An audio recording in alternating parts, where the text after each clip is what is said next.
in and out without having to manually zoom you, which is awesome. I'm excited. Actually, I do have to track it down again so that it's like here, but like now I can go really big in the middle or down. So for now we're gonna go down. So like the light is actually quite a ways up right now, which is awesome. And blah blah blah. I am super excited about this. All right, so we are actually done with Omatsuri, so it can come off of event text. Omatsuri, get out of here. Got Knit City, Calgary, and then we got Calgary Cat Festival, September, something and something, September 13th and, is it 13th and 14th or 14th and 15th? I actually can't tell you. 1 second. I have no other details either. 14th and 15th. And 15th. Is that all in one line? Oh no. Okay, so how do I make it? I can't remember how to make it scroll again.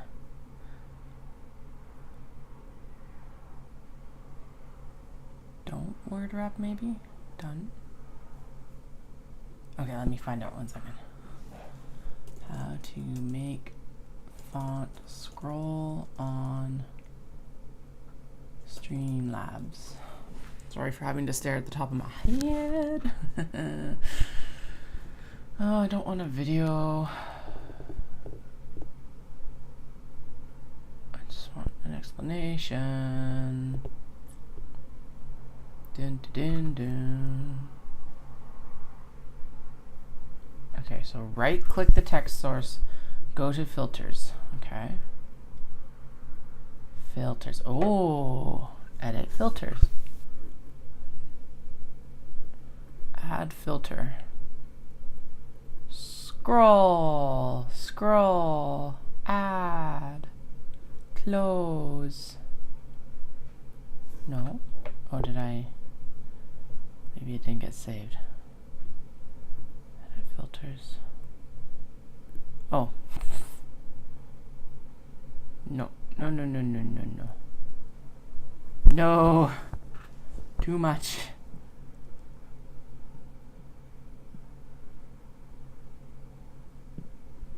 I don't think I even want that much. Slow this right up. I just want it kind of like gently informing you of details. Maybe at a 10. No, that's too slow. There we go.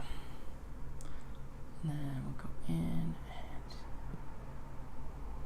Cat Fest. Then it's gotta have a space and a bar and a space, so that they're not run-ons. Yay! We've done it again. Alrighty, so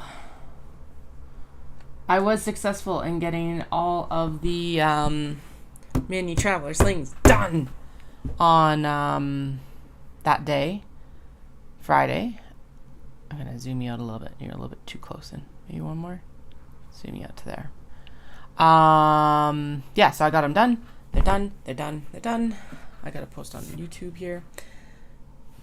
I am on YouTube, Instagram, that other place. So today we are working on twill, both cutting and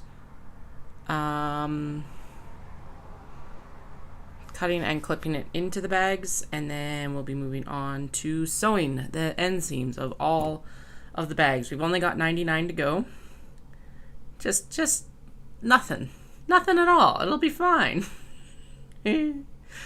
We got 3 days to do it in, so I gotta finish like an average of 33 bags per day. Yay!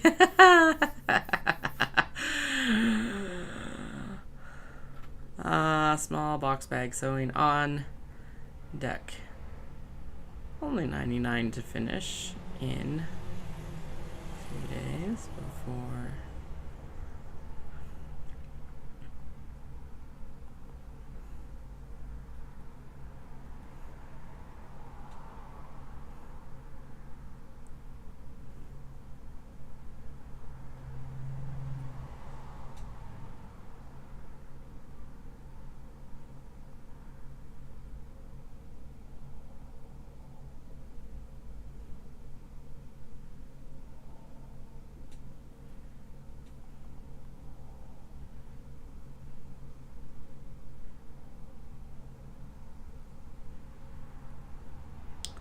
And this is Miyako Dori.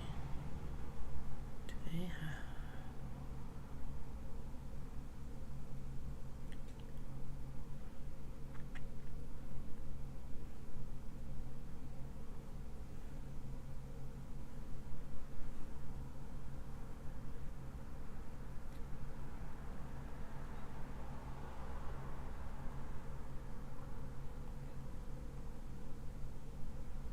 All right. Oh, no. 1 second. Where do I put this link that people can actually tap it? I think probably down at the bottom. I hate that there's so many options for freaking link text on Instagram now in some ways. Okay. Anything happening here I need to worry about? No, we're good. Excellent. And we're putting this into work. Focus. I will, and actually I'm going to turn off the Gmail app as well because that was still distracting the other day. And realistically, I don't think I need it today. Okay, there we go. All right, so what we got to do first here is I'm going to take all of the stuff and we're going to do the things with it. I.e., first off, we're going to split these into black and white piles of what we're going to be cutting the twill from, and we got to trim all of the bags down, all these thread ends. So I used to do the thread ends at the very end of the bags, but I'm finding that it's easier and less time consuming to do it now, which seems counterintuitive, but when they get sewn into the bag edge, sometimes they would need like an unpicking to get them back out. So here we are, just to trim them all down. I don't know if we'll actually get to sewing today or not, but we'll get close. And when I say 3 days, it's 3 days because I will not be working tomorrow. Tomorrow is Dallas pickup day and all of that jazz. So kiddos are at school right now. The eldest had a really hard time transitioning into school today, which sucked. I'm like, oh. They had a really rough night last night. We slept. So I was up until I finished all of those mini traveler slings, but I was up until like 2:30 a.m. finishing. So I was up. Made it through somehow. I don't know how exactly, but I did it. And then so yesterday we all slept until quite late. The kiddos were definitely until about 8:30, and then I was like until about 9:30. They went out and were like playing with their toys upstairs and stuff like that. So that was good. It's just a long, like, slow day. Ended up also having a nap in the afternoon, thankfully, while they played on like their iPads.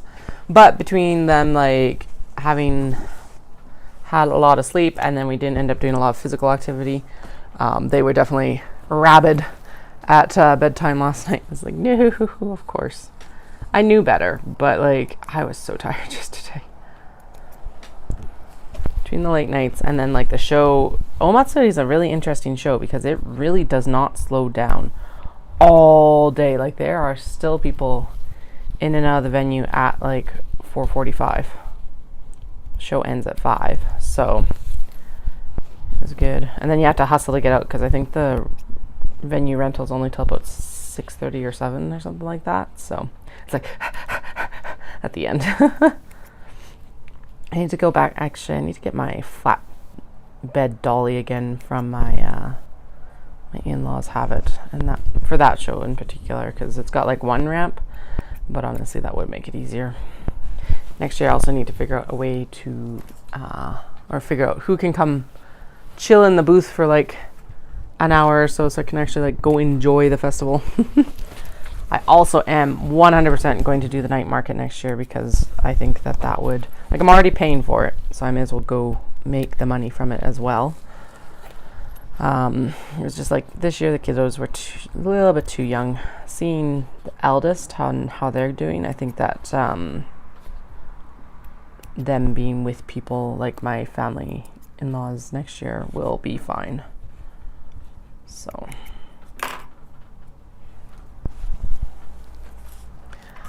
All right, so yeah, we're doing the boring work.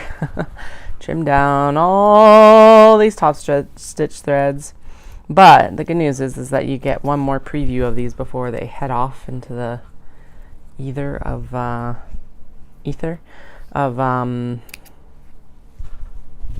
Knit City booth. So now this is light. It could go either way, but I'm going to put a black tab with it. It's going to look good. Actually, I think with the sheep, they're going to get a black tab as well. Black is too stark against this one because it's a fairly bright color. But with the sushi neko and stuff like that, it's a nice contrast. Oh yeah, and we got to grab that budgie bag too. Which the one is sitting right there. I can see it. They'll both get black as well. So there are 99 new box bags to sew. 99 small box bags in the box. 99 small box bags. Take one out, trim it up. 98 small box bags in the box. Just a friendly earworm for Monday morning. So the birds, and I think they should get a black tab too. And then where's, oh, the navy guys still need their top stitch. Okay, we can do that later. Oh, yeah.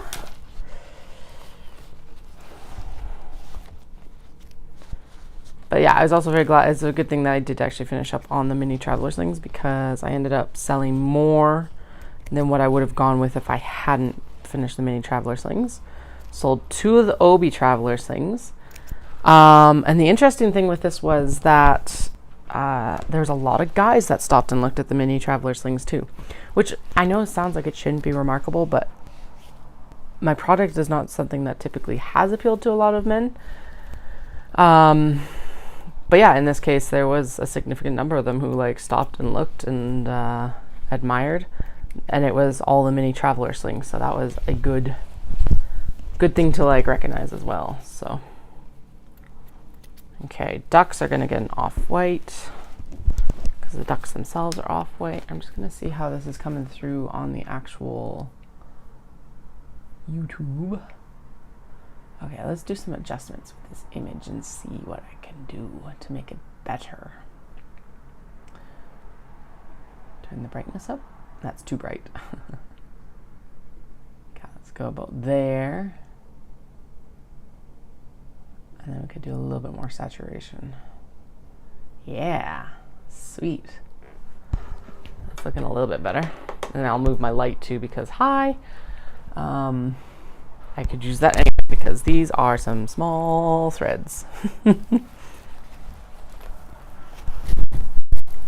except move the mic cable on the other side of my thread catcher because apparently it's like I'm going to catch on you every single time you lean back. Okay. Probably what I should do is actually just set this box on the sewing table and then or on the floor in front of me and then trim down from there because these are apparently just gonna stick in everywhere.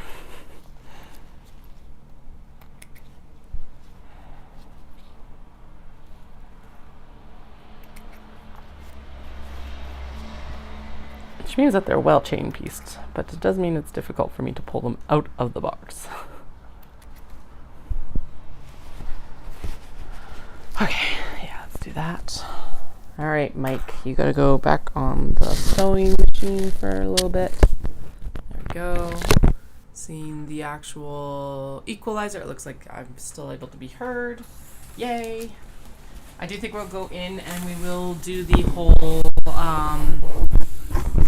mixing of the last few box bags that didn't get, or not box bags, but the mini traveler slings that got put into timeout.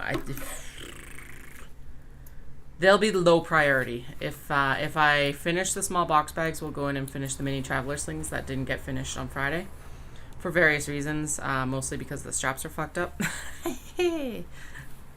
Actually, 2 of them are going to be easy. I just need dark thread.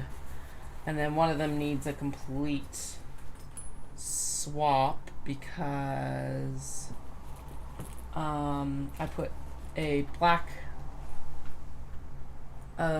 strap in with a white. Does anyone care? So it's got like a white D-ring tab here, but it's got like a black strap. Like,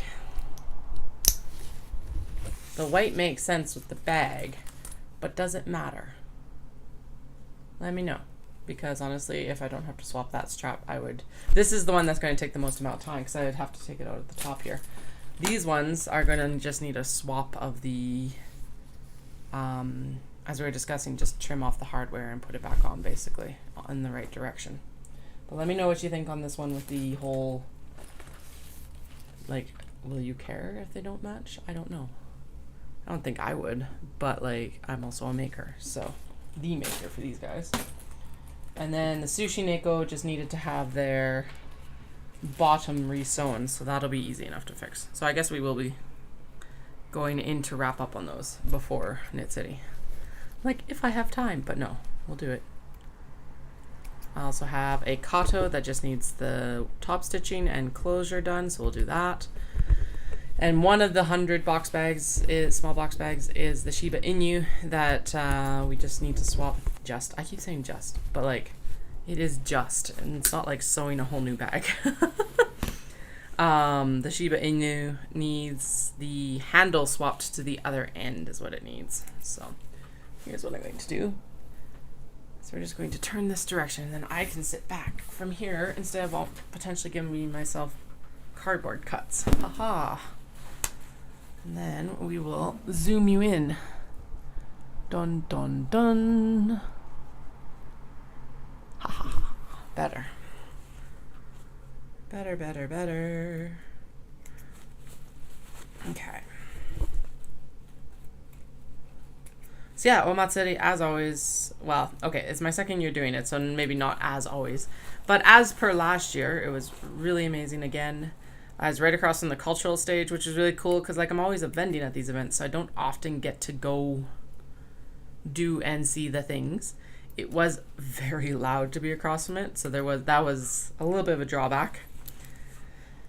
But on my own, like, so a drawback for the business because you can't really talk to anyone in certain times, but a benefit to me personally because yeah, I'm not able to typically also like attend the event that I'm vending at. So that was awesome. And then,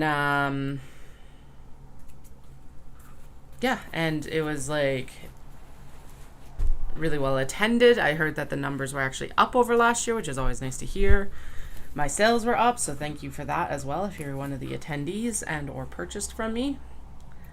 And a bunch of new YouTube subscribers have come from somewhere. I'm not 100% sure where, but you know, I always appreciate that too.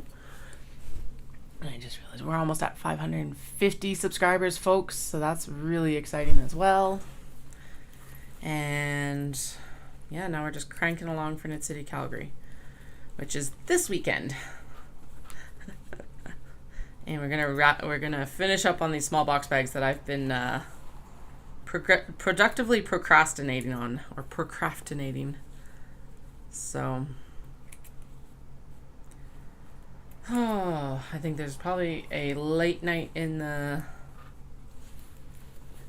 works tonight, and then probably on Wednesday as well. Thursday I will not do as late a night, simply because we've got set up on Friday and all that jazz.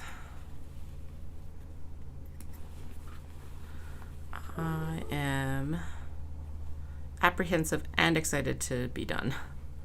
I'm excited to see how Knit City goes in Calgary because I know that there's been so many people like ravenous for an event of Knit City size for the Fibre community in Calgary.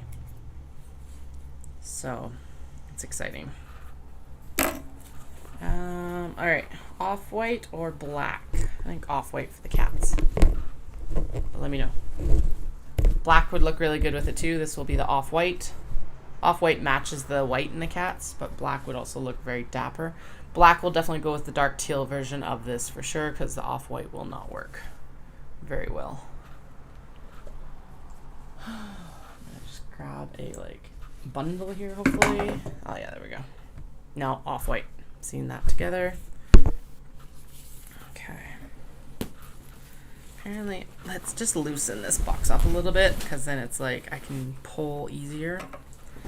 The other thing I just realized is I need to figure, oh right, all the I'm like, where are the handles?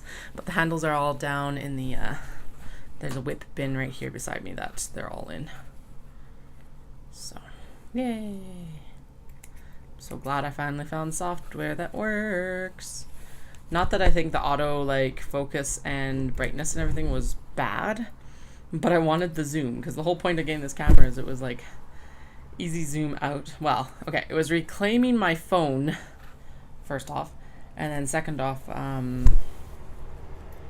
not having to worry, like, yeah, being able to adjust the zoom without having to go up and down on the arm constantly like we were doing last week. So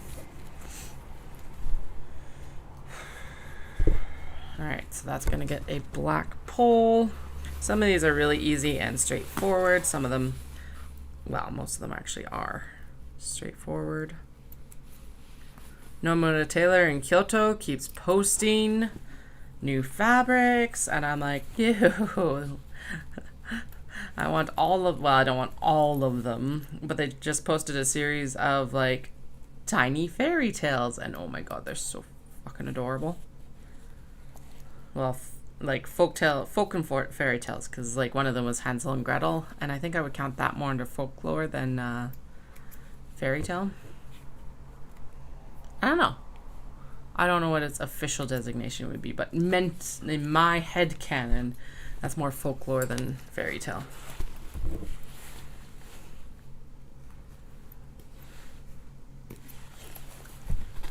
Anyway. But we did, so I said, like, we didn't get a lot of physical activity yesterday, but we did get out of the house. We went to the library, which was good. Then we had to go back out for one of my prescriptions, so we did that in the evening. And then we had dinner, which was pizza, because we had leftover pizza from Saturday. It was delicious. And yeah, I think it was a good day. I think the kids had a good day still, which was nice. And that was the whole point, is like just having a chill reset day for all of us, really. So we're chill enough, at least.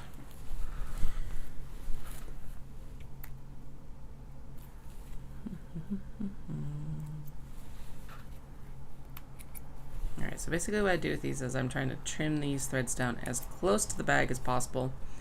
Since we chain piece them, like I said, this is something that I used to do afterwards, but I'm finding that the trimming is actually easier now. Makes sense. And it actually, because now once I'm done. All I'll need, like, yeah. Whereas before, if I didn't trim them down till the end, there was still always that step to do. Whereas now if I trim it down, when I'm done sewing the finishing seams, they're ready to go out on the shelf, hopefully. I say that like I don't still catch mistakes. Like a handle that's been installed upside down. So.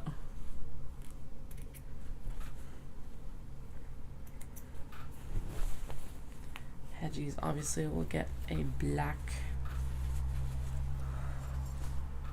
thing.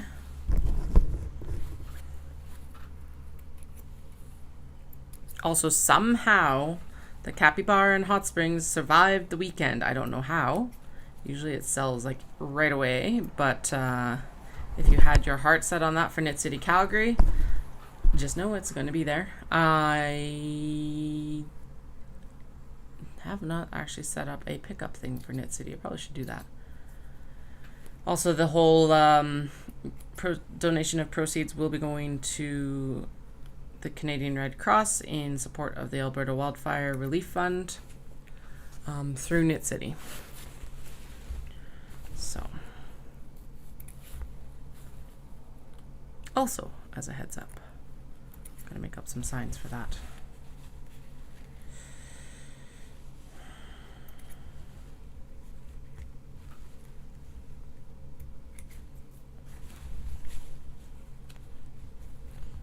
Doom, doom, doom, doom, doom.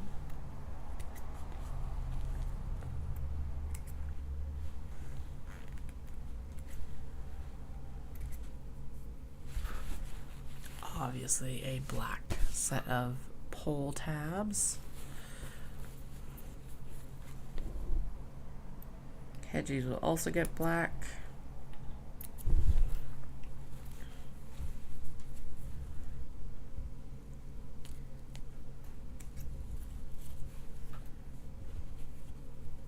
Also, I got the infamous cat problems book out, so I will be posting a photo of the page that I always think about when I say that things are a cat problem. Because A, it's funny, and B, it kind of gives a Coles note for anyone who's confused when I talk about cat problems. I don't know if there's been confusion, but hopefully they'll clear it up a little bit. Oh yeah, and my eldest did come down on Friday night. But they have their little recliners down here, so they chilled in that and kind of fell asleep, and then rolled around and woke up and fell asleep. Turned out all the lights. I was like working under my ring light and this sewing desk light, so that it was darker in the room, and like I should have known better, and I should have just stopped there. But I was like so close. It was just snaps to install. So. And actually, all the metal snaps did work out. I was having a fight with it. We were engaging in a bout of fisticuffs.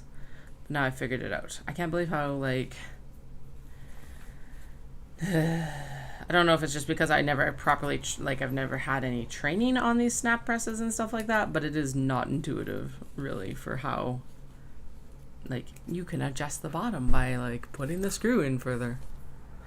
I guess that's pretty intuitive, but maybe not intuitive at like 1 o'clock in the morning. Anyway, yeah, I did the snaps. They all installed really well. They actually installed better than any of the sleeper snaps I ever did.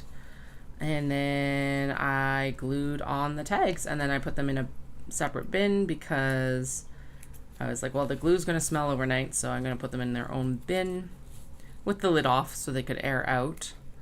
But then I could like lid them the next day, sort of thing. I haven't used bin for products in like years. I usually use suitcases, but I really like it because it like protects them quite a bit more. And with the 3D stuff, like the eyeglass cases and stuff like that, I do need some sort of like bin so that they don't get crushed. I don't want to like be damaging the stabilizer in them because it's stiff. Now, that doesn't mean that it's like, well, okay, I don't want to like, it's not going to damage the stabilizer, but it could crease it and stuff like that. There we go. Like, yeah. So I guess it depends on your perception of what a damage to it would be. For me, that's a little bit, it's like, before it gets into your hands, that's too much. It needs to stay as crisp as possible.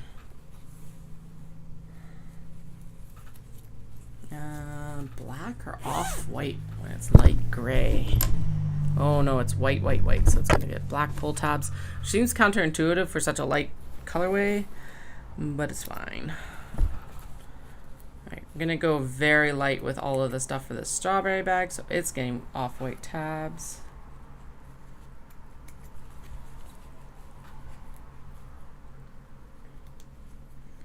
Alright, so if you're watching right now, are you going to be at Knit City Calgary? That's always my curiosity question. Or are you watching from afar and daydreaming about being at Knit City Calgary? Because that's also fair as well. Because if I did not vend at Knit City Vancouver, I could not justify going out for Knit City Vancouver, to be honest. Because I did actually price it out a couple times when I was still working. I was like, between like the hotel and like flying out and everything like that, I was like, nope.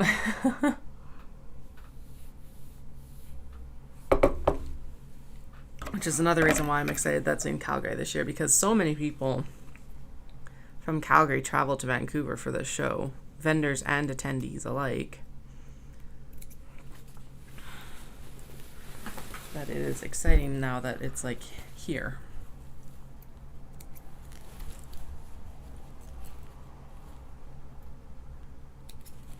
Alright. Corgis are going to get off-white because it's a very nice light bag. It might clash a little bit with the white zipper, but I think it'll be okay. If it's not, well, we can always cut more twill. This is just the first round of like what should go where kind of thing. So it doesn't have to be perfect. It never has to be perfect until it's sewn in, and even then it's like, well, there's a certain error tolerance, I guess. Ooh, I was like, what are we going to do for dinner tonight? I just realized that there is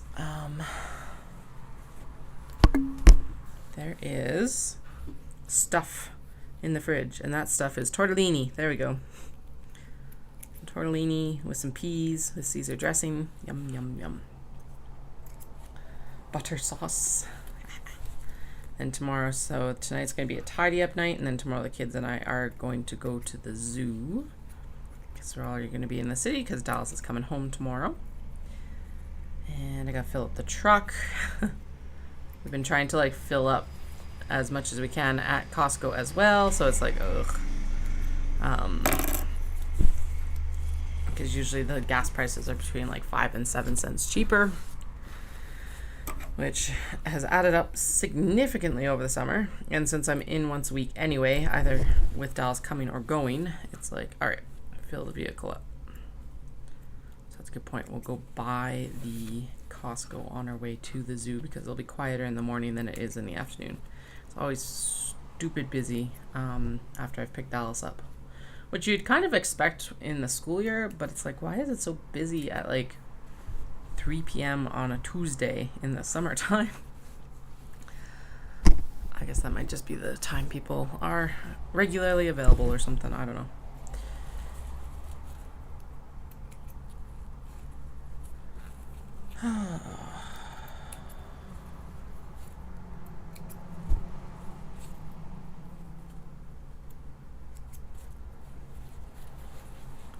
We are in the throes of potty training, kind of. We've been working on it with the youngest, and they're still not. They're so stubborn about it. It's like they know, but it's they're being difficult. And I don't get it. I thought going to school would help because they'd see more friends like using the potty and not being in diapers and all of that, but not. Anyway, where I'm leading with this is that it was the second last, because there was one more after this, but second last diaper change before bed, and it was like a finger dip into the very dirty diaper zone. And then straight into the mouth, and I'm like, oh, that is so disgusting. So I gotta petition Dallas that we gotta get on this potty training better, because it's like, I'm done. Just done changing diapers. And they're smart. And they can get it. They just the communication of it. It's not like they like can't use it. Just the communication before they need to go. Because I know that going to school was definitely the swap point for our eldest. Although I do think that it was a little bit more. As terrible as this is, I think they felt more shame about it, whereas the second is like shameless. And it's just like, yeah, whatever, change my bum.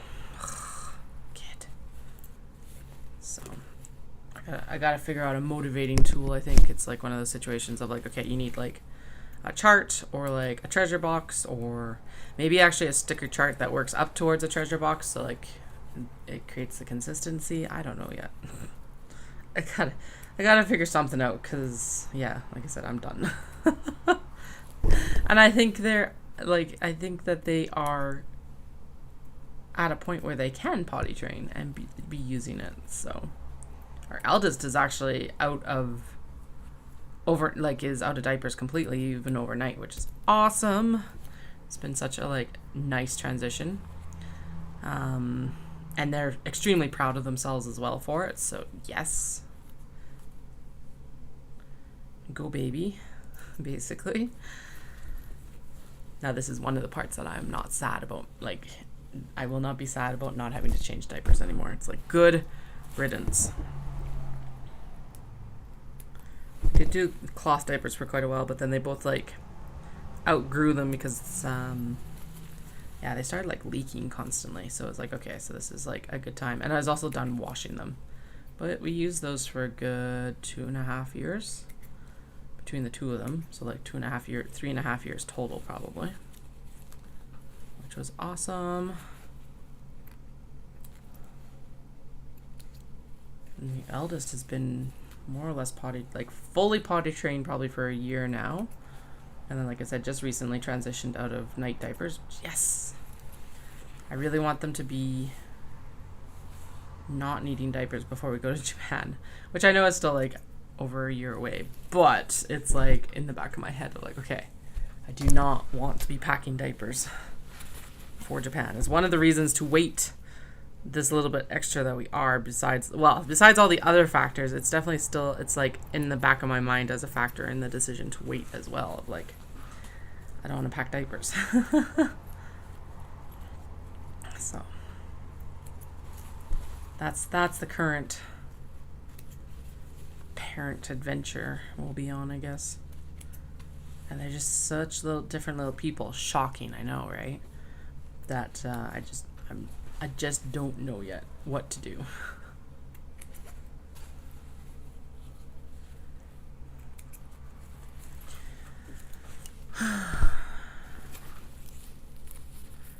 All right, apparently the ramble is real today. I'm also thinking a lot about, so I'm 15 years out from the start of what was my exchange in Japan. And someone was talking about what is like the most egregious thing you've seen from tourists when you've been abroad, sort of thing. And all I could think of was the exchange student the first weekend when I was in Japan, because basically we got a tour from a few other Japanese students with some other like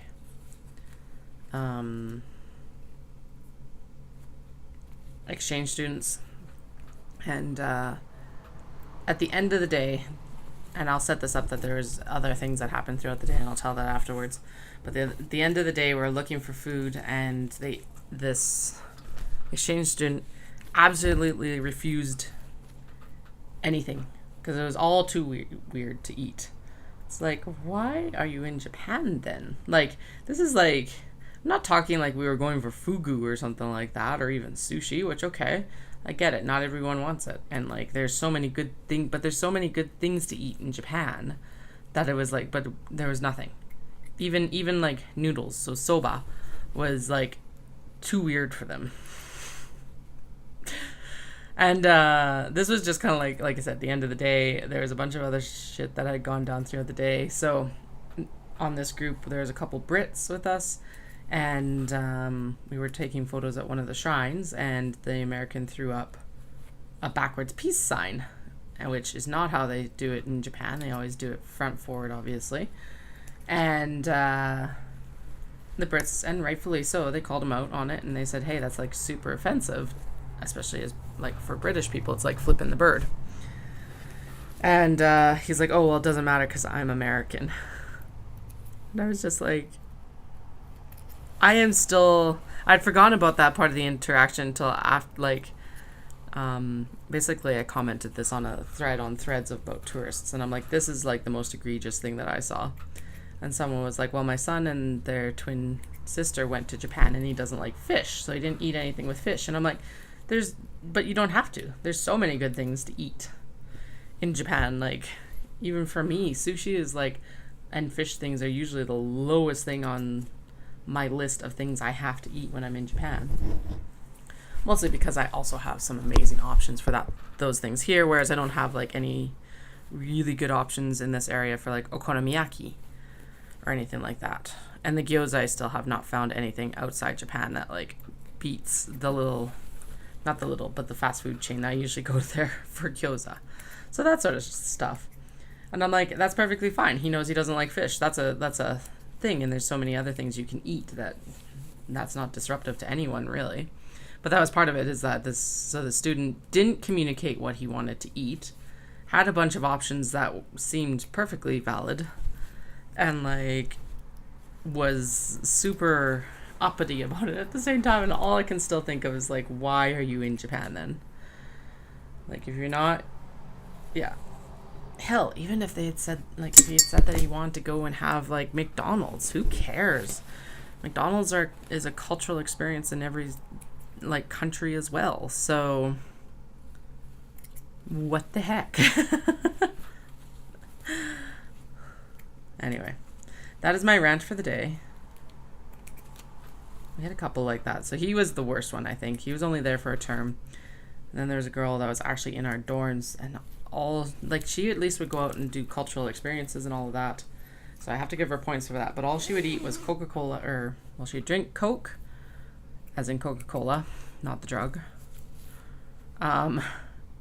Eat cheese naan, and a chocolate. That's it. That was her whole diet. I don't know how she was not malnourished. I found out the story. So this is a little residential wall in Japan.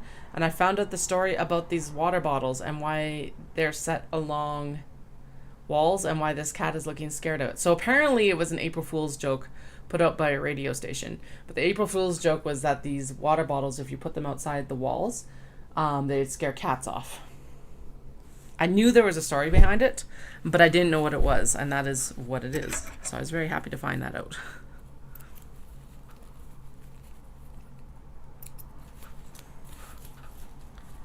Anyway, that's the ramble for today. The ramble rant. I don't know where that ranks in cat problems, but I think it's pretty high up there. Oh well. I can't even remember what we ended up eating, but that was the infamous 36-degree weather day too, so it's not like any of us were probably in the best mood. All hot and tired, because we're also jet lagged still. Because it was literally the first weekend, because we were getting the lay of the land and like how to buy your tickets on the train, how to read the train like maps to get to the places you wanted to go, like all very important information.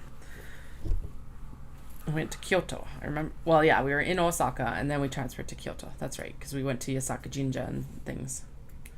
And then we took the Keihan back from Kyoto to Hirakatashi. So anyway, I probably sound like a judgmental asshole, but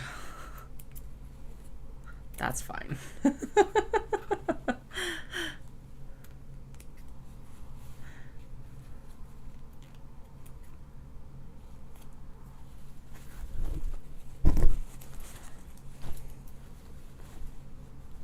Someone else said, although a couple of other people chimed in and they're like, I was teaching English in Japan and there was a Canadian there and all he did was cook himself bland hamburger patties.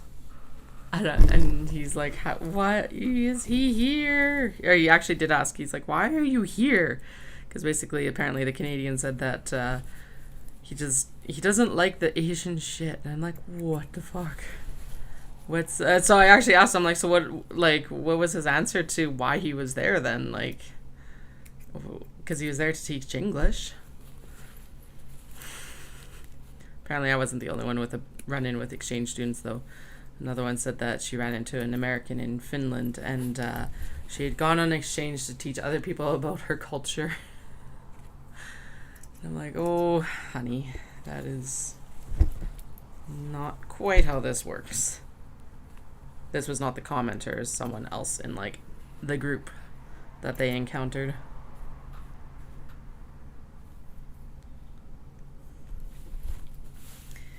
Oh, well. I guess there's one in every crowd, right? So I still want to know the answer to the hamburger man, though. Why are you here? If that's your judgment of it. And also giving Canadians a bad name. Bad.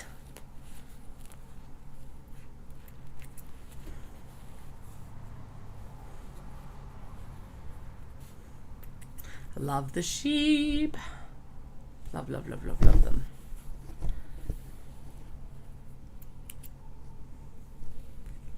And do I think I was a perfect, like, representation of my country? Hell no. Do I think I did a perfect job of experiencing Japan and, like, its culture? Also no. There's so many things to do there.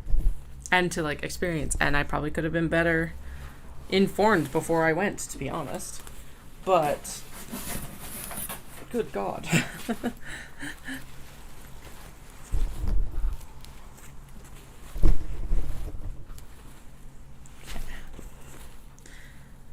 Oh Oh yeah, gyoza bags did decent on the weekend. I think the larger ones are going to be a better investment over the long term for me to make, but overall I'm quite pleased with what their reception was. Someone nearly cleared me out of wristlets, so if you're looking on the website, they have been put to draft because I need to actually go through and do an inventory on them, because I was like, you are buying so many, I'm just going to do a mass like wristlet thing and worry about the inventory later. So that was good.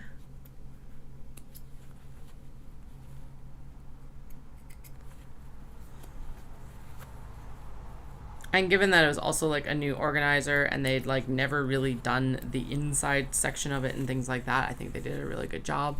A couple hiccups, of course, but there's always going to be something. So hopefully next year it's not the same hiccups. And like they learn from that, and then it'll be something different, which is fine. It's when it's like the same issues year over year that it gets like, what are you doing? But I don't see that happening either. I think they communicated very well with the vendors in advance, more or less. They got a floor plan this year, which was really good because we didn't have a floor plan last year. There's definitely a couple miscommunications about like setup time, but again, that was more of an experience issue than a we are like deliberately misleading you issue. So overall, as a vendor, a very good experience. I got to see a lot of people that like I've seen now for the last couple of years in multiple different like Japanese events, which is awesome. I still find that this community has been the most welcoming for me as a vendor, even over a lot of the like craft shows that I did previously and stuff like that. So like I very much appreciate that, because they didn't have to be. Like, hands down, they don't have to be. Really. But they have been, and that's been amazing.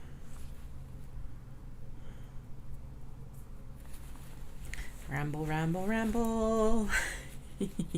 Where she stops, nobody knows. Not even her.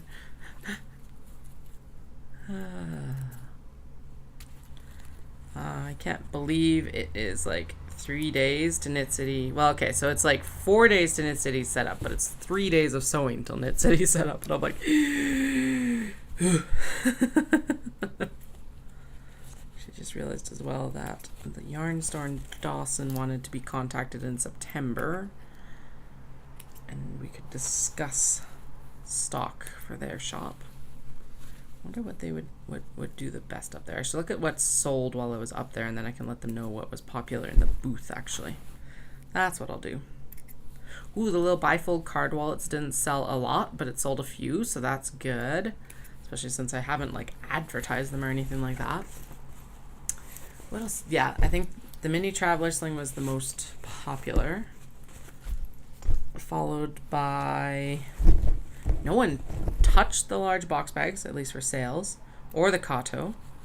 I think for the Kato, what I need to do for these events is have them already have a strap on them, and then just have it priced for the bag and the strap, because that makes it look more usable for someone who isn't in the knitting community. So that's an adjustment I'll make next year. I did have an L-shaped booth this year too. So I paid basically for a second table, which did work out in my favor. But I'll set it up a little bit different next year. So basically I'll take my 2 6-foot tables, because what ended up happening, I thought this would be really good because I'd have like racks on one side and then I'd have a table on the other side. But what ended up happening instead was the awkward looking up and down and through and trying to like have a conversation with people through the rack. And it was just like, no, this is awkward. So I think what I'll do next time is I'll still do 2 racks, but I'll do tables on either side of that. Well, no, it'll be 1 rack.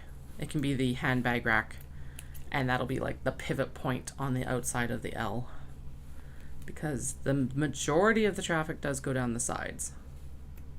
Like, I'm already strategizing for next year. Like, I'm for sure going to get in, but I still have to go through the acceptance process.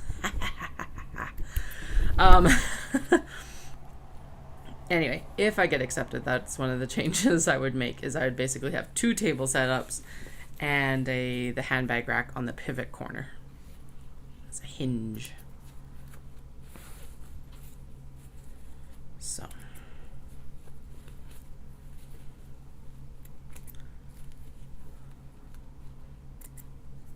But Strawberry Boots' mom, or Michiko's mom, kept me fed.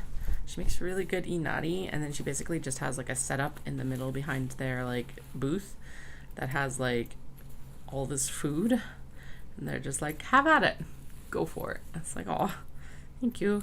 But yeah, like inari and karage and mugicha, which is barley tea, was really good.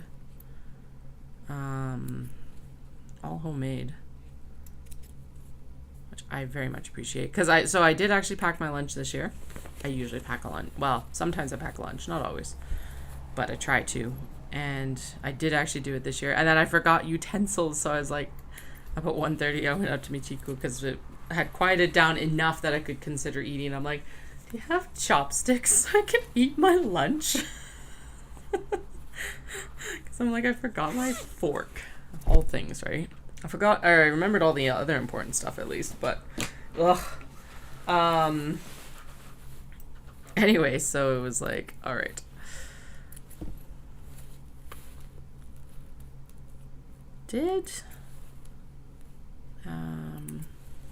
But yeah, and then she's like, yeah, help yourself to everything that's like in the back here. And I'm like, thank you.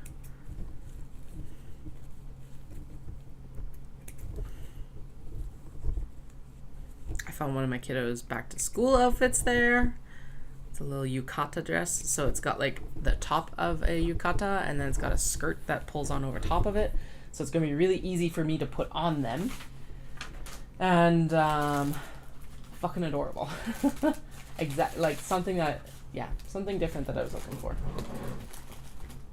I think I messed up the top stitching on this, and it's actually supposed to have, we got to pull the top stitching out of the handle. I'm just going to double check, because, oh yeah, I already did it, it looks like. Nope, we're good. Oh, I probably already did it and then restitched it. Okay. It's going to get a black pull tab though.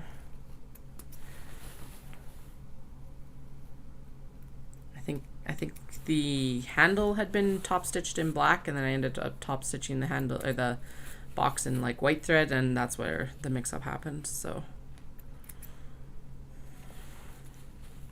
we did the heart thing again today, and my youngest was like tapping the heart when they're like standing right there, and I'm like, no, because I was like, that's kind of ruins the magic if I just start coloring the heart in while they're standing right there. I'm like, no. The magic only works when it's like I'm not there. If I'm standing right here, it's not gonna work. Arbitrary magic rules. Anyway, I hope it helps, because today was like, the eldest was like super grumpy, super didn't want to go. But like as I was dropping them off, another little kiddo was like standing there waiting for my eldest to come in, even though they were super grumpy. Got extra cuddles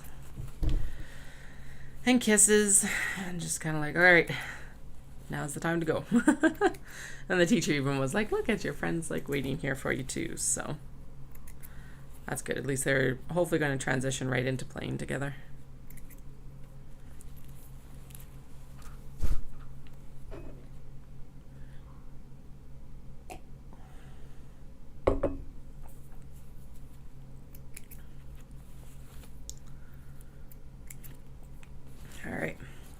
Breaking my rule on duplicates so that we have 2 sushi neko and 2 cats and sweaters, because they're usually pretty popular. Or at least cats and sweaters has been. I haven't actually.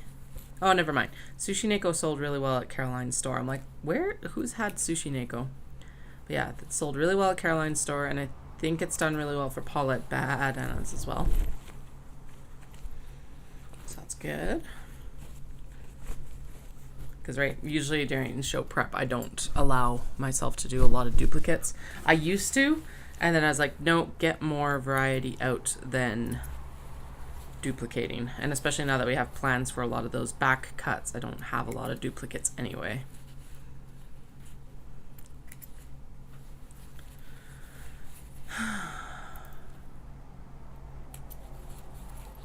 Cutting, cutting, cutting.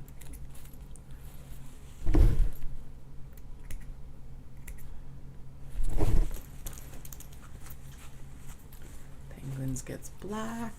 Hey, it's only like 20 after 10. That's pretty good. I'll take it. I don't think we're even halfway through trimming these up yet. Blah. Oh well. Every bag forward is a bag forward. Spank Bear will go into black here.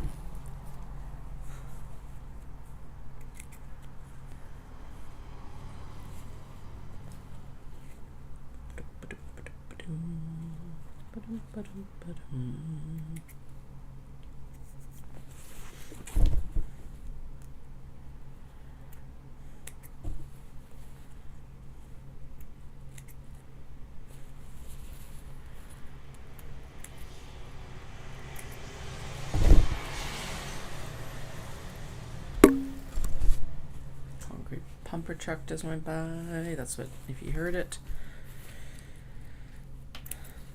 That's what I got distracted by.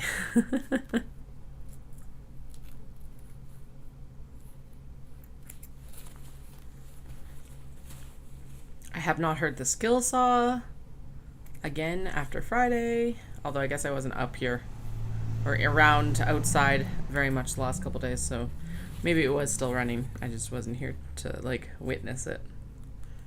If a skill saw starts and no one's around to hear it, did it even cut anything?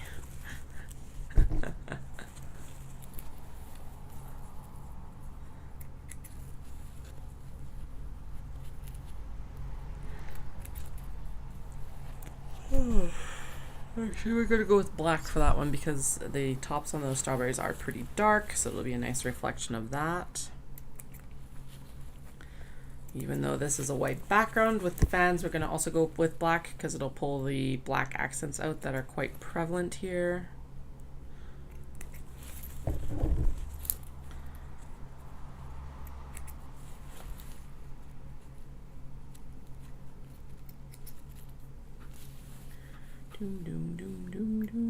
So basically what I do is I count these, so I put them into their piles, count them up, and then we'll go in and cut the numbers we need for both off-white and black, and then we will clip them all in. That's kind of the two-step process to this.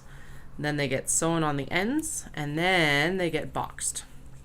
So that's kind of the trajectory, hopefully, that we get done. Well, hopefully the goal today is to get the twill cut and to get them all, or at least mostly, clipped and pinned so that we're ready to start sewing on Wednesday. Because like, as I said, Dallas comes home tomorrow, so he gets to just hear the children, and I'll see you on Friday. Not quite. I'll spend tomorrow night with him as like the reset night, but that's it. It's like, sorry, we are so close to being done the major show that you'll have to deal.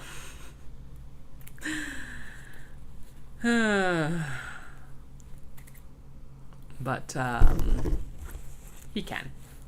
I feel like minimally bad about it. Not much.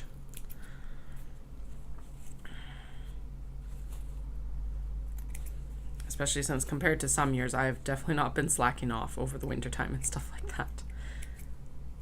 So really complain about it. Actually, I need to pull up Naomi's of this one as well and repair it. So let's do that while I'm thinking about it.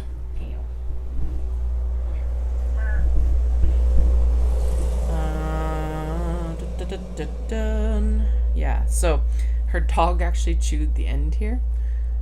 So I said, and she, like, right before she came to Shindig, and she bought the bag in January, and I'm like, what was Shindig in April? And I'm like, do you want me to like repair it? Because honestly, I can.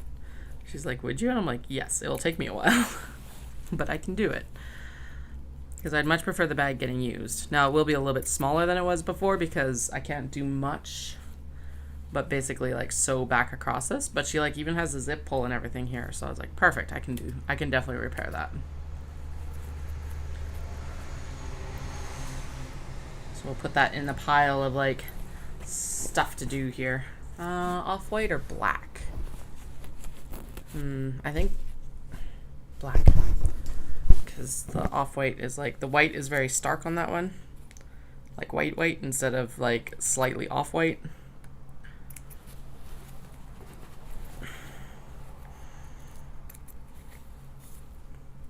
Guinea pigs are going to be black as well, even though the background of it is a light, like it's, I call it vanilla bean fleck because it looks like French vanilla ice cream. A little bit more off-white than French vanilla, but like with all the little vanilla bean specks in it. So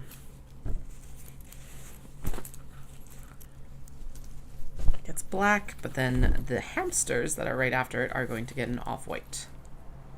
And if you watched Hamtaro in the late 90s or whenever you had it available in your area, this is 100% what this fabric reminds me of. Every time I look at it is little Hamtaro and his friends. Love it. If you're like, Katie, why is there like a purple zipper in this pastel bag? Because there's a lot of purple on this bag. And it's all like really nice pastels. So the purple actually pulls it out quite a bit. And I didn't want to put like an off-white zipper in it because the background of it is like kind of a nice, really warm, buttery yellow. So, and my off-white zippers are not warm, buttery yellow. All right, corgi butts on aqua. Corgi and bread butts on aqua is going to go into the black pull tab pile. Ooh, I just remembered I was going to try and make bread today. Can I make bread while I'm down here doing this? Probably, because like if I start it when I'm upstairs for lunch, I can do its rise in the oven while I come downstairs and work for a bit longer. And then by the time that it's risen in the oven, it'll be snack time and coffee time. Yeah, let's do that because we're out of bread. I'm at the point where I'm fed up with paying for bread. So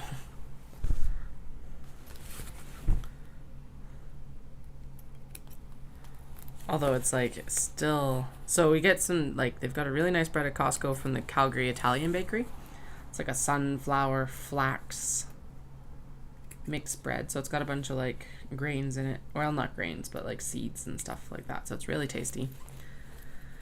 And 2 loaves are like the same price as 1 loaf at our local Safeway now, and it's just like also somehow extremely low carb, which as a runner is not necessarily the best thing, but as a diabetic is amazing because it ends up being like I think like 8 or 9 carbs per piece once you take like factor out the fiber and everything like that. So like it's absolutely amazing for me. But I think homemade bread will be even better. Maybe not carb wise, but we're running, so we're good. Although I didn't run yet this morning. It's like, nope, we got to get downstairs and get working. And then tonight, after the kids get home from school, I will run and we will tidy up so that we can go to the zoo tomorrow.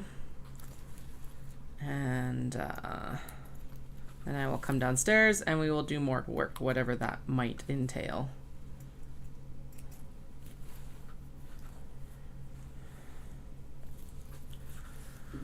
Speaking of which, it's almost time to go change out of this hoodie. I know it seems weird to have a hoodie and shorts, but it is honestly my favorite like clothing combo. But I can feel the heat starting to creep in, so definitely needed it this morning. It was like 11 degrees when we left the house. Really nice though, like nice crisp kind of 11. And with the wind, the hoodie definitely made sense. My eldest, poor kiddo, was all like, I'm cold. And I'm like, yes, but it's going to be hotter this afternoon, so you need shorts and a t-shirt. So I made sure that they got a hoodie. And then they're like, but my legs are cold. I'm like, sorry. We're in the transition period because they're like, I want long sleeves, and I'm like, no, we can't do long sleeves today.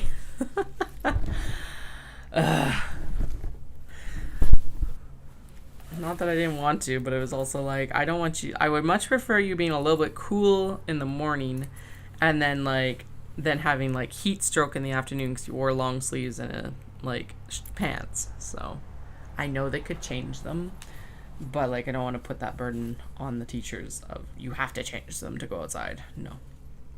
Plus, given the eldest's mood today, I think it would have been a very large fight to do that even in the heat. So, it's like, dude, I've got one more week of, like, really, like, head down work, and then we can hang out. Well, they're going to be at summer camp next week, which is good because I need that week to transition in and do a bunch of cat festival stuff because then we're on vacation, which will be glorious. I'm excited.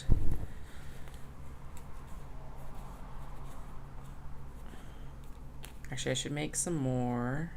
I should make some of the mini necessary clutch wallets from like cotton and cotton linen blends because I think that would hit a mark a little bit better maybe than the large ones.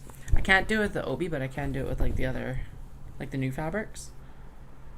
So maybe that's one of the things I'll do for Cat Fest as well, because why not? Maybe I'll figure it out. I do need to make a smaller like wallet size than just the big NCW.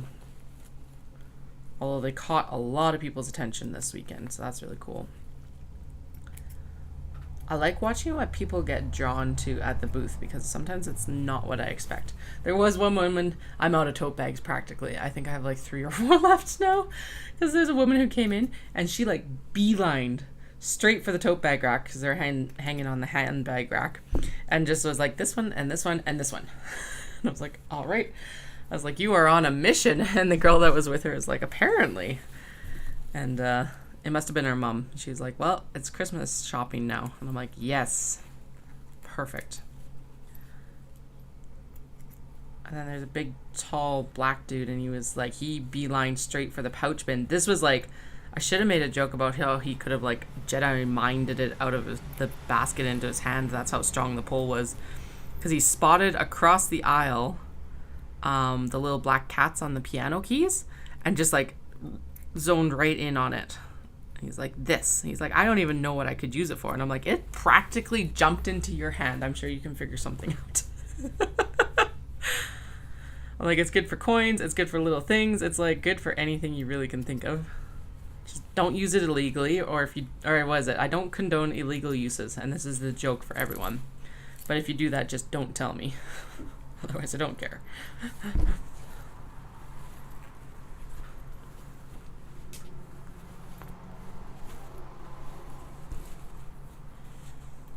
Doom, doom, doom, doom. There we go. You guys the laptop is slowly getting obscured, so I'm sorry if I miss any chats. I'm still here though, obviously. Ow. I just scraped myself with this little snips.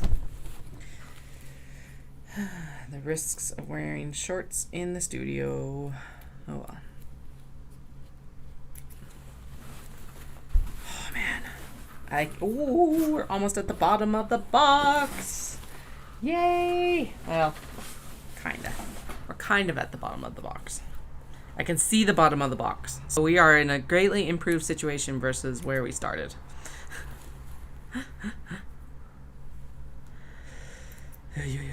Okay.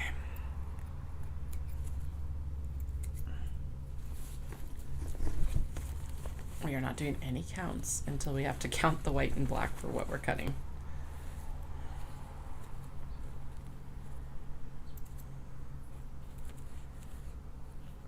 And it'll be one extra in each set because of the budgie bags as well, which is a large box bag. I don't think there's any others I needed to add in. I don't think there's any others we could add in, to be blunt.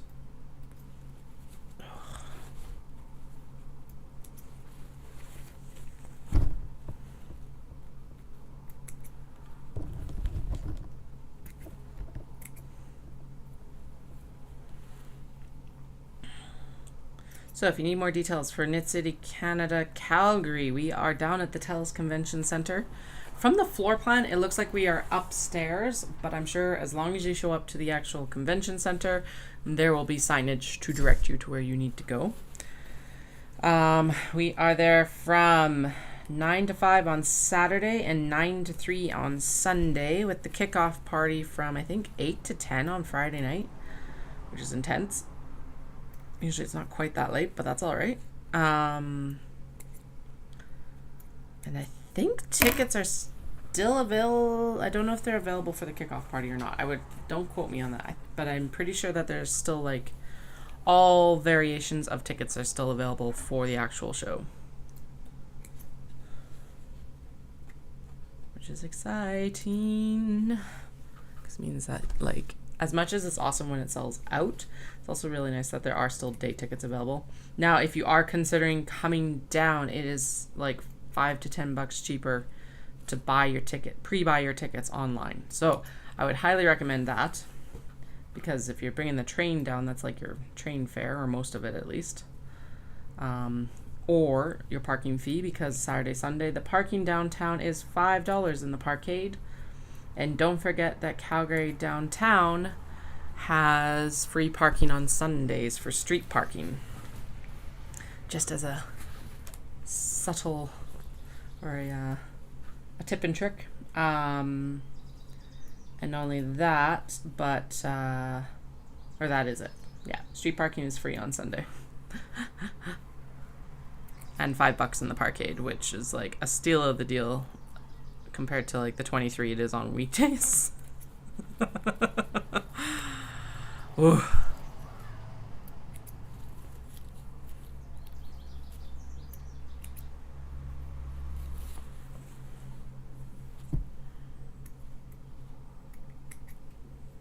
But it is also like directly on the train line, which is pretty awesome too. So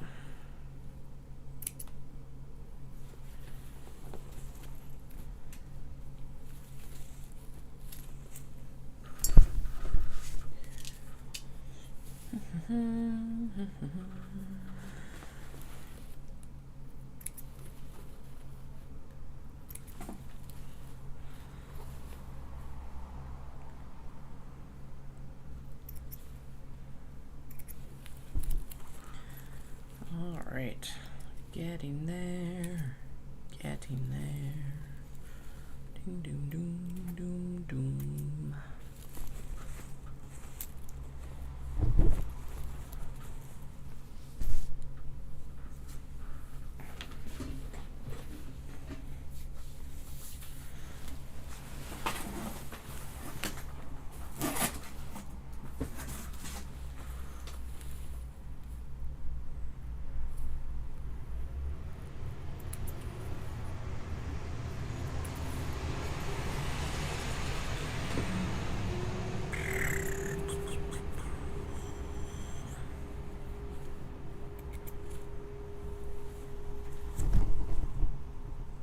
Now, I know these are long-tailed tits, but I am not willing to put that on my website as its descriptor. So just so you know, if these end up on the website, or you're looking for them on the website, like as the eyeglass case or something, which is what they're available as right now, they are called itty bitty birds. Itty bitty birds.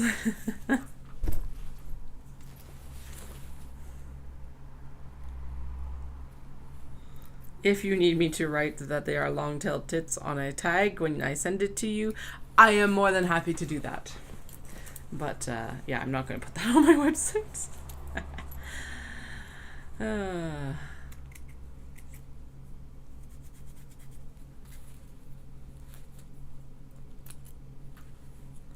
anyone who's been around for a bit, that is behind the paywall.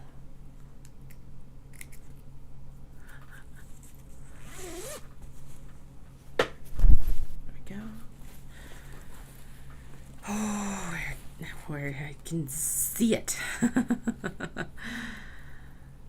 I was supposed to do this yesterday. I know, but you know what? Honestly, I was so tired.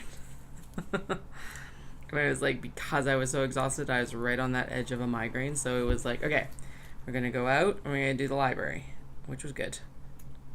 returned a bunch of books, got a bunch of books, read a couple books there that were really fun. Then we came home.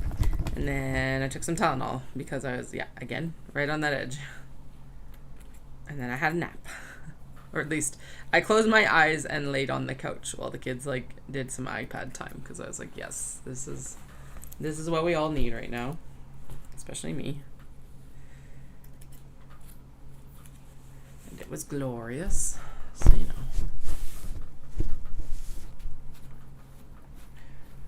Although I did consider doing it after the kids went to bed last night, and I was like, no, I'll be more productive if I don't stay up doing bags tonight, and if I just go to bed. And even if I didn't sleep, sort of thing, which I didn't, but like just chill in bed. My eldest, when we were going to bed, was like, but I want to come downstairs and fall asleep in my recliner. I was like, oh. So maybe that's what I should start doing with them occasionally, especially when the like youngest goes to sleep really early. Just set them up in their recliner. And they can like sleep down here. I think it's mostly just hanging out with me, right? So even when they're asleep, it's like, oh. And then, like, once they're actually asleep, I can transfer them upstairs to their bed. So I might try that over this next, like, not this week because Dallas will be here, but, like, in future sort of thing. Because it sounds like they would really enjoy that. I think it's they're a little bit mystified about why they keep going to school when I have to work. And so seeing what I'm actually working on might help them a bit understand like why it is that they go to school and things like that, especially for the eldest. So because I think that's the big thing that they don't understand with summer camp. It's like, why are we here? So I don't know what goes on in their brains, because they are also tiny little people and no one can read minds. If we could, we would like both be better and worse off, I'm sure.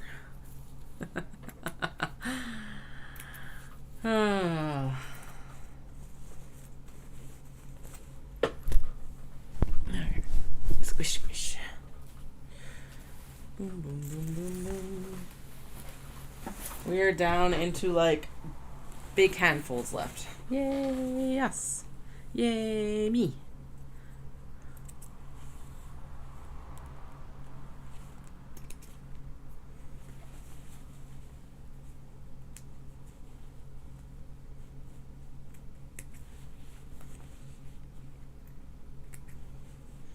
I am still amazed that I got through, like, honestly, the majority of those mini traveler slings. Because typically there is more that goes into the timeout bin. And there's, what, like 4 in there? Whoop-de-doo. Not a big deal at all, to be honest. So, like I said, we will get those done, because I think that, especially the Sushi Neko one, will be a solid option for Knit City. I think with more space, having them on the grid wall is also going to help. I had them in a basket, actually, at Obatsuri, which seemed to work fine. And actually will work better this time around, because I won't have, like, a stash in the back sort of thing. Because now they all fit. So I'll see how everything kind of slides in and, like, fits together for Knit City. Because, again, it like, as I've mentioned before, it changes every show, because there's different things everywhere. Also, I finally figured out what will like look amazing in that kimono that I got gifted from Yoriko's friend, and that is actually the traveler sling, so that larger bodied sling. So after Knit City, I will work on one of those as well. And yeah, we're just gonna kind of tick along here and see where we get to.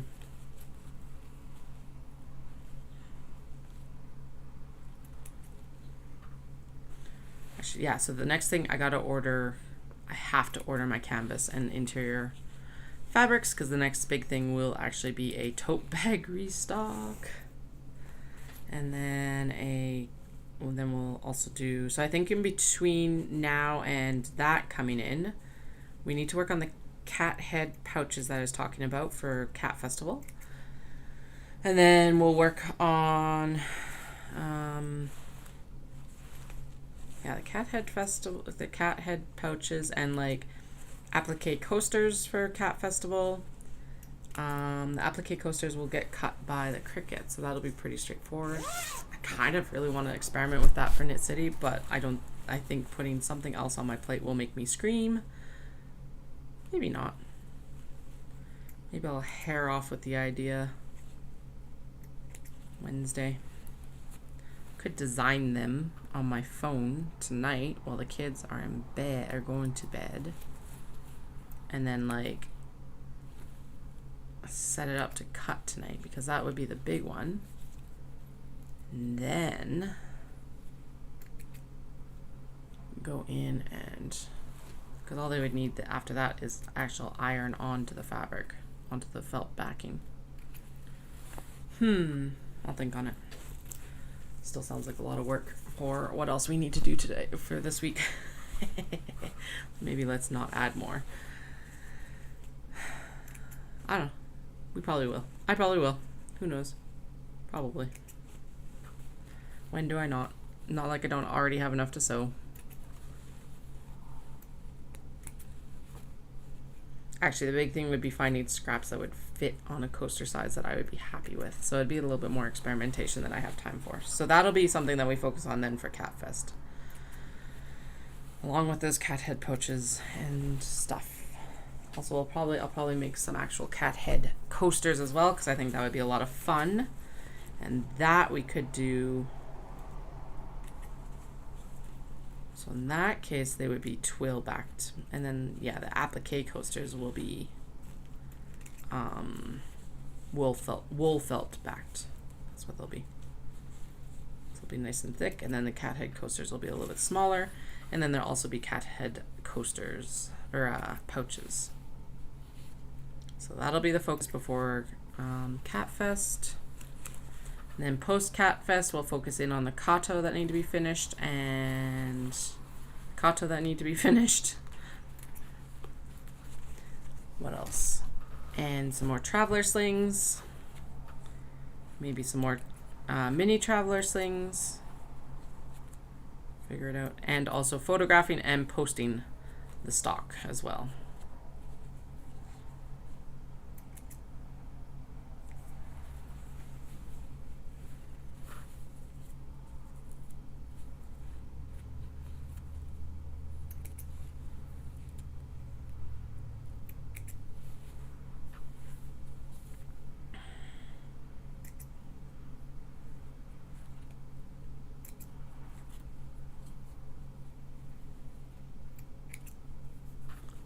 Unless, of course, you come and like sell me out of stock, because that would be good at Knit City. Come sell me out at Knit City.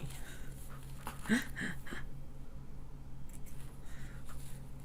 I get sold out at Knit City, I will open up custom orders at Calgary Cat Festival, and we'll work on some smaller stuff before I go. That's what we'll do.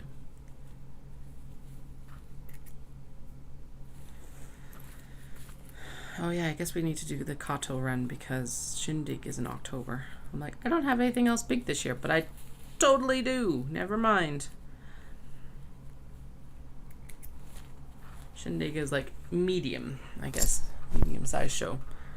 Not like insane, but not anything to sniff at either.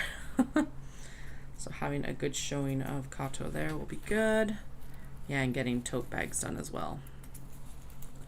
Dun dun dun. Need to get tote bags done anyway, but that'll be the big deadline for them. And also probably a restock of Market Mall before Calgary, before Christmas comes around as well. So, yay! All of the things.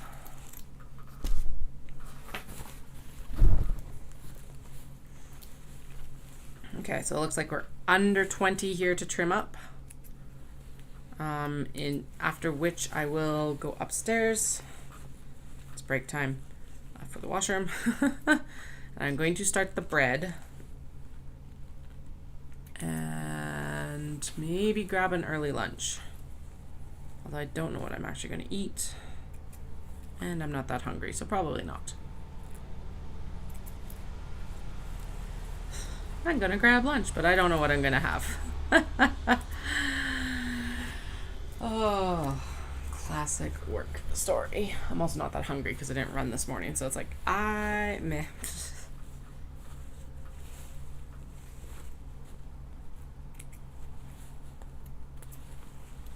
Could just snack today, which also would be a valid way to do the day.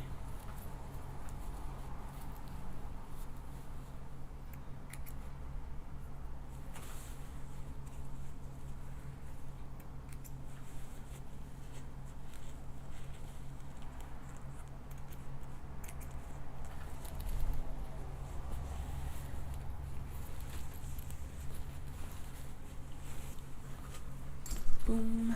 Alright, I cannot see my laptop, just as a heads up. It's like stacked way too high. I guess I could start stacking in the bin, which would probably be a good idea. Also, I totally flaked and did not actually film the setup of the Omatsuri table, but I will do Knit City Canada because it is a lot of fun to watch the booth go up and then get stocked. And it's a lot easier to do in some ways because the whole it's one setup rather than having to do like two setups. Because Friday all I did was set up the display, and then Saturday I stocked everything. Alright, let's move all the white over here. There's going to be a lot fewer light tabs, which makes sense. It usually is. And a lot more black ones, which also makes sense because it usually is. Alright, so white or off-white and dark. Holy, yeah, okay, there's a lot of them. And we got 1, 2, 3, 4, 5, 6, 7, 8, 9, 10 more to actually trim up here for their top stitching threads. I'm gonna move this down so I can actually see. Haha, success. And I'm gonna move into the desk because I'm sitting so far out. Doom, doom, doom. This is the last of the pancake makes polar bear. Woo!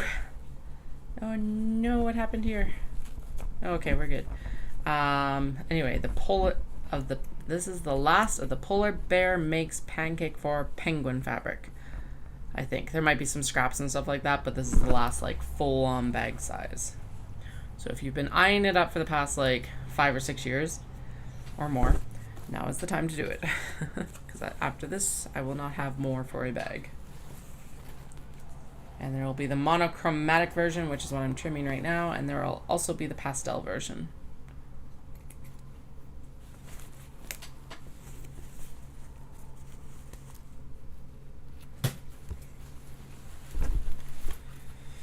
Doom, doom, doom, doom. 1, 2. 1, 2.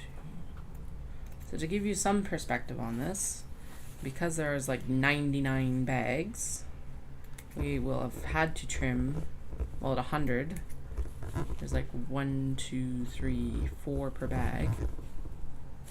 So we will have had to trim 396 threads by the end of this. That does not count the number of cuts, but it does count the number of threads trimmed. Because those are two very different numbers.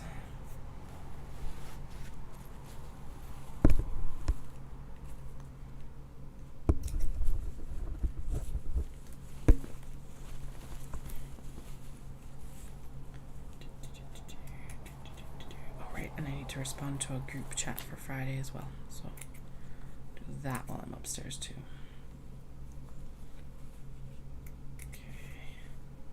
Just about there, just about there,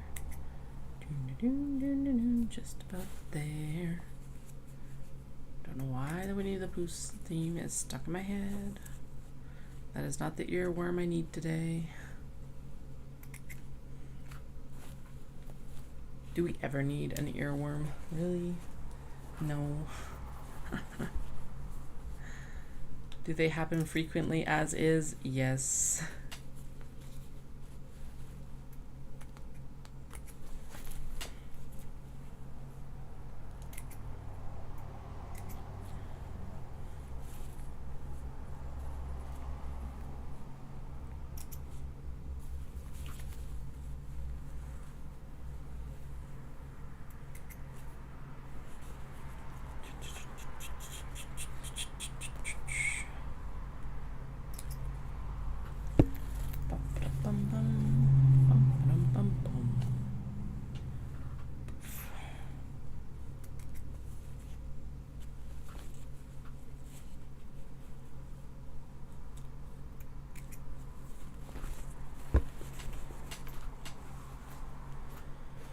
Okay. 1, 2, 3. Oh, wait. 4. Oh, it is 8 cuts per bag. Because it's 4, 5, 6, and then 7, 8, which have already been trimmed up. 9, 10? How is it 10? No, it has to be 8. Where did I miscount? Doesn't matter. So if it's 8, then it's like 792 threads we had to trim. Phew! So many threads. Yeah, 'cause 1, 2, 3, 4, 5, 6. Yeah, at least 8 per bag, typically, at some point in the process. Wowee. That's a lot of threads.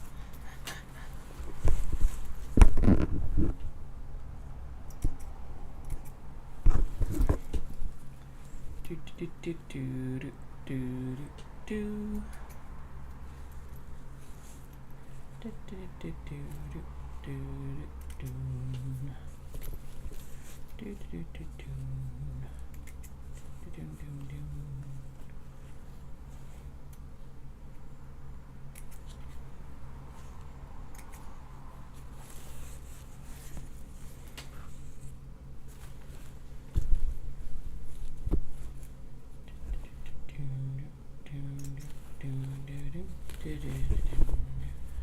Apparently it's just all about the stuff. Okay. 1, 2, 3. Down to 3. Down to 3. Down to 3. Less than a handful. Less than a handful. Bum ba dum bum bum ba dum bum bum. Dum dum dum dum. Oh, I saw a video last night of like the sounds that will make you miss Japan. So like the little chirping at the sidewalks for crossing, or like the sound system sounds for like the stations, because they're all slightly different. And it's like, oh yeah, those are like A, I want to go back to Japan now sounds, and B, super nostalgic. Like, man.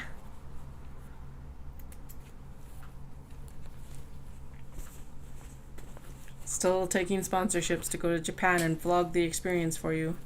Heck, I can even tour year round. You just have to pay for me.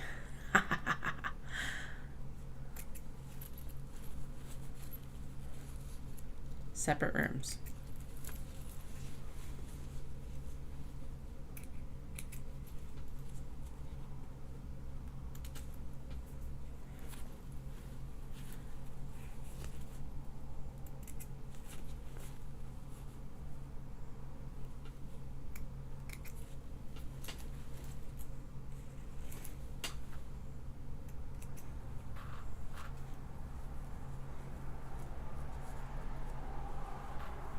WestJet did post, I think I mentioned this the other day, but WestJet posted a Sing Let's Go Tokyo as like a promotional thing for them, and I'm like, if I like sing it and vlog it, will you give me and my family flights? I can even do it bilingually.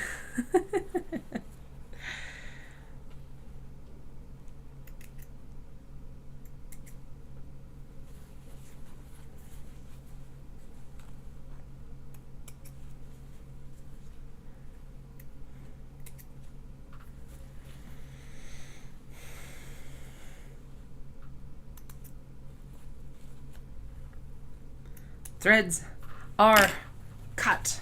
Just over an hour and a half. That's pretty decent. Okay, break time though. I get to run upstairs, and I'm not gonna start bread. I will bake bread tonight, but I do need to go upstairs for the washroom and a snack, so I don't have to go up for lunch in like an hour. So I'll chat with y'all here in about 15 to 20 minutes, and See you then. Well, chat then.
All right, I have returned. I just counted the light color bags, and there are 32, which then means that there should be approximately 67 dark bags. So we'll go in and do is we'll cut 35 light tabs and 70 dark tabs, and that should cover us for both. I'm like, where the hell are my pinky shears? Here they are.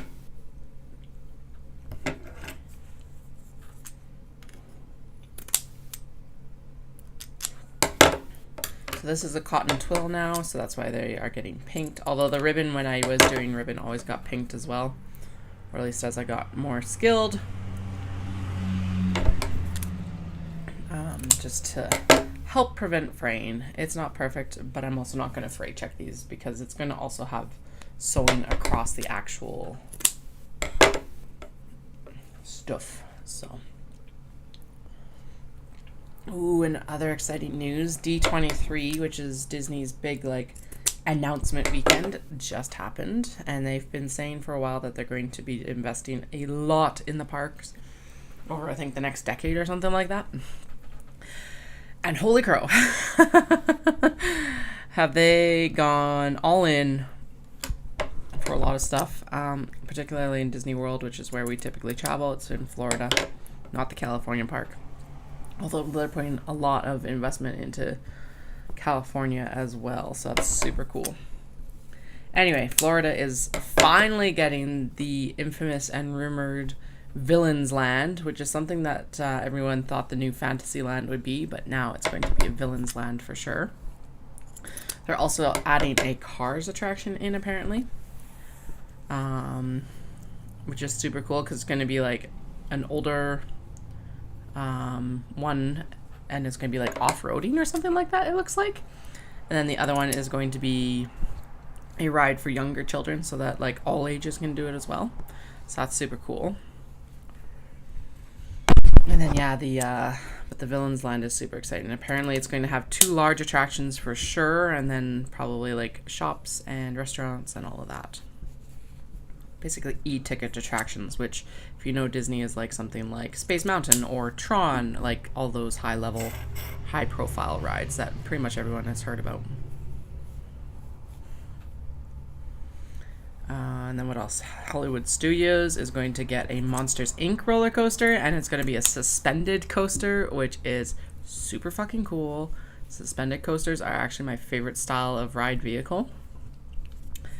What else was happening? Animal Kingdom, and we knew about this one, but they've expanded on what they're going to be doing in Animal Kingdom.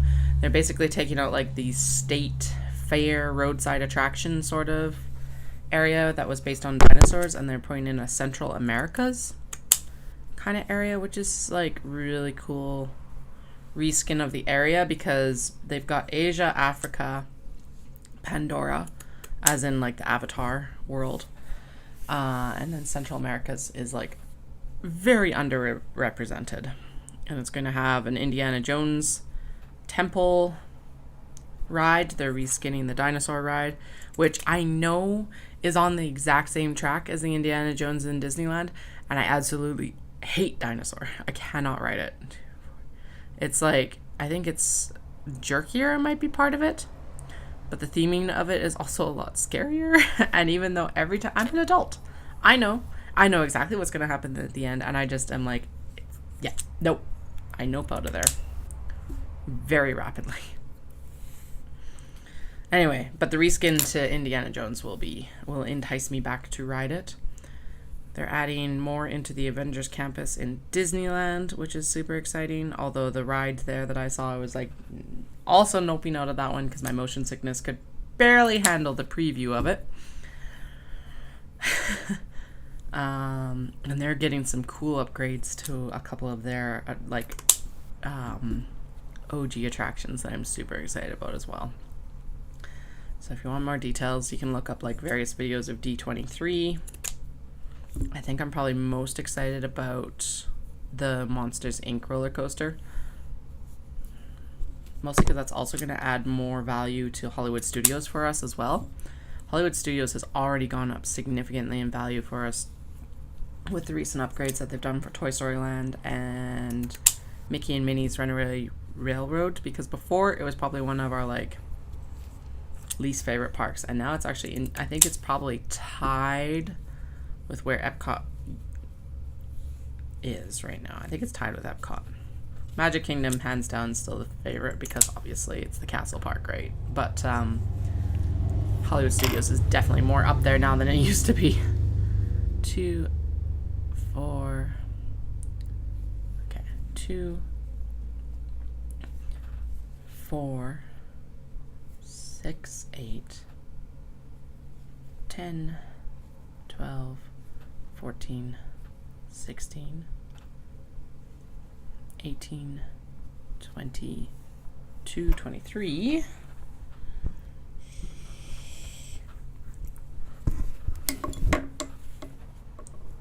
Did I say I was going to cut like 35, I think?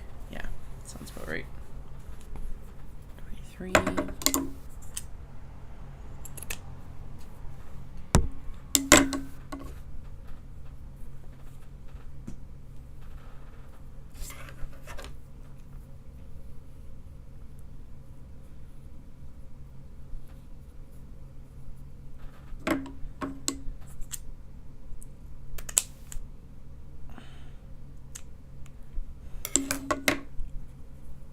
4, 5, 6,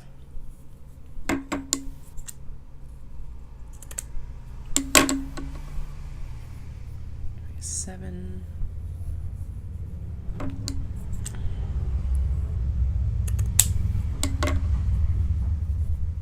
28,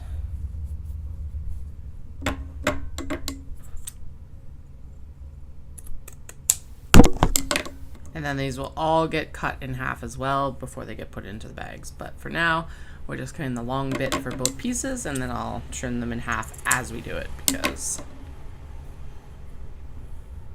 that's what we're doing today. I'm not cutting these in half right now. I know it's the same amount of cutting, but it's more efficient.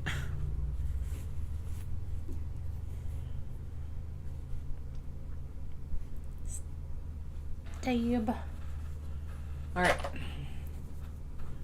Off-white is done. We need 70 black. Ah. Okay. Right. I ended up ordering a spare because I was like, I don't know where one is. And then that's all good because it's like this one's almost used up anyway. So probably use most of this smaller one up today. And then we'll still have more left than what we've got. Yeah, we got another good run on the off-white still as well. So 1, 2,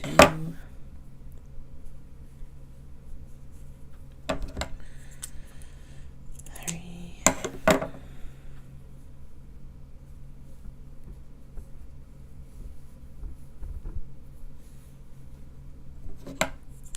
4.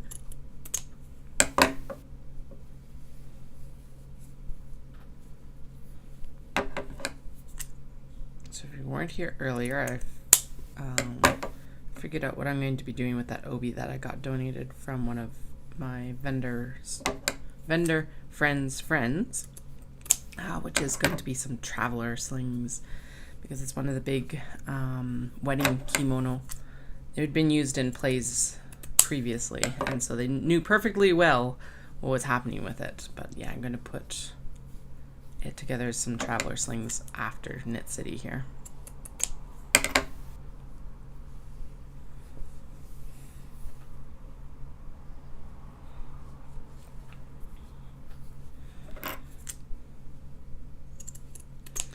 And thank you for everyone who came. If you're in Calgary and came out to Omatsuri, or you knew friends that came out to Omatsuri, thank you so much. They said that attendance was up, which is awesome. I know my sales was up. We're up as well, so thank you so much for your continued support. I appreciate it. And hopefully we can maintain that momentum here heading into Knit City, because if I beat Vancouver's numbers from last year, I will be like everything on top of that will be well, that's just it's an insane number as it is. Knit City last year was my best Knit City ever. Best like weekend of shows at like any point in the progress of this business. So I would love to see Calgary at least match or exceed it. That would be insane and amazing.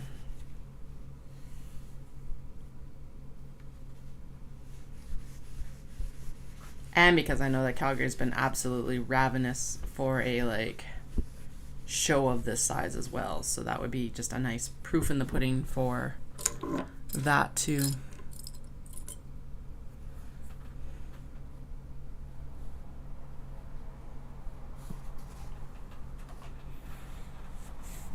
All right, how many do we have here? 1, 2, 3, 4, 5, 6, 7, 8, 9, and 10. So I'm gonna do stacks 10, and then there's 2. Reset.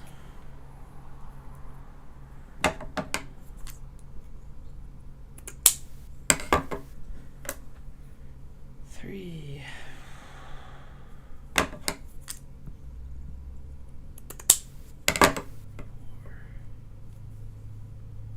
So we're into an even more tedious part of this than like having to trim down the threads. It's always how it goes though, right? So there's always this like pinch point. I've discussed this before, but it's like some bags have multiples, some bags have one. This one has a couple in the fact that it's like once we clip these, we also have to put them into the bags, and then once they're into the bags, we got like that's fine, and sewing the ends is fine, and then we have the box edging, which I always forget how long that takes. Although when you think about it, there's like 8 corners to box, so that's like for this round just under 800 corners to cut. So I like knowing those stats because honestly it helps when I'm like, oh, this is going so slow, but then you remember that it's like 8 corners to box, and it's like, oh, okay, like 6, 7, 8, 9, 10. Yeah, of course cutting 800 corners off of a bag off of bags is going to take time, but obviously it always should go faster.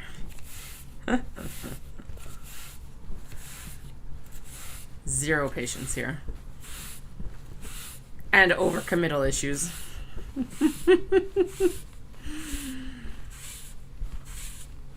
What if I don't sew it? What am I gonna sell? Especially for small box bags. We have like 6. That's nothing for stock on these. So here we are. I have 3 sewing days left, including today, and I have like 5.5 hours before I have to head out for kiddos. Dun dun dun. Will she do it? I guess we'll find out. I have a feeling Wednesday and Thursday are going to be some late nights. I will not be on Friday because Friday is kickoff, and if it's not done by Thursday night, it's not going to get done. Mostly because we also have to pack the truck with all the stock on like Friday morning. If this was Knit City in Vancouver, I'd be royally fucked because I would have to stop sewing on Wednesday. There would be no way for me to finish these up by Wednesday. But I've got an extra sewing day. So there's, again, that small, vain hope that I might be able to get them all done. I think I got it. If I don't, I don't. But I think I got it.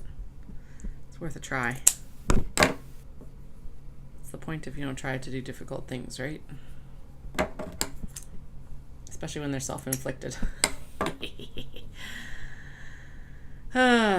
2, 4, 6, 8, and 9. So this is 10, and then we'll reset again. So that's 30 out of 70.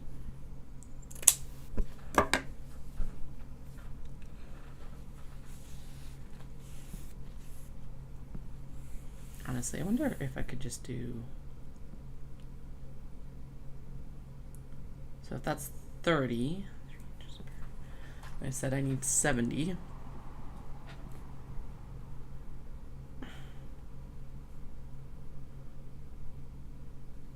Bags left, so it's 240 inches worth still. Divided by 36.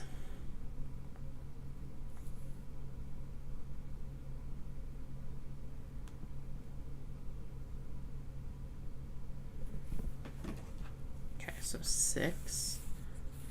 So 1, 2,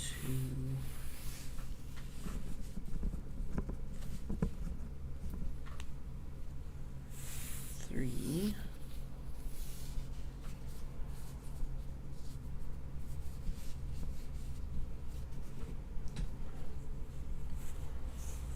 4,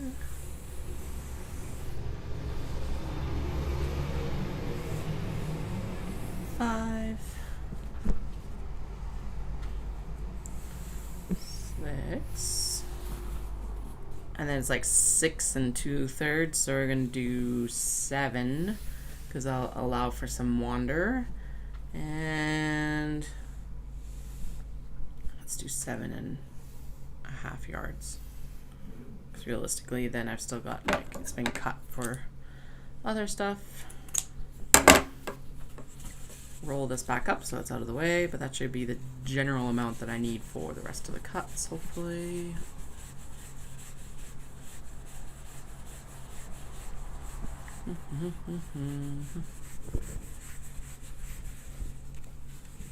Roll, roll, roll, roll.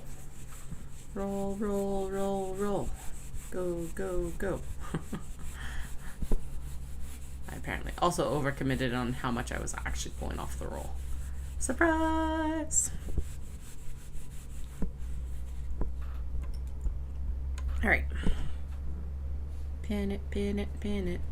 Pin it, pin it, pin it. Put a pin in it.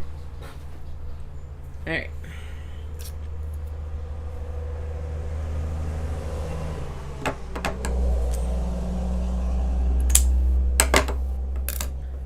One.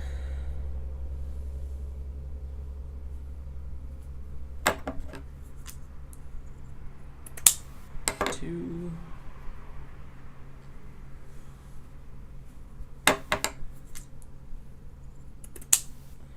3.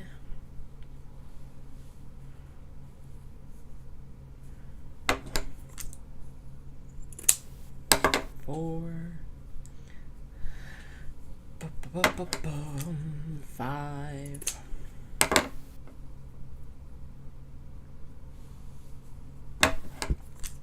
6. 7.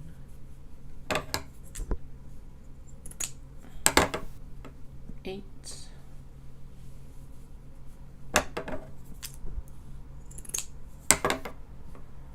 9 and 9. 9 and 10. Okay, so that's 40.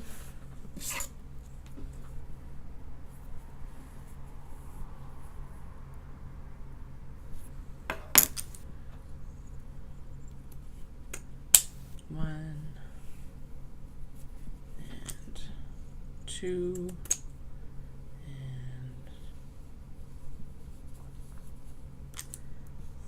3. Sorry if you're knitting or crocheting. This is not exactly the best time to be watching because I am counting.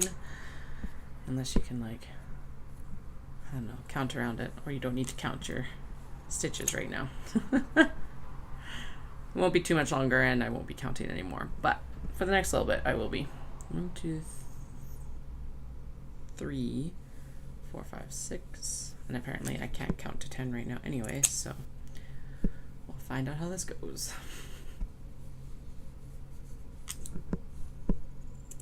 7, 8, 9,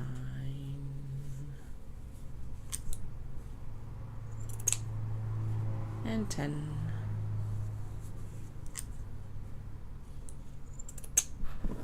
Okay, so that should be 50.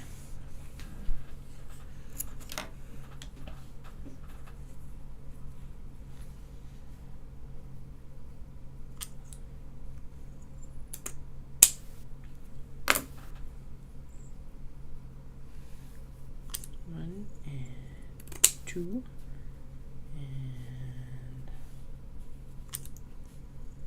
three and 4 and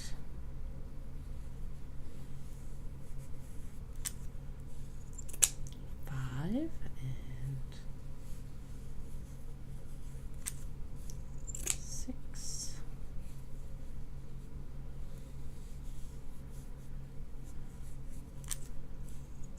7 8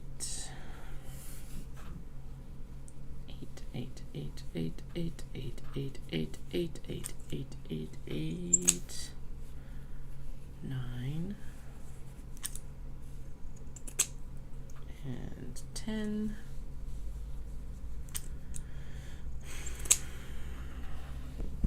1 2 3 4 5 6. Okay, so this should be the last round here, hopefully.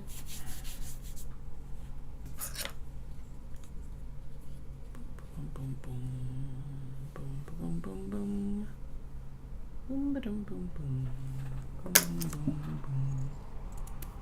1,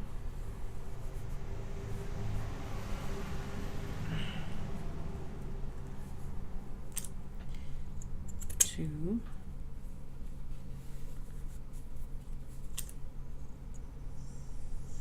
3,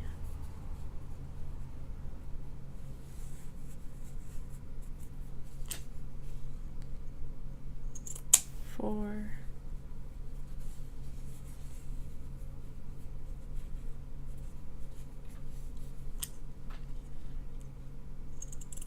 5,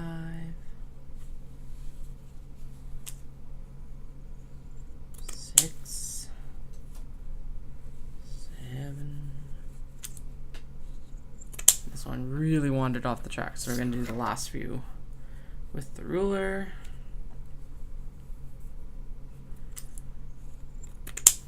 8,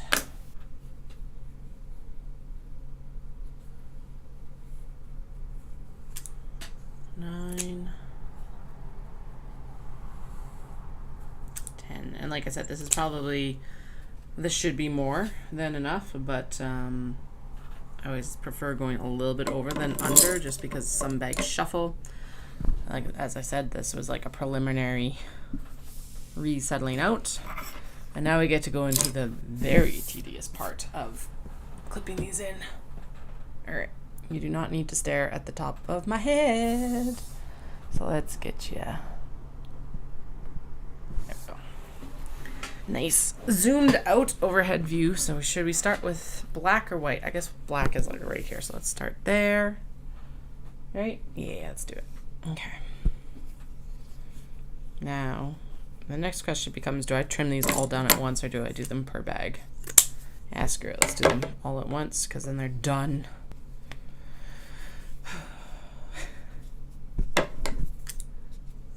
And Katie is like, I just want to get clipping. I will only do one color at a time though. That'll be my caveat. I'll do black and then I'll do white or I'll do black and then I'll clip everything in and then I'll do white, especially since there are so many more black than white. So once we're done clipping in the black, it'll be like half the time to do the off-white ones. Excellent, right? So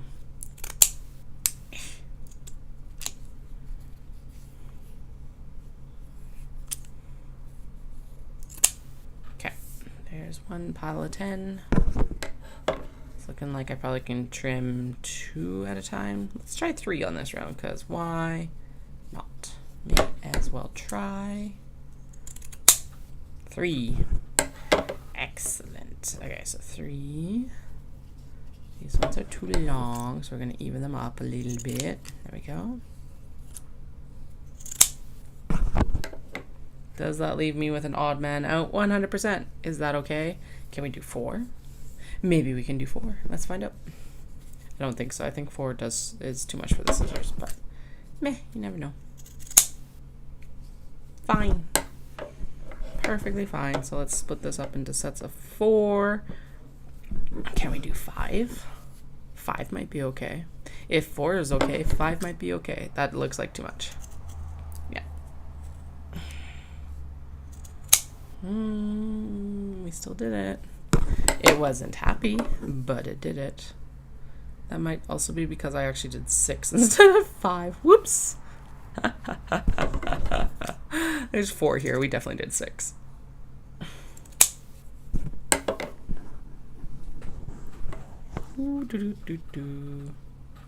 Just putting these shears through their paces today. That's for sure. Doom, doom, doom, doom, doom, doom.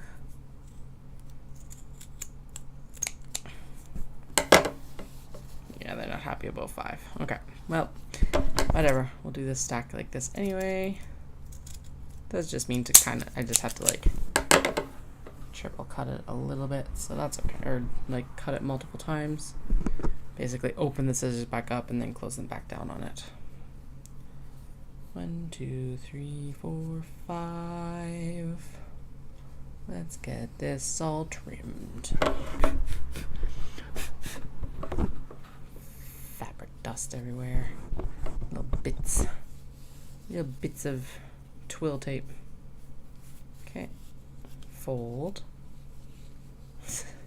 Fold the other direction apparently. All right, there we go. Happier. In. Trim. Trim. Trim. Trim. Yay! 1, 2, 3, 4, 5.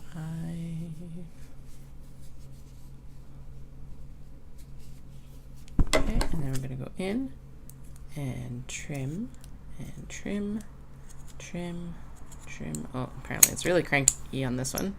Ah. Okay, so let's move down to 4.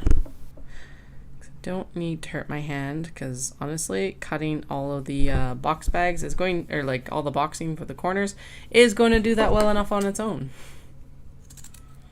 Because that always does. 1, 2, 3, 4. So Dallas got me a really nice ring for our anniversary. I wanted a ruby ring, like as my engagement ring, but they sold him a different ring. So we've been together for 15 years and 10 years. So 15 years together, 10 years married. So I was like, I want a ruby and diamond ring because those are the stones for like those years. We're also married in July. So like it's the birthstone month, or both ruby's the birthstone for July. All that. And it's currently a right hand ring. But I think I might need to request that we go get it sized to be like a left hand ring because I'll actually see it more on my left hand than my right hand. It'll also be out of the way of work because I'm finding that even though it's extremely low profile, it does get caught more than my left, like even more than my engagement ring, which has got a higher setting on it, to be honest. So maybe I'll find out if they've got like if it includes a resizing or not. I think it probably does. Could also just use it as a right hand ring until I lose a little bit of weight, but I don't feel like there's a lot of like chub to lose from the fingers, so I guess there might be though. But I've also I just know that I'm also dispositioned to bigger fingers because my grandma actually I have my grandma's hands and neither of my grandmas had small fingers. Alright, there are text messages coming through. I just want to make sure that it's nothing that involves me. No. We need to go in and install the zipper for the black cats here. This is going to boggle my brain. If you want to yell at me which direction I'm supposed to do it, go for it. I'm pretty sure. Yeah, we're good this way though. Okay, it boggled my brain last time I did these for sure, so who knows. Oh, that went on so nicely. So now the bag gets turned inside out again. Should have been doing this while I was actually trimming up the ends, but you know, live and learn, it's fine. And then we line up those iron marks that I had ironed in when we were doing the top stitching ironing. Fold back, fold back. These clips need to be brought towards me a bit more, so let's move all the other junk out from underneath the neck here. Actually, some of the stuff, I do need the seam ripper. I do not need the awl or this or this. Yeah, not everything needs to be here right now. These need to be here. Those are just garbage because they are experiments.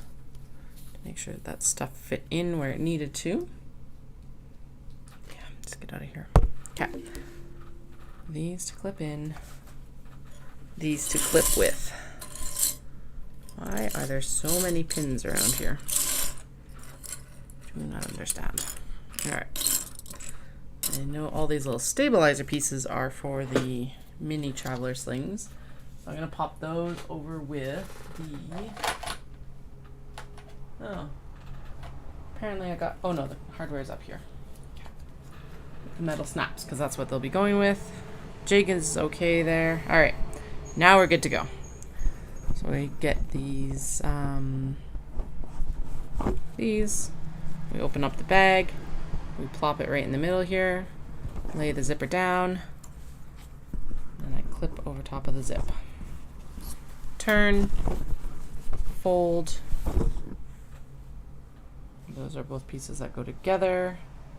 So I'll grab this piece, fold, in, over, and clip. Now with this zipper overhang here, I will trim it down once we've actually sewn it into the, we've sewn all the twill down and the exterior down and blah, blah, blah, blah. This one already has its zip pull because it's a pre-made zipper. So we're going to turn and apparently drop pull tabs on myself. The two that will, those are the two that we'll use next. Push this a little bit more out of the way apparently. Okay. Center the bag, the exterior, center the interior.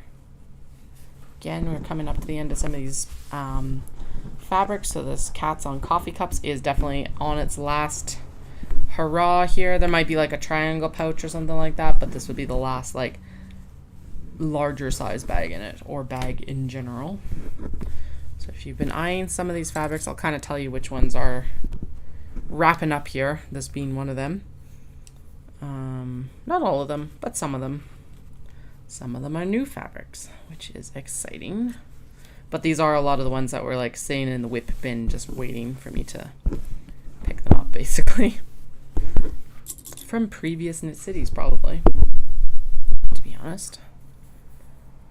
Doom and up and down.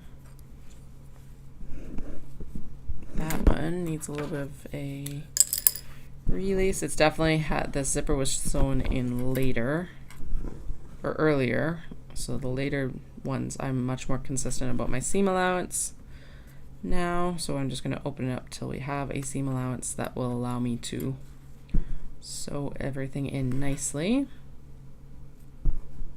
That should be good there,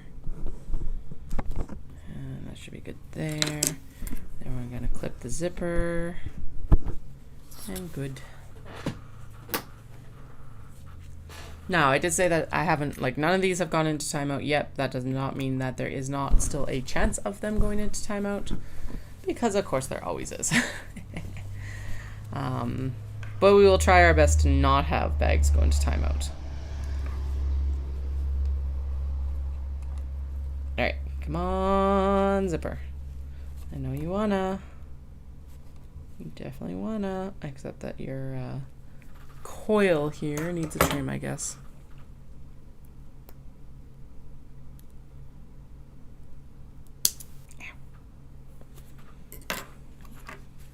myself in the little pinchy point there. Okay. All right, that one is flowing through properly. Just got that one in. Okay, now I'll pop them both in at the same time, hopefully. No, I won't apparently. Ugh. Okay. If one side isn't sticky, the other is. Yeah, there we go, got it. Okay. Puff. That's a thread that can get out of debris. Both of them. Okay, and there's threads from other stuff on it. Excellent. Okay, this is non-directional, so that's why I was just like, throw the zipper on. Doesn't matter. The strawberries are going both directions. Ooh. Actually, no, maybe I did sell one large box bag. I think I sold one large box bag this weekend because it was a strawberries one. That's what it was. Yes, I forgot about that one. I was kind of shocked that, yeah, there wasn't more movement on the large box bags. So some movement on the gyoza bags, which makes sense because, again, I haven't really marketed them yet. That was kind of their debut, quiet debut. And then lots and lots and lots and lots of interest in the mini traveler slings, which is awesome to see. So I'm glad I did take the time to actually wrap up on sewing those on Friday. Well, it wasn't even, well, I guess it was sewing still. It was a lot of finishing work with the snaps and the other thing. Snaps and logos, that's what it was. Like, what was left on those bags on Friday? Duh. We'll wrap up on the few that did go into the timeout bin as well, because most of them are just super straightforward, easy fixes.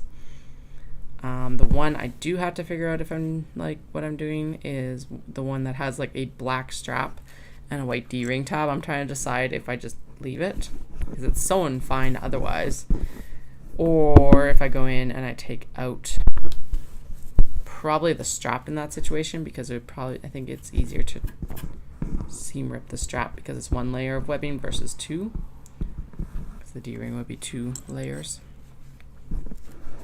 So that's what I'm leaning towards, but I haven't decided yet.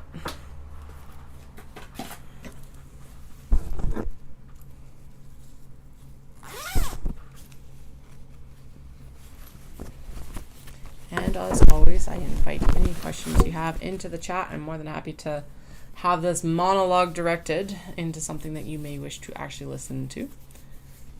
And if not, I will just try to keep the rambling up because that seems to be working. Got a lot of really nice fabrics coming to Knit City, Calgary next weekend. Super excited for this event because it's the first year in Calgary, and I think we are a very good city. I think Vancouver is a really good city to host it in as well, but I also think for Western City, Calgary is like, I've mentioned this, but people are like extremely excited to actually have an event that draws like Knit City teachers and social vibes and all of that. So, and I'm happy to not have to drive out to Vancouver for a show this year. Side benefits for me.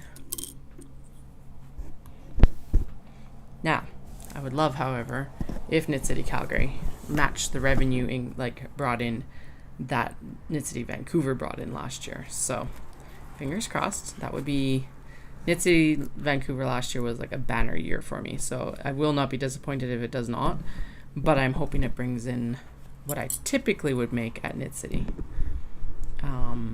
And obviously if it matched last year's record, I would be extremely happy.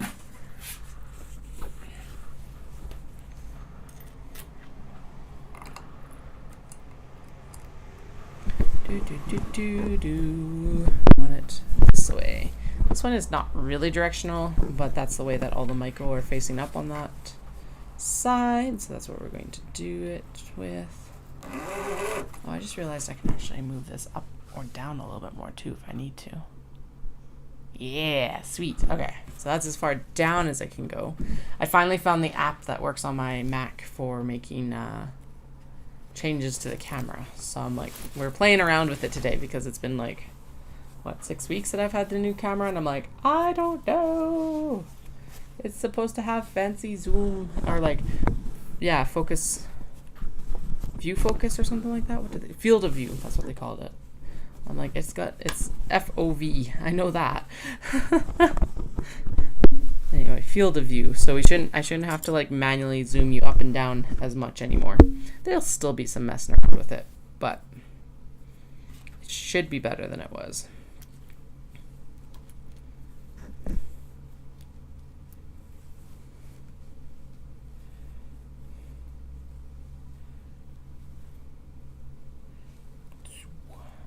Zoom, zoom, zoom, zoom, zoom. I don't think that song's stuck in my head. Get out. Okay, and there will be some overhang from these zippers, and I will trim that down after we've sewn both ends shut and have the like pull tabs set in. We'll be good.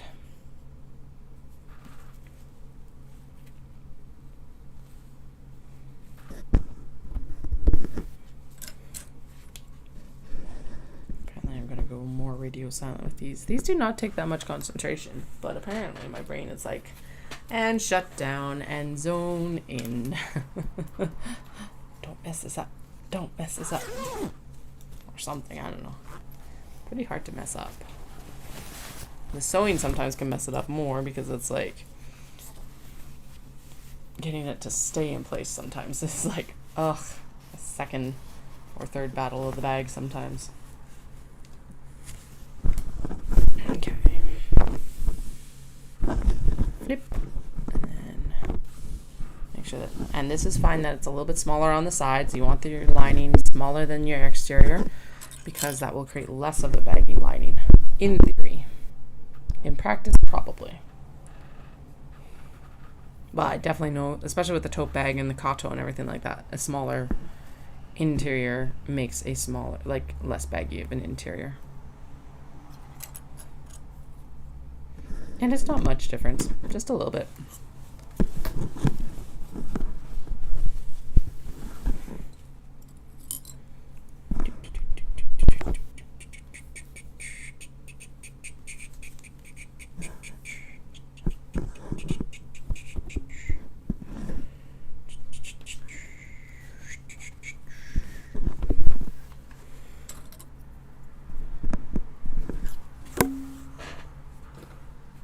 Should have put those tabs back in a stack of like, this is this, and like stacks of 10. Oops. Because now my brain's like, how many more are there to go? And it's like, I don't know, and I don't really want to recount the bags right now. Under 70. Maybe around 60 right now. Should have been timing these just out of curiosity more than anything, especially because it's such a big number this year. Not like it's not a big number every year, but I do think that this is a substantial more small box than I normally make for Knit City. Again, only having 6, it's a good focus point. The reality of it, I will probably finish about 50 of them. But you know, again, if I don't cut it and have it prepped, there's no way it can get finished at all. So we'll see what ends up happening here.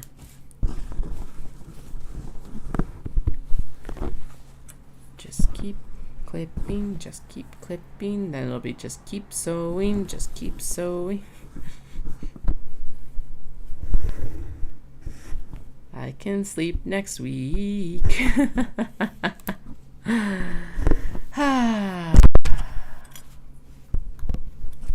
And I am going to sleep next week. I think on Monday next week is going to be my big sleep day. Dallas is in town, actually, so he's working downtown for the first few days of the week. But kiddos are in summer camp, and so Monday I think I'm going to just... all we're going to do is sleep. And then Tuesday I'll start back down here and see... well, we've already got the plan for what I need to proceed with, at least, which is nice too. Which was actually the nice thing even with the small box bags today, is it's like, all right, I didn't have to dither about what I was going to do. It was just like, come downstairs and you gotta do the small box bags. Stop procrastinating on them. I said it to myself a little bit nicer than that, but not by much. It was mostly like a, get going on these right now. My boss can kind of be an asshole sometimes.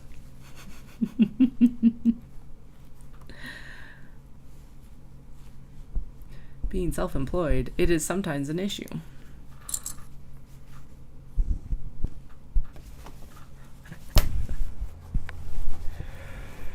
Oh boy, yeah, but it'll help because tomorrow night I'll also be in bed at a decent hour because Dallas will be home. So, and then Wednesday and Thursday we will do the big push. And Friday I'll be in. Well, I guess Friday will be a bit later of a night as well, but that's okay.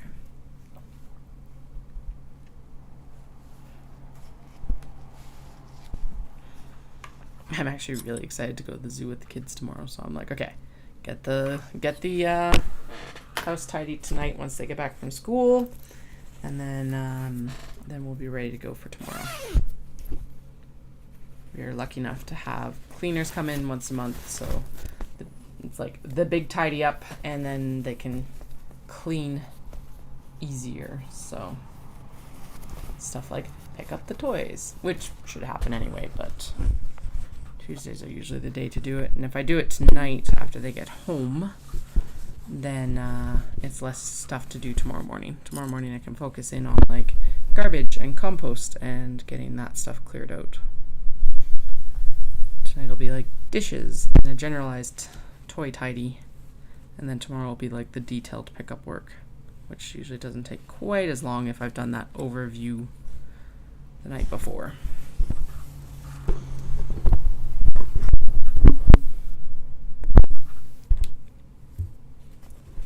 Keep going to pop those into my mouth, and I'm like, I don't need to do that. They can stay folded down here while I clip this part of it.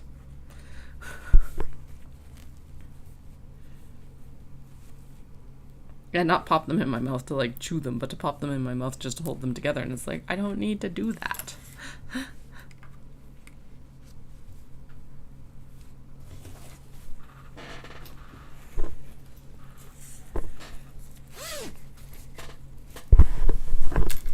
Is Cracker Cats. I love this like zipper. It picks up the color of the senbei. I call them Cracker Cats because they're sitting with all the Japanese crackers like the senbei and other traditional crackers. Ooh, I just realized I gotta keep an eye out because Kyoto Marathon should be announcing their like medal design coming up here. I really want to see what they're going to do this year because it's like, all right, last year's, I don't know how they're going to top last year's, but or this February's. And I found out actually, so the Nagoya Women's Marathon, I thought that they did like a Tiffany necklace every year sort of thing, but I found out that this year they're actually doing like a fancy like drink glass or cocktail glass. So I'm like, oh, okay. So they like rotate through makers, which is super cool too.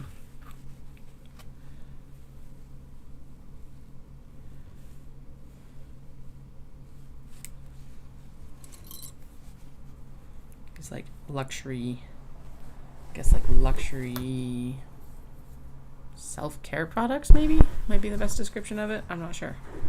But like last year it was a Tiffany necklace. This year apparently it's a baccarat glass. It looks really pretty.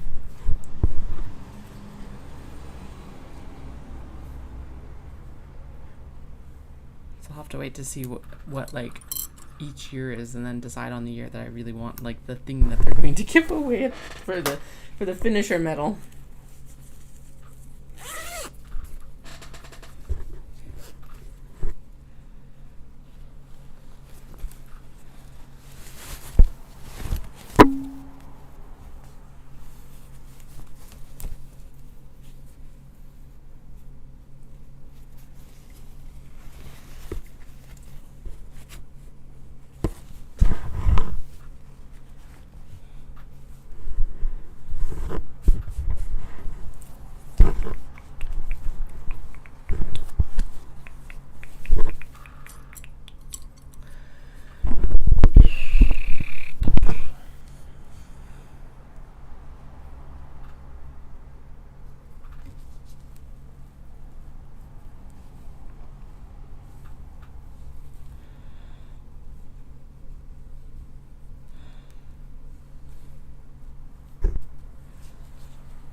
into is hopefully I have enough clips to do all of this today. I could do it with pins, and if I run out of clips, that's what we'll do.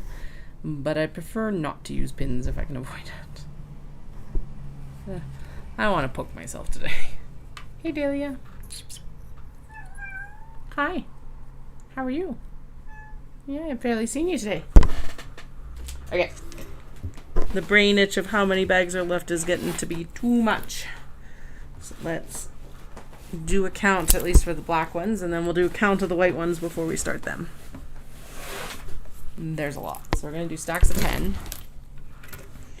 I bet you there is currently 55 to do.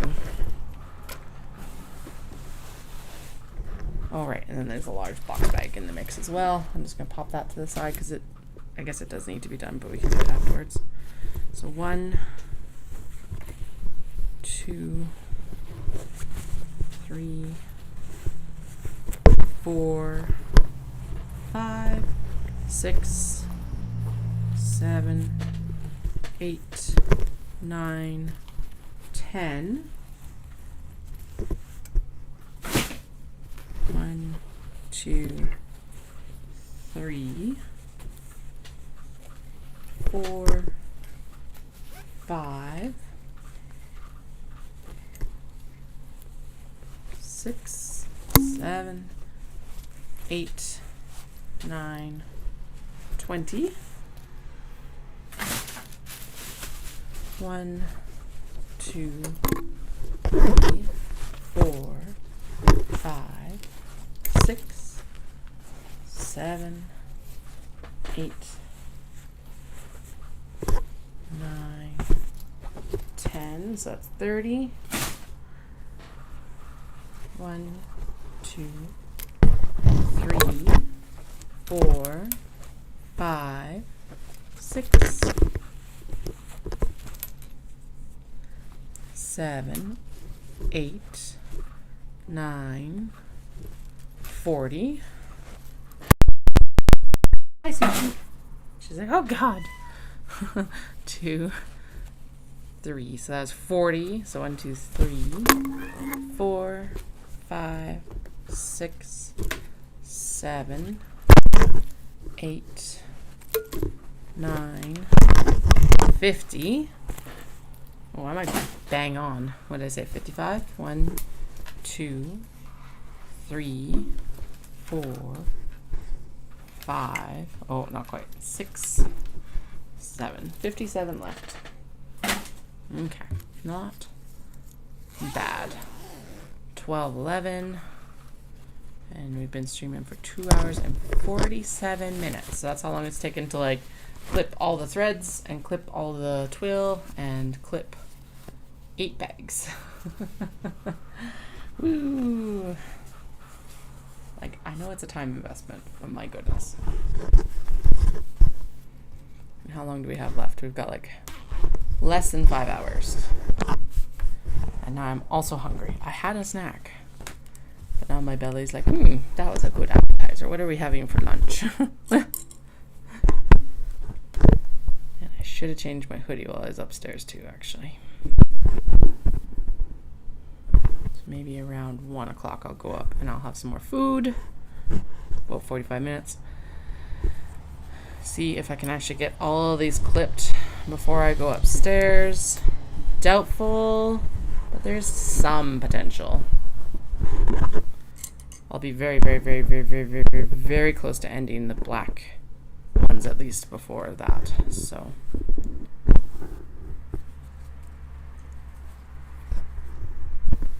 because at like 2 minutes per bag and 56 left. That's 112 minutes, which is just under 2 hours. Never mind. We're definitely not going to get them all done before I would need to go up for some food. But we'll get a good chunk because you know what? Each bag forward is a bag forward. Okay. So that apparently this one didn't get pressed well enough. So we will finger press in the center line of the fabric.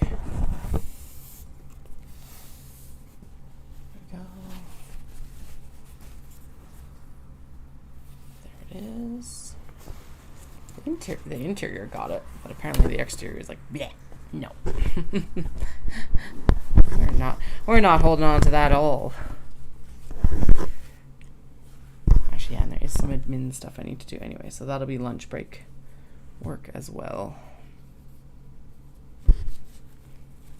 Okay, so 112 minutes, and then there's what, like 30 white ones to do and 2 large box bags, so 30 like 2 minutes a piece in another hour.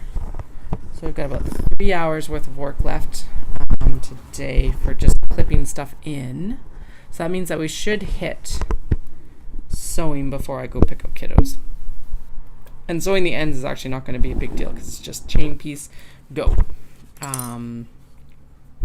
It's always the best way to do it, or always the most fun way to do it at least. And then yeah, we should be able to get the majority of the interior seams done. End seams done. And then, as I mentioned, the chores tonight, and then I'll come back downstairs and we will start boxing the edges tonight. So that would be really good. If I can get onto the boxing the edges tonight, we are like on point for getting these done over the next couple days. Like next couple of days of sewing at least.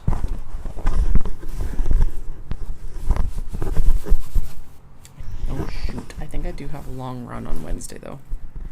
And I'm supposed to go for a run today. But it's only 3 miles, so I think I'll do chores, and I'll go run. These kiddos are home. And then come downstairs after they're in bed.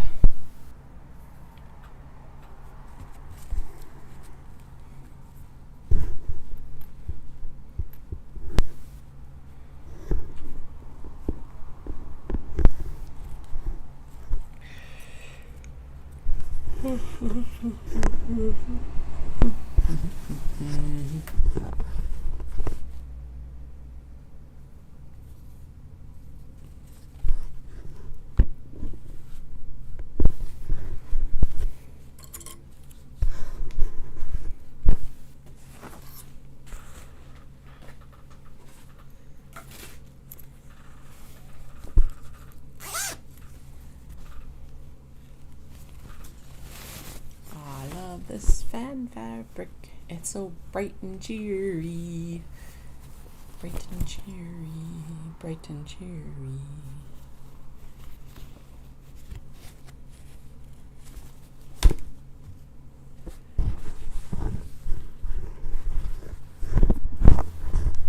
Actually, I'm gonna go for lunch once I run out of clips here. It's like 2 more bags because now I am really hungry. Talked about going out for food and my stomach's like, yes, please. Please feed me today. Well, not that I don't feed it every day, but please feed me now. Maybe a little bit more impolitely than that. There may not be please right there in there.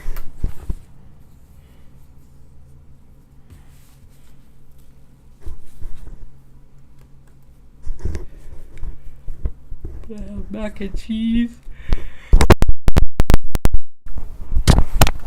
Sorry, I knocked into the mic cable there. Anyway, I have mac and cheese to heat up in the microwave, so it's not like it's going to take very long. Can make myself another coffee. Can answer the texts, admin things that I need to do, and then yeah, come back down a little bit more refreshed than I'm feeling right now. I think also standing up and moving around will help. And a t-shirt so that I'm not like starting to continuing to overheat.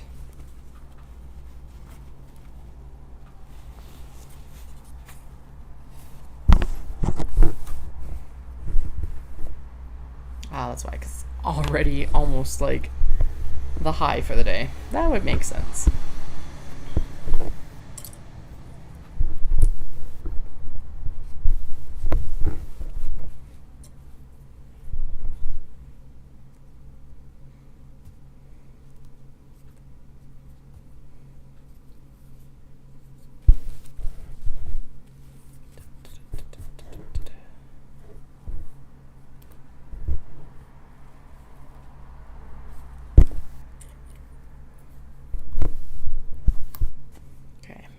this, there'll be one clip left on the desk.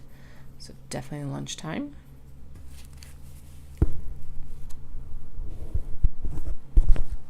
And I will be back to wrap up on the actual clipping of this stuff. So let's do this. Yeah, because I'm almost through. Yeah, there's 52 left right now, and I got the big bin of clips over here.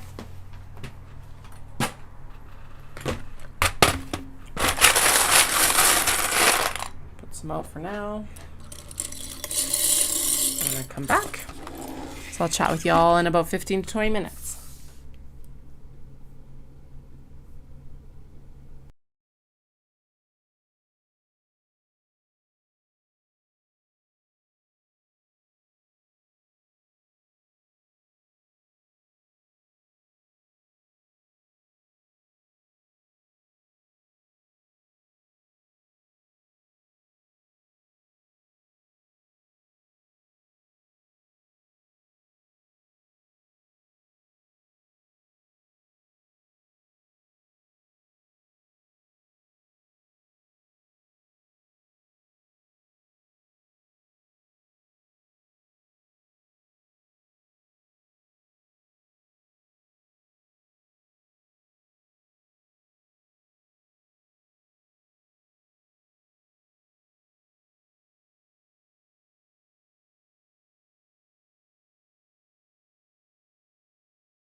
have returned. Okay, back to live scene here. I've got some coffee. I have my lunch. I messaged the people that I needed to contact today. Now I can go back into goblin mode and get this done. I even drank a full glass of water. Look at me go. I was chatting with Caroline because she's in the throes of the last of the making as well. And I'm like, yeah, here's our crowns for being the queens of overcommittal. That's for sure. Apparently there's been a mix up with the Dyer schedule, so whoops.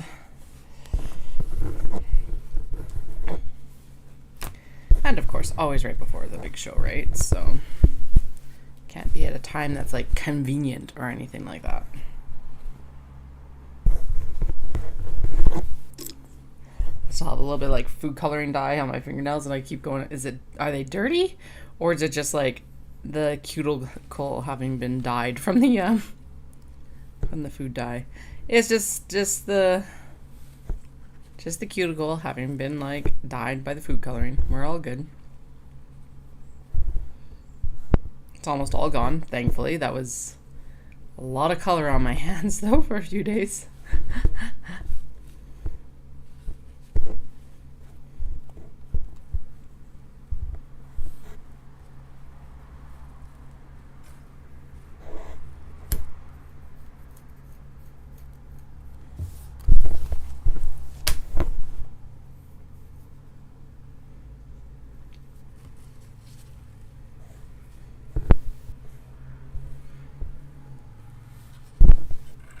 Should have checked my email and just made sure there was nothing super desperate in there. I'll do that right now.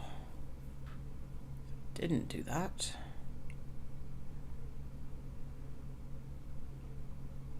Nope, we're good. Okay.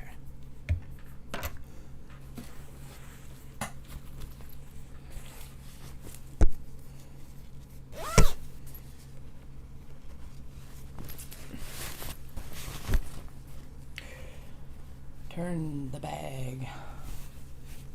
Line up the bag. Anyway, what I was coordinating is there's another maker in Calgary that does these really cool like stands that will hold yarn, and they fit extremely well in the large box bag. The Kato as well, but the large box bag's the one I'm going to focus on. So I'm going to have one in my booth as a demonstration, and then Caroline is going to kick up some yarn to go for demo purposes, like, pretty much. And then we'll have like mutual information in each of our booths about this product, which is going to be a lot of fun. If you want to take a look at it before, it's called Ocean Prairie Designs, and they're like 3D printed yarn stands, so it's really cool.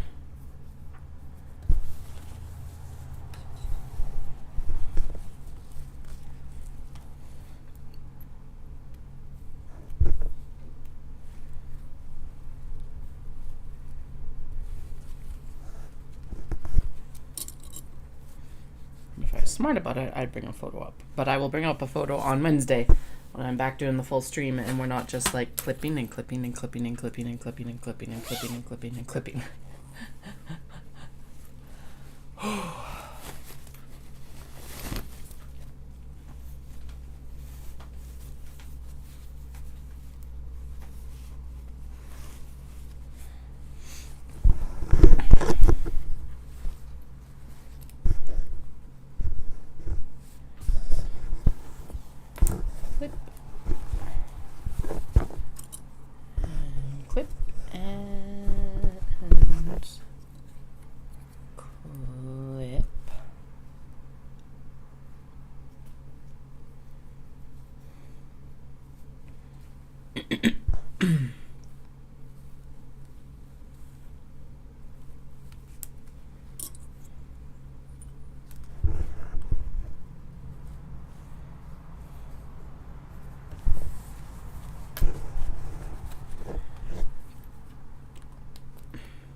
50 small box bag tabs to go. Woo! So what did I say? It's like even about 2 minutes per. So we got just over an hour and a half of these left. Then we got to go in and do the light ones. So around 2:30 we should be done these ones, and then we'll move on to the light ones.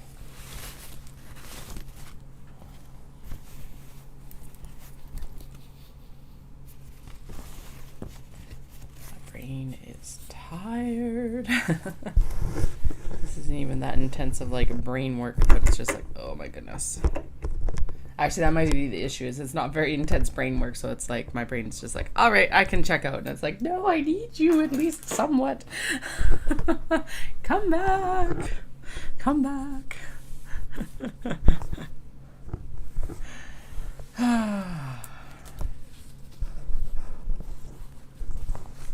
Well, that's what coffee is for, right? Right? Right?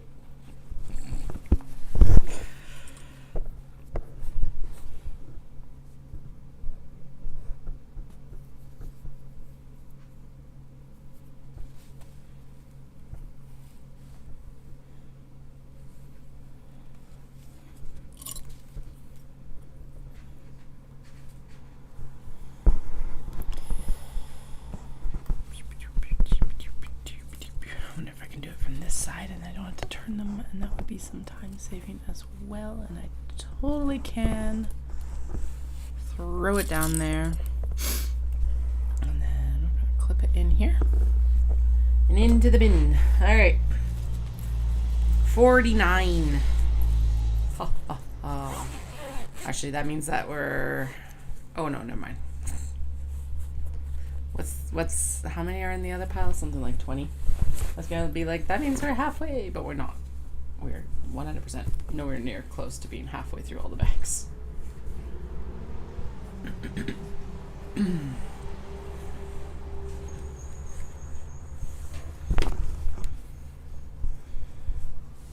When we hit the 40s in this set, we'll be closer to halfway. Alright.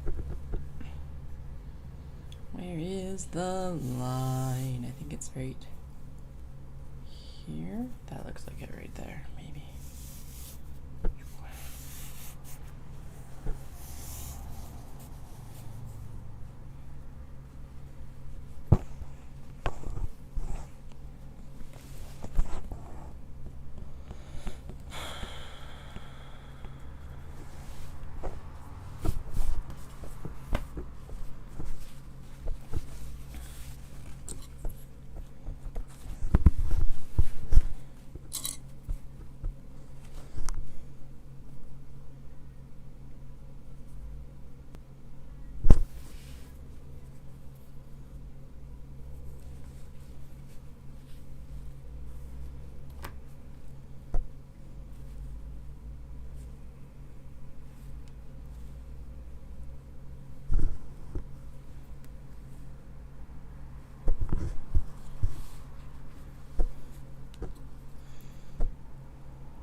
Moving the jig out of the way was a good idea, instead of having to like work around it constantly. Actually, maybe what we'll do is when we come up to the ones that do need zipper pulls, I'll just kind of, we'll move them to the side and like be the last ones that we do, so I only have to put the zipper pull or zipper jig back up like once at the end. I should have actually done that with the lighter ones as well, but I don't think there's very many that need zipper pulls on that side. Maybe one. Maybe the strawberry ones or something like that might need it, but oh no, whatever. I can deal with that one for sure. Okay, just double check that that is actually mostly lined up.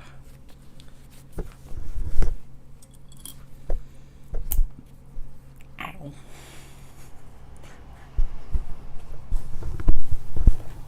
I may have killed my Cosmos off. I'm like, I didn't end up getting them watered after Omatsuri, and then I forgot again yesterday, and I'm like, ah, shit. They're very droopy. I should have actually checked them when I was up there for lunch, but if I did, I did. I would be sad, but it's like not the end of the world. The sweet peas are still doing really well, as are the petunias. And the kiddos' pots have survived, but it was like just a little bit too hot and a little bit too much sunshine over the weekend. And now I'm like, oh no. Will they survive? I guess we'll find out maybe tonight. I'll take a peek at them when I go upstairs for dinner.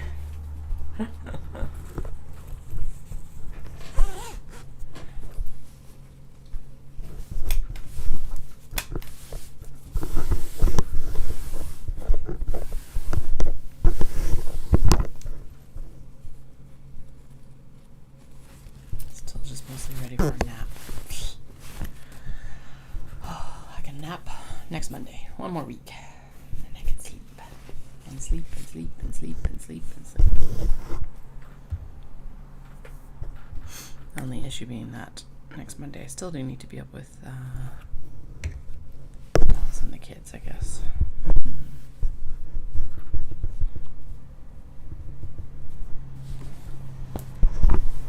Oh, I can come home and nap after Dallas and the kids.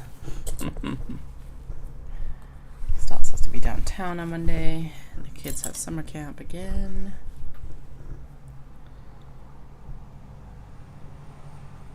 So it means I'll have to figure out what we're having for dinner that few nights, because with Dallas home it'll be a bit different dinner-wise.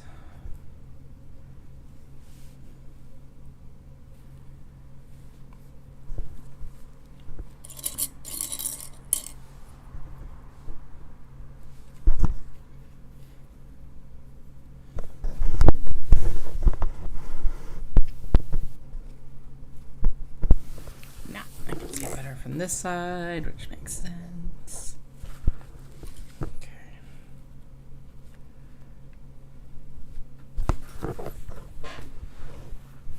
Alright, so when I'm saying stuff that needs to have a zip pull put in, it's like this stuff. So I'll set it aside for afterwards, and we'll do it at the end, so I only have to set the zip, the zipper jig up. Actually, maybe we'll do it at the very end, and then I can set aside everything. And we only have to set it up at the end, because all of them are going to get stitched with white thread on the inside, so that's not a big deal. Delia, what kind of mischief are you getting up to, ma'am? I also need to go through and actually make more keychains and buttons, because they were super popular this weekend actually as well, so that would be something to do more of.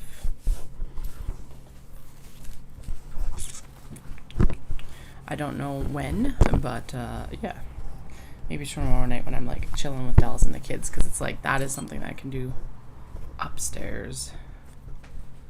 And with what fabric, I don't know, but if we're if we're boxing all of these, that is the fabric for the buttons and the keychains. Actually, and then there's some other offcuts and scraps in the bin upstairs that would work really well too. So there we go. Answered my own question. Was it really a question? I don't know. We're in the twilight zone right now. Who knows what's going on? What day is it? What time is it? Where am I?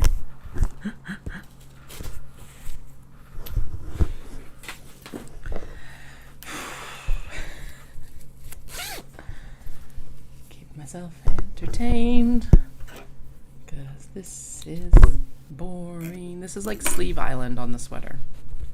Especially if you don't knit, like I usually knit my sleeves like 2 at a time, but especially if you knit them 1 at a time, it's like, and now you do it again. Round and around and around and around and around and around and around and around and around. Alright, that's a good point. I need to actually, what am I going to carry for knitting to like these, to the social events, I guess. I don't know where my cake winder is. Ball winder, so I'm gonna have to probably, you know what? Socks. Socks are fine. I've got that pair of green with tweed neps that are like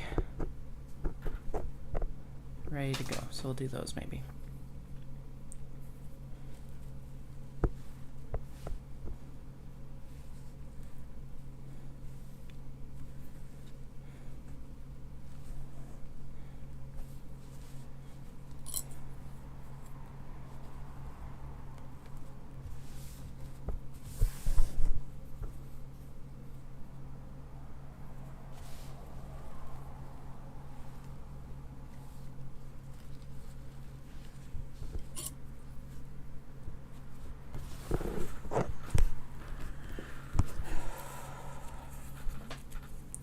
At least for some reason, that pile went faster. I know we set one aside, but there's only 3 left to clip. Yeah, so that means we got 44 right now. 44 remaining.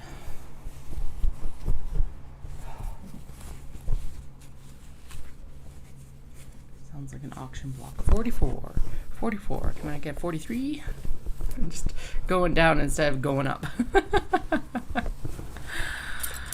Oy, oy, oy.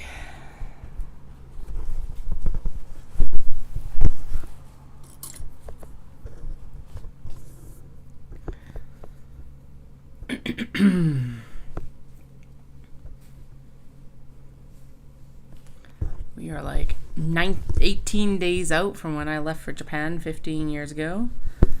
I cannot believe my exchange was 15 years ago.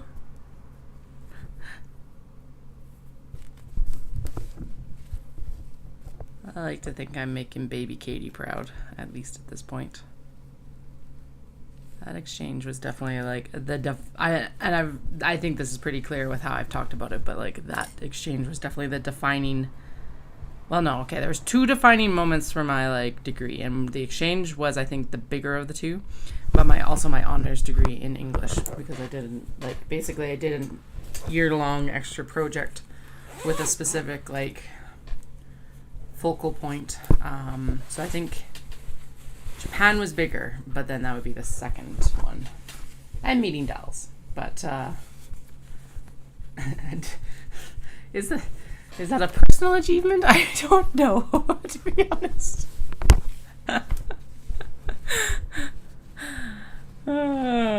Yes? No? I guess those are all up there. There we go. I think Japan, though. Japan is top of that list. Sorry, Dallas. Tied. They're at least tied. I definitely talk about Japan more, well, and Dallas more than my honors degree, though, so it's Japan and him definitely top out in that category, at least.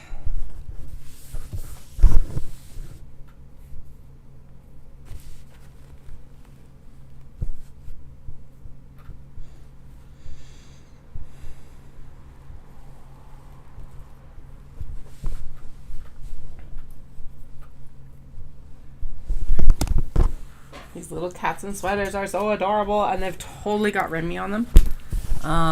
This little chunky boy with the little red dot sweater looks like Remy because he was a chunky boy.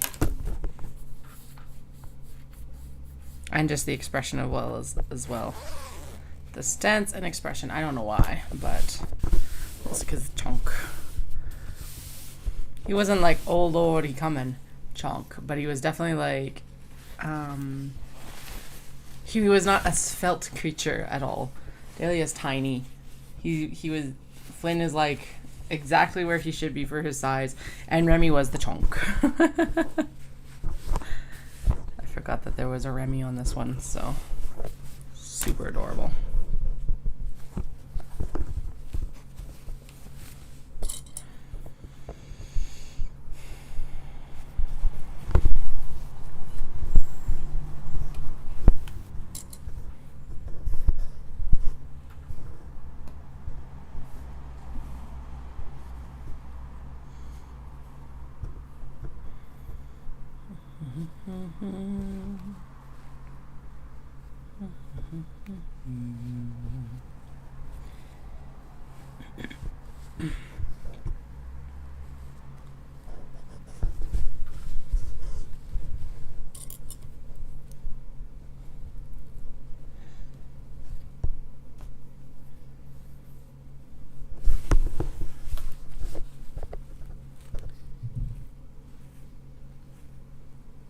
This is the last of this fabric as well. I was going to kind of give a running list of the fabrics that we are using up. So this is one of them.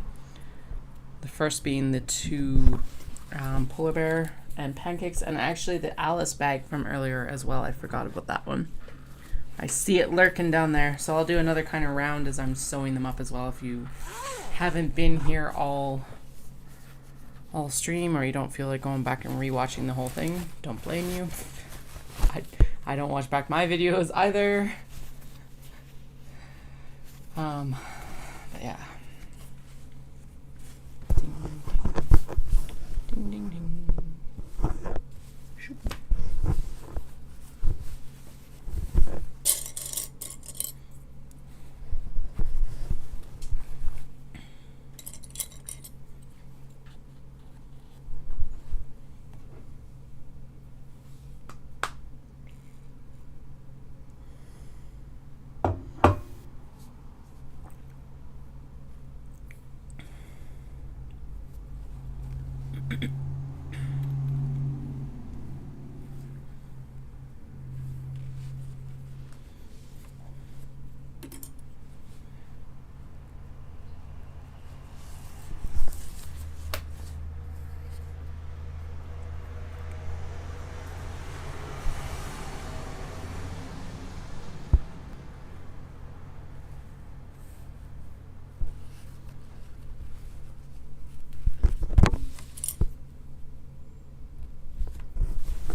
Cats in a flower forest.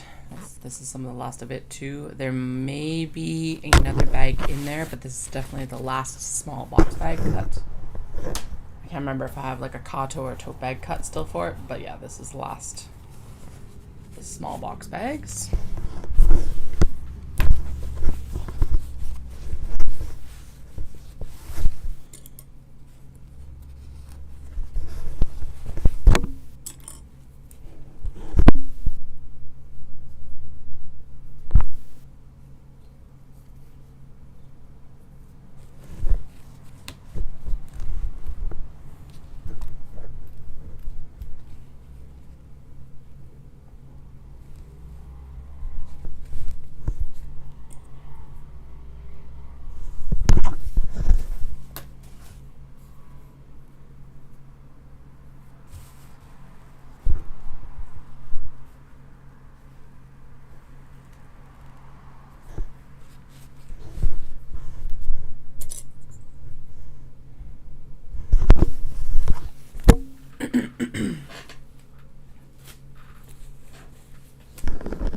Strawberries. Strawberry in Japanese is ichigo.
Looks like the autofocus is having a field day right now.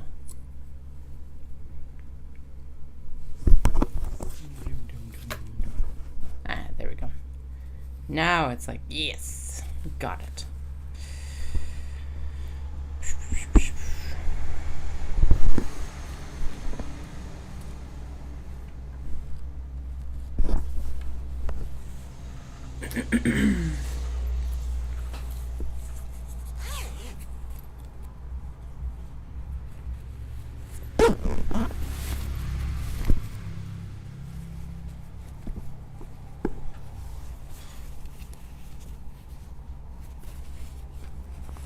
It is really struggling at that field of view angle, isn't it, hey? Let's see if turning autofocus off would help. Doom. Doom. How do I focus it? Do I just like tap it then? Settings. Yes, I want to preview the video quality. Oh, interesting. Bye. Hi.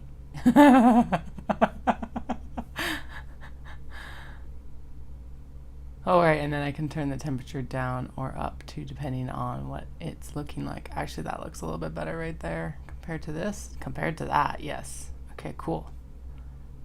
Ooh. All right, let's try that with the autofocus off and see if it freaks out less, because it was like beep, beep, beep, beep, beep. It was distracting for me, and I'm the one working. Can't imagine what it was like watching it.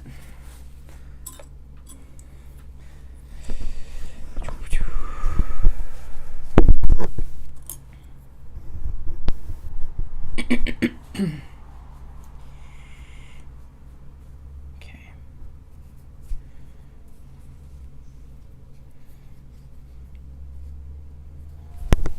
Also, if you're like, what, Katie, what the hell do you have on your arm? I don't know how visible it is because it's like I'm not flipping it up, but it just caught my eye. It's the hearts for the kiddos to be like, all right, these are going to get tapped your heart throughout the day, and then it's going to fill my heart up as we go. So, although my youngest was like, tap, tap, tap, tap, tap, tap, tap, tap, tap, when I was like sitting right there, and I was like, no, it doesn't work while mama is here.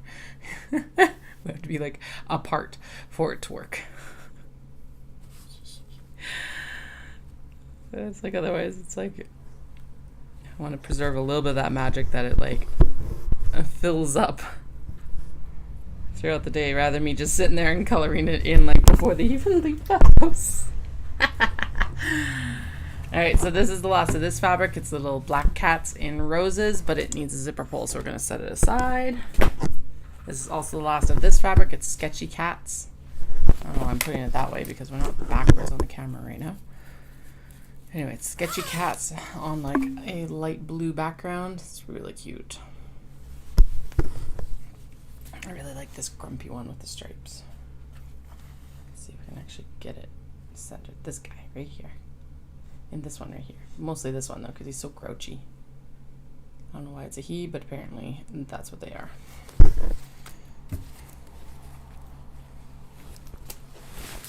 So quality control inspector Flynn is down here. However, he is slacking on his quality control inspector duties and watching out the window instead. But he is in the room, making sure everything's going at some sort of pace at least.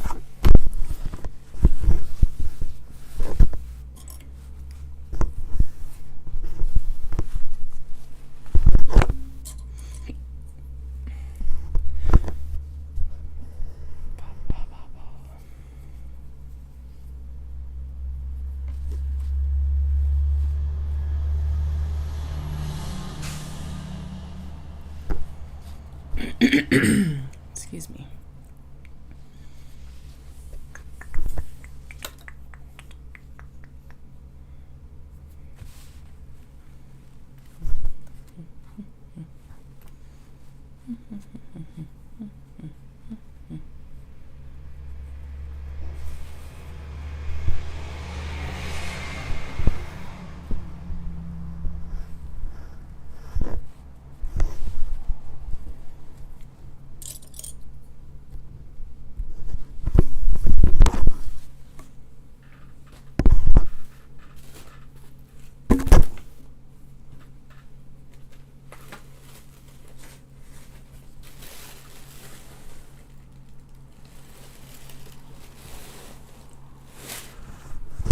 Thirty-four.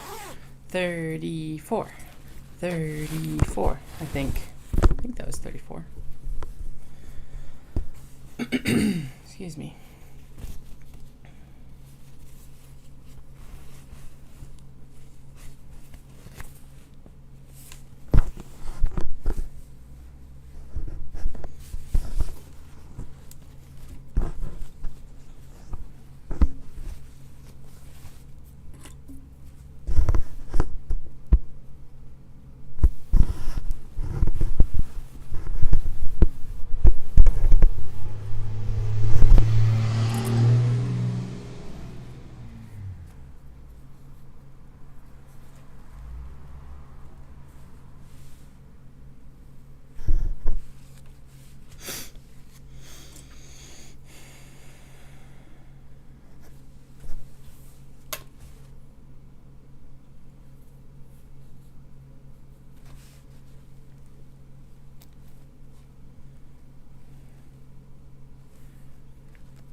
Maybe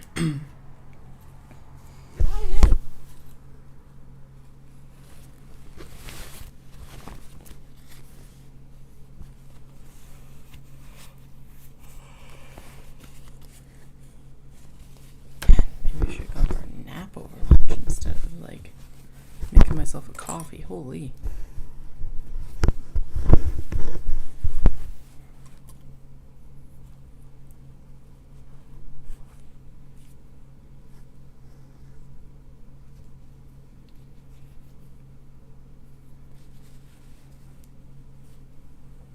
Which I guess that is something that I'll do tonight, is I'll make sure I have a coffee before I go get the kiddos, because then I'll be in my system like that hour earlier, so I'll go to bed an hour earlier. I do not need to be up till 2 again.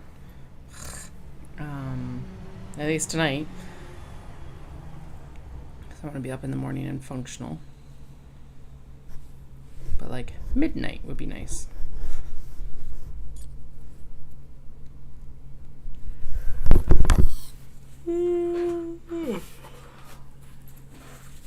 Last of the cloud fabric.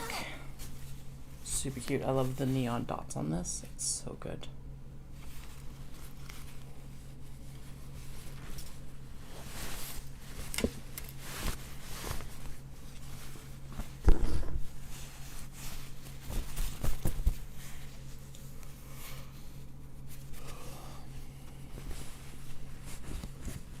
I can sleep next week. I can sleep next week.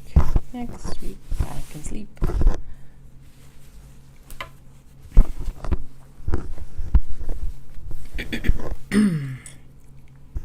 I can sleep next week. Next week. Next week. Next week. Next week. Next week.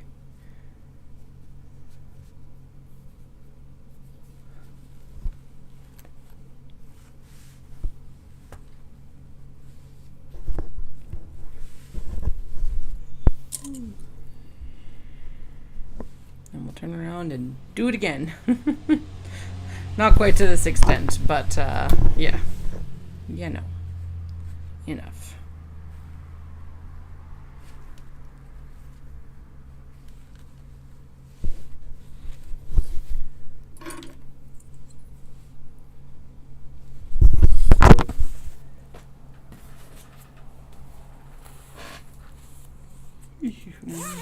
The Sega Wave Cats.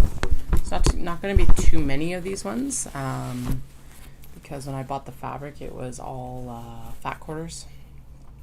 So they only fit very specific bag patterns. This is the... Oh, this may not even... Is it fat quarter or half yard? I can't remember if these were fat quarters or half yards. It really doesn't matter. But the other one that is available... Actually, it might be gone now. Anyway, one of the OG Traveler slings. But I think someone bought it this weekend, so. Yay. If it did, now I can't remember. But if it did, I'm glad it's gone to a new home.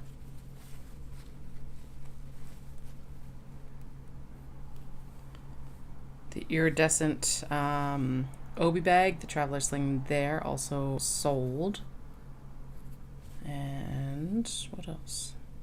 Oh yeah, the blue one with the floral motif on it also sold. So that's super cool.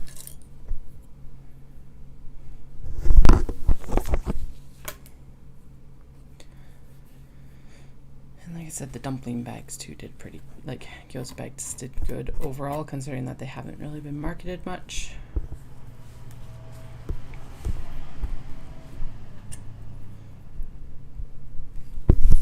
And I do feel like that one might actually hit the knitter market better than like a generalized market, because there were quite a few people who were very confused about what you would use it for. And it does look like a lot of people were actually looking, ooh, that would be easy enough to fix. It looked like a lot of people were looking for a closure on the top because they were worried that stuff was just going to kind of like pop out. But so on the next round, what we'll do is we'll do an elastic and put a button on the other side, and then I can also use branded buttons, haha, and that would look really good, and it would then add that closure that it looked like most people were confused about why it didn't have a closure. So not this round, obviously, because they're all done. I'm not. We're not going back and doing that again.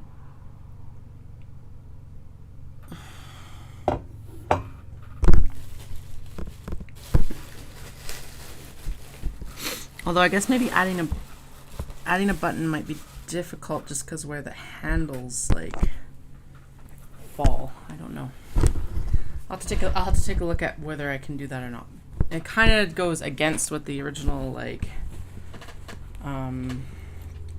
spirit of the bag was with the opening, but whatever. If it sells more bags, it sells more bags, right? So.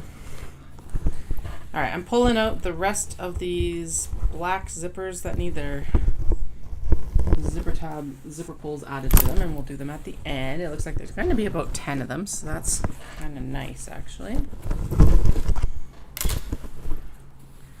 Both of these ones and this one as well. 1, 2, 3. Okay, let's see here. So, oh yeah, quite a few of them towards the bottom here. Anyway. And then, yeah, we'll pull the ones for the light twill as well as we're doing, like, just before I start them. So we got 1, 2, 3, 4, 5, 6, 7, 8, 9, 10,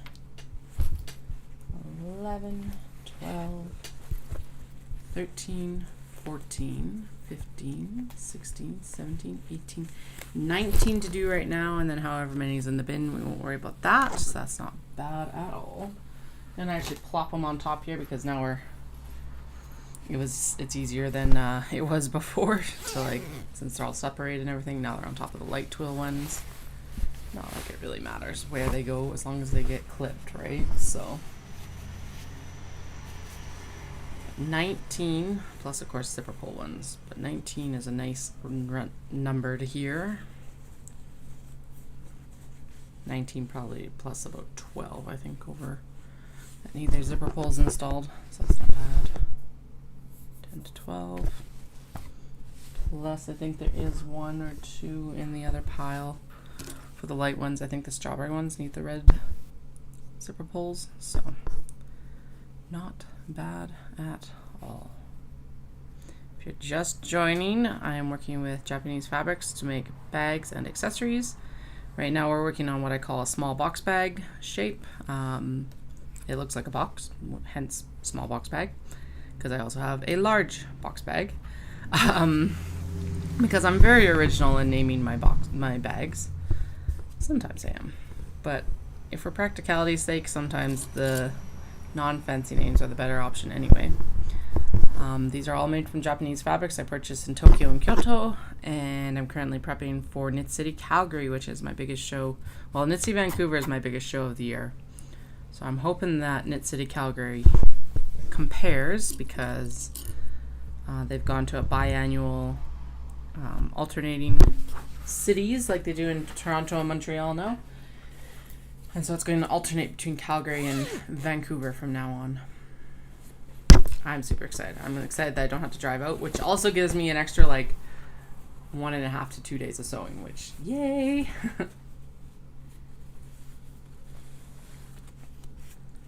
By the way, that My Pleasant Company with the black little like cats all over it, that is the last of that fabric. I'm just kind of giving you a rundown because a lot of these have been in the work in progress bin for quite a while. And a lot of them are the last of the fabric that's available in like a color or a print. I'll do it a bit better once I actually get to this, like, I think probably the end as I'm doing the finishing seams. I'll do a rundown of what should be the last of the fabrics available. Or, yeah.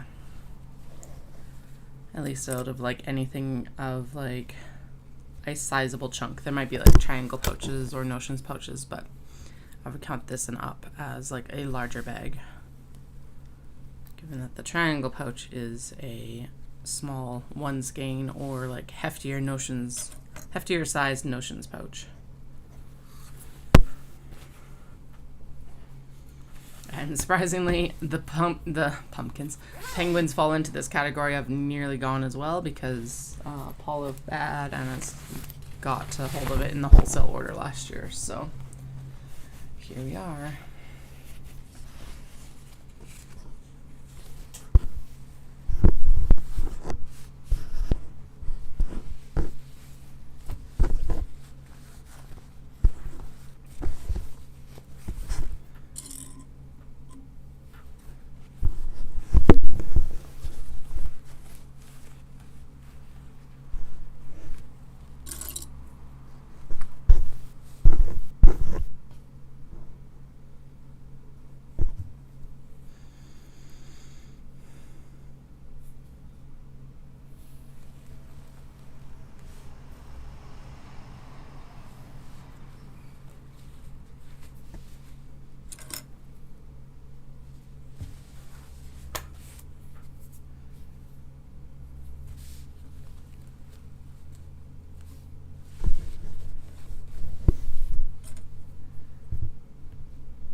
on a bit.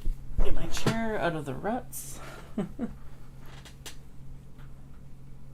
have shag carpet, so even though I've got computer mats to like cover the carpet and give myself a surface to roll on, I still, because it's shag, the chair still sinks in and gets like stuck in ruts every once in a while. Usually on days like today where it's like, all right, we're going to just be sitting here and not moving back and forth even from the sewing pedal. Just clipping. And clipping and clipping and clipping and clipping. If you've been here from the beginning, you know exactly what I'm doing. And I've been mutter grumbling about it since this morning. So for like the past 4 hours. Actually, the first mutter grumble was the fact that I had to trim down the threads for the top stitching.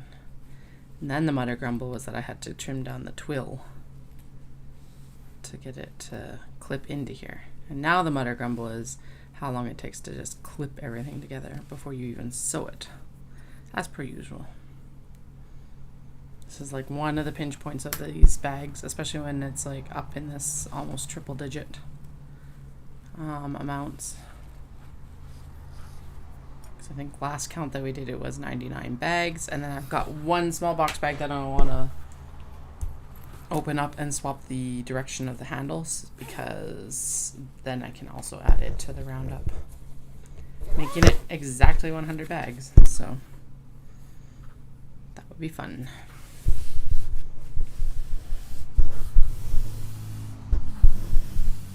And I did have a question of like, how many bags can I actually feasibly display? And I have a 20-foot booth, so usually I put 2 racks, 2 grid wall panels up, and each of those can have up to 9 sets of hooks. 3, 3, and 3. Yeah, so typically it's about 12. Because the third layer, meh. 2 layers is usually better for display. It doesn't make it look too crowded. So it's usually about 30 or 60 that I can put up. Hence why we are the queen of overcommittal right now. Because I have 6.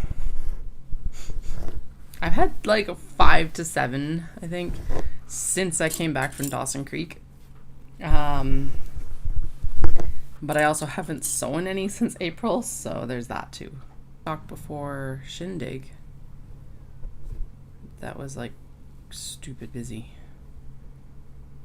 Was it large box bags then as well? I feel like it was large box bags. Because that we just did a big run. Oh, right. It was the first half of the large box bags. That's what it was. Because I did all that cutting in March to be like, all right, April, this is what we're sewing and that's it. Nothing else, sort of thing. Unlike this is like, what, last couple weeks of July, where it's like, all right, let's cut all of these mini traveler slings and all of this new traveler sling. And then we'll also get all the small box bags done. Yeah, no, that's right. It was large box bags. It was the first half of the large box bags. And then I finished a bunch of Kato bags for Dawson. That's right. And then it was a bunch of Obi bags, those Heidi's, and the Swoon bags for May, or the Sheena. And then June was a little bit quieter and a little bit more head down. What did we do in June? It was just generalized finishing, wasn't it? And then July was the mini travelers, the month of the mini traveler sling because of the pancake breakfast. And then, yeah, prepping the last of the tote bags and these small box bags for sewing for August. And then the whole 2 weeks ago deciding to do all of those mini traveler slings because it was actually smart. That is not a sarcastic. I was going to make a sarcastic comment about it, but it's not actually. It was a good idea. Just, yeah. I was definitely hardcore procrastinating on these small box bags. Don't know why. I guess just didn't feel like sewing them. No, that's okay. Do you feel like I should still do some more Obi small box bags? I've still got small box bags in Obi cut, so I should actually lean into the fact that they've been in the whip bin for a while and get them done too. Oh well, it all will. hopefully, or my kids will have to deal with it. And I don't want to do that. I've got stuff from my grandma that now I'm like, oh boy. And she was mostly a crocheter, and I'm not a crocheter. I'm like, what do I do with this stuff?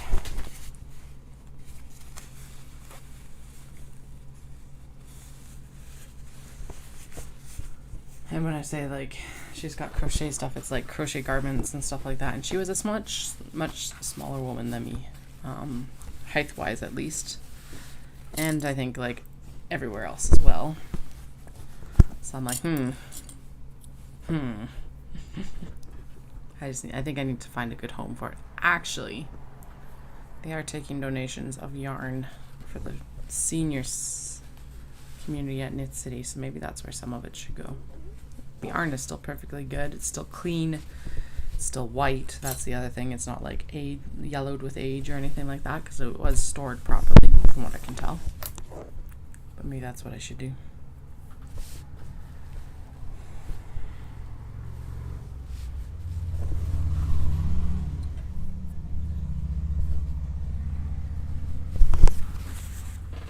All right, more coffee.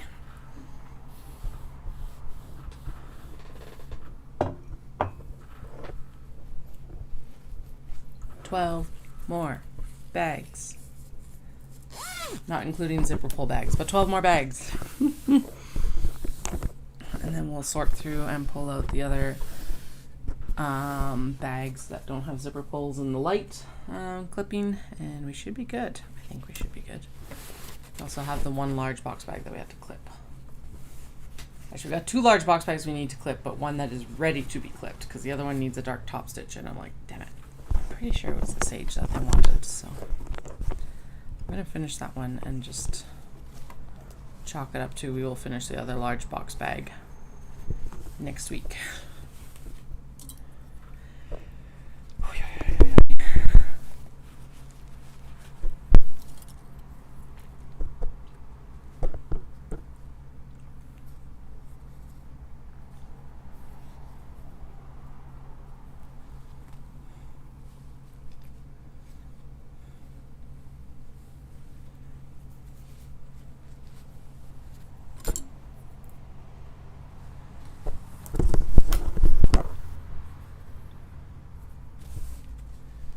Itty bitty tuxedo cats, and then there's like circles of Japanese motifs in here and little like drifts of gold flowers along with paw prints. They are not shimmer flowers, but the way that they pop out from this dark blue background, you can barely tell that it isn't shimmer, to be honest.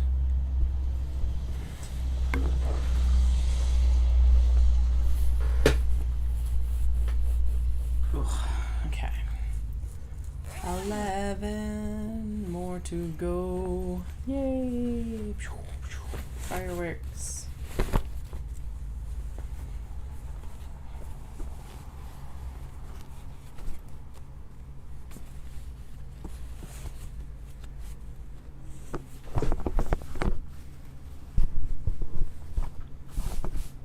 So this is where the crease that I iron in when we're ironing for the top stitching comes in handy. Is that it can center the zipper into the bag. I used to measure it, and it's a pain in the butt. This is much easier because it still works with the same principle of, okay, that's the halfway point anyway. Just better. And it also helps because if the bag is a little bit smaller or a little bit larger or whatever, like there's infinitesimal differences, this centers the bag to itself instead of an arbitrary ruling, which like the majority of them are within, but on the occasions where they're not, this is still a better option. It's also way faster than like measuring every single one to make sure that those teeth are like right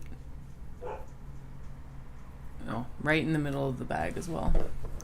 Ooh, there's some storm clouds brewing out there, it looks like. Just looked out the window and it's like, they're not thunderheads yet. But they definitely look like they're on their way to be. Are we supposed to get rain today? I didn't think we were supposed to get rain all week, pretty much. Not that it really matters. Doesn't change what I'm doing. No, it's supposed to be like cloudy and not bad temperature wise.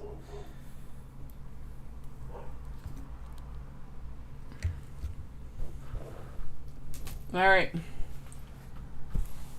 10 more to go.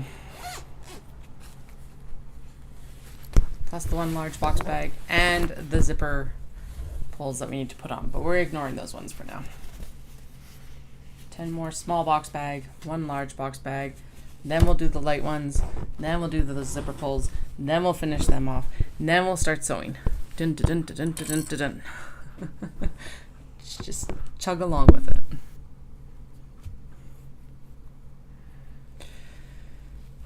This is the last of this sheep fabric, and actually it's the last of the hedgy fabric too. I forgot to announce that. Again, there might be some like small accessories or something from it, but there is no other bags really from it.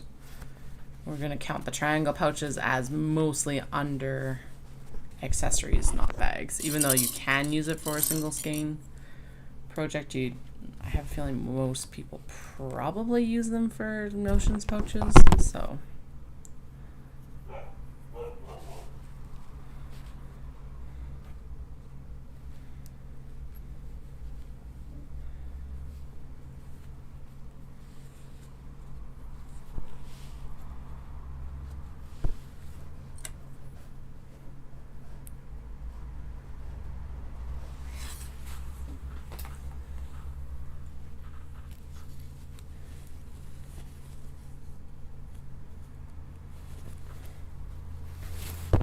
I just realized one of the markets I don't see advertised very much anymore is Make It. I wonder if they're still around.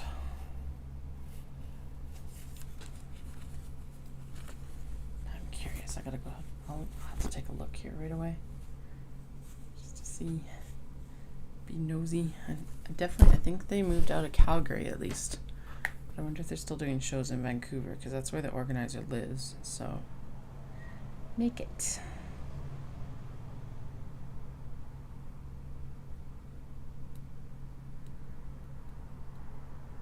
Okay, yeah, they're still doing a show. December 12th to 15th. I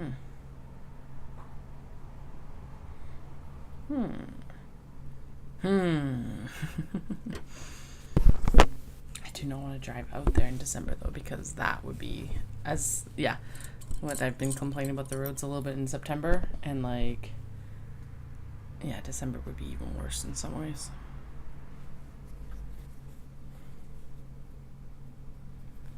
That is interesting though, because they had expanded into like Vancouver, Edmonton, and Calgary actually for quite a while.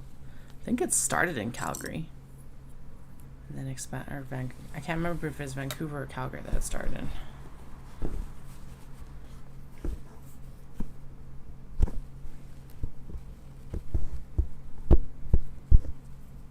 But I also know that the organizer just had a baby over the pandemic, basically, so cutting back would probably make sense right now. At least for this first few years.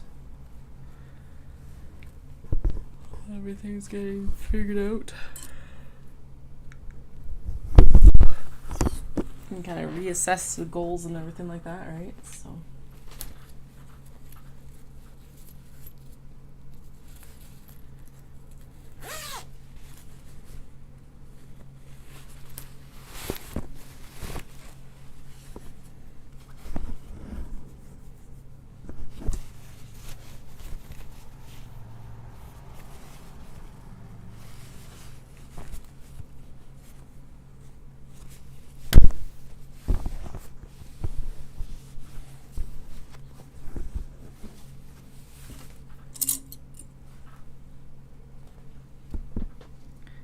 I'm gonna have to be really careful about how I plan out my year next year, because it's like there is going to be a lot of run training and a lot of long run training right about now next year for the marathons.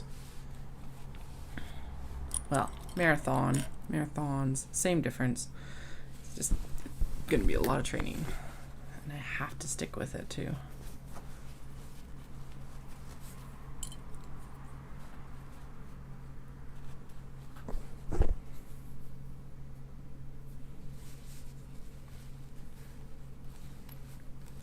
definitely be ready for a fabric run in 26 though. Looking at like what's on the shelves and how much we've used up over this year.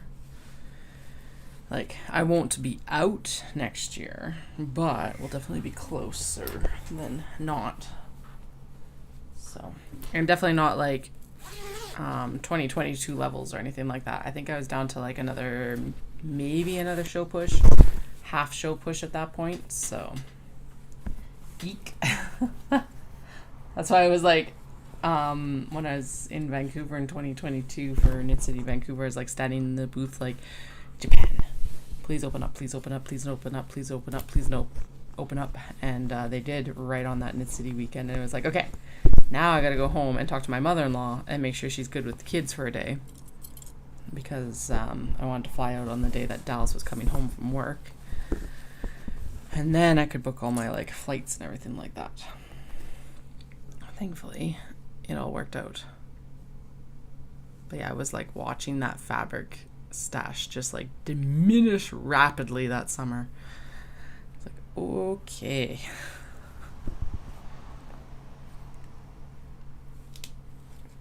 Like I said, not completely out, but definitely to the point of like, well, this is a nail biter. Or would have been definitely for the next show season. Plus, there was a lot of stuff that people had already, like, there was nothing new. There we go.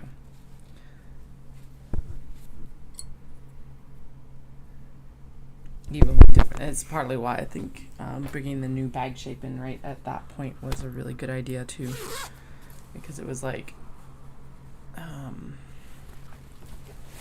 it just makes fabrics look different. So this one with this polar bear and the raindrops, this is the last one of this.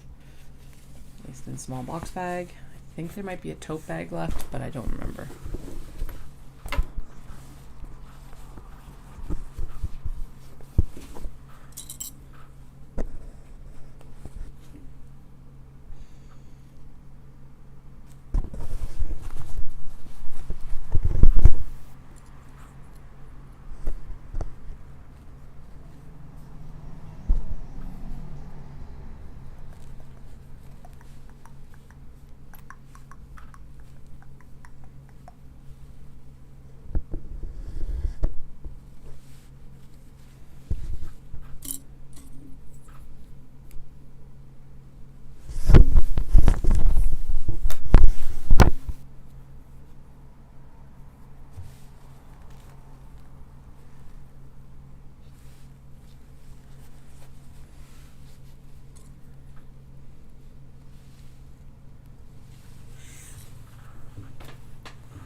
Oh, I can see the bottom of this pile.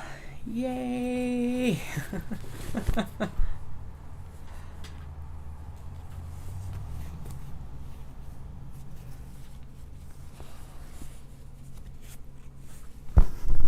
It's going to be a very classy AF bag here.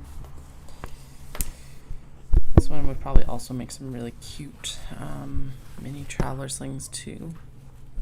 I have to figure out, I want one for myself for Victoria, so I need to figure out what I want to make it from. It's like, should I make it from that blue one that's got the Dobby and like all the cats sneaking into the kanji, or the melt cats coming out of the cheese, because that one's really good too, or like, there are so many options right now, and I'm like, oh right, I was going to do some of the special fabric too.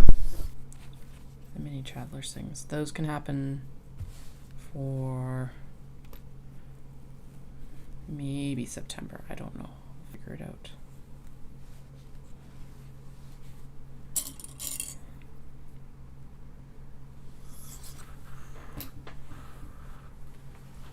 Some of the last of the flamingos.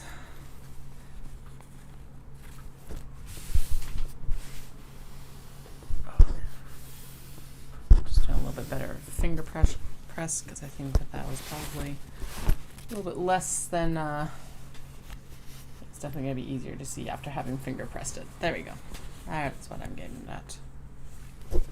Doom, doom, doom. Dum, dum, dum, dum, dum, dum. Flip. Dum, dum. And clip. Hey Flin Flon, how are you?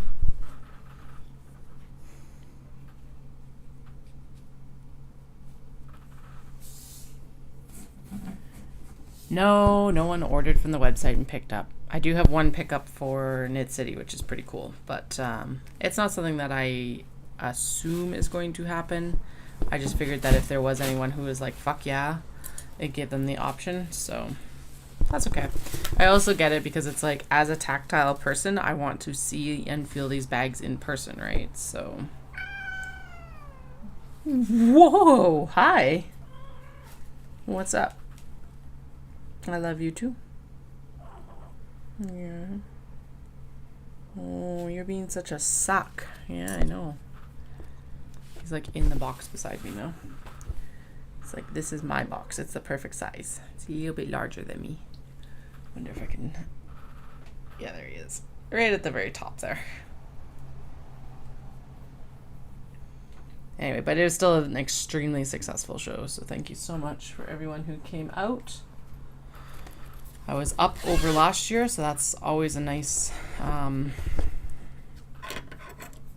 nice little boost, ego boost as well. Lots of people who actually said that they've come up and bought bags before, which is always nice as well. Like, that's actually one of the biggest compliments I can get, is that they've come back for more.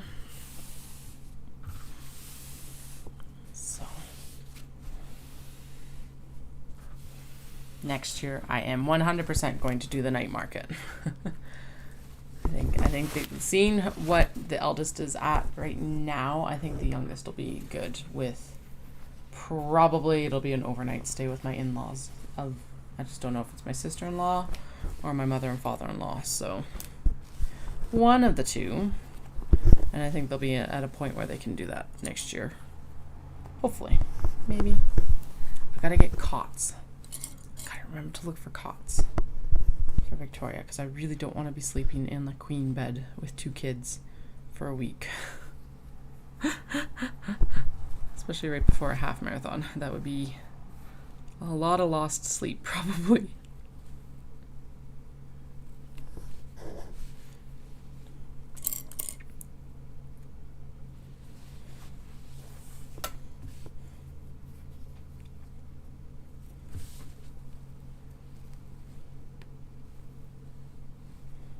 There's also this one. I'm like, what should I make a mini traveler out of for me? That is actually one of the products that drew a crap ton of attention, was the mini traveler, which was awesome to see.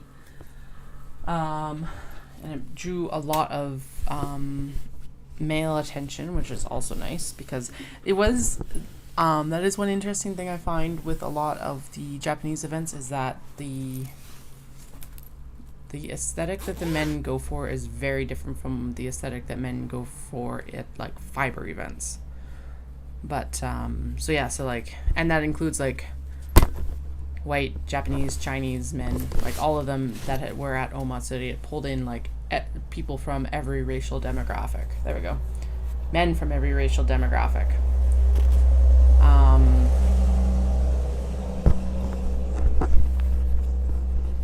But it was the mini travelers things that they got pulled to, which I think is really cool. Because that was one of the points that I was making last week, is that there's a lot more gender neutral kind of colors, and construction I think was a big one as well. It's like one of those ones where it's like, well, this isn't a merce even sort of thing. It's like a practical travel bag. So that was cool to see though. As predicted, I like seeing my predictions come true.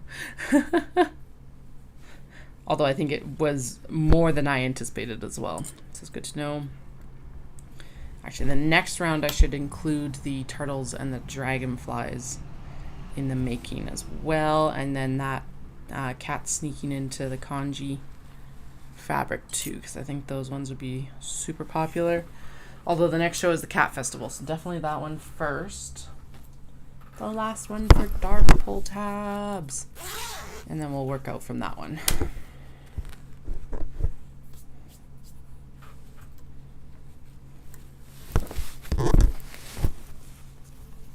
still giggling a little bit over the woman who like came in and came straight to the handbag rack and was just like, this one, this one, this one, this one for tote bags. And I was like, woo, you are on a mission. And I think it was a daughter with her, and she's like, apparently. And the woman was like, well, I'm like doing Christmas shopping. I'm like, perfect. I love it. So I think it's tied between that and the black guy that was like right across the aisle and zoned right in on one of the Notions pouches, and it was like, I don't even know what I'd use it for. And I'm like, the way it magnetically pulled you over here, you will find a use for it.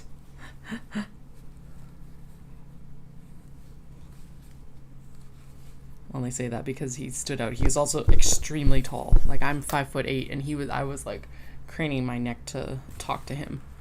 So that's why he stands out.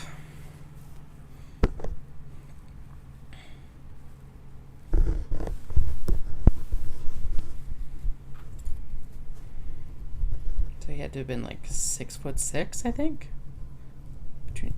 Yeah, he wasn't a foot taller than me, but he was at least a half. So 6'4" to 6'8". Or, 6'4" to 6'6". Sorry. Mathing is hard when I don't have to do it much in this case. All right. So we're going to pull out any of these that need zipper pulls, and we'll do them at the end. So go 1, 2, because I think there's 1 or 2. 3, 2, 3, 4, 5, 6, 7, 8, 9, 10, okay, 11, there we go, 12, 13, 14, 15, 16, 17, 18, 19, and 20. Okay. 1, 2, 3, 4, 5, 6, 7, 8, 9, 10. So 31 here. We also need to do the large budgie bag, so we're going to say that actually we're just going to do it right now and then it's done. It's not going to get included in the counts really. Trim down the threads, because I'm pretty sure this is the one that they're looking for, so I can wrap this up probably today then, even with everything else going down. And then I can get it to them hopefully this week, as long as they're still good with it.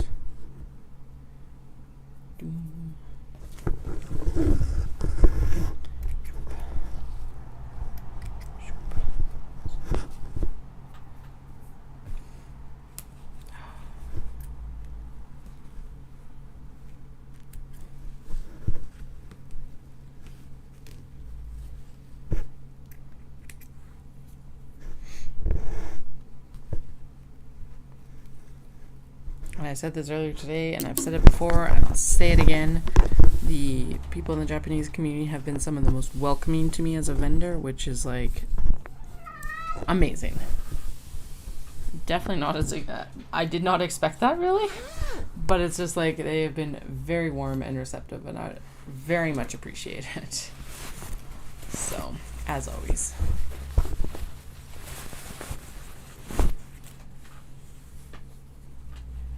All right. 1 and 2. Let's get this clipped in. So this is getting black twill. Once it actually behaves itself. There we go. Clip it back. Flynn, what's up?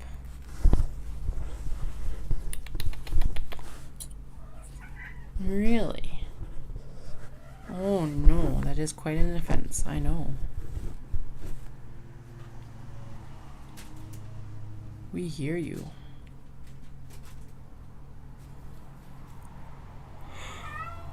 You're gonna come inspect. Do not knock any of that stuff over, please. I'm here. What?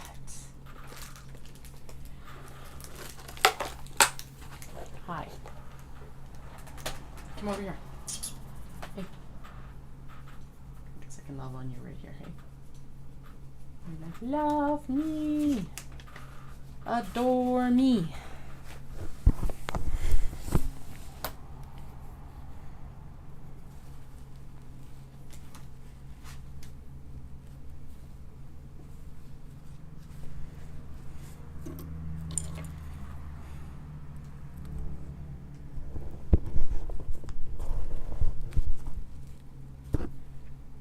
Gotta see when the applications for Peace Fibre Festival open up, actually.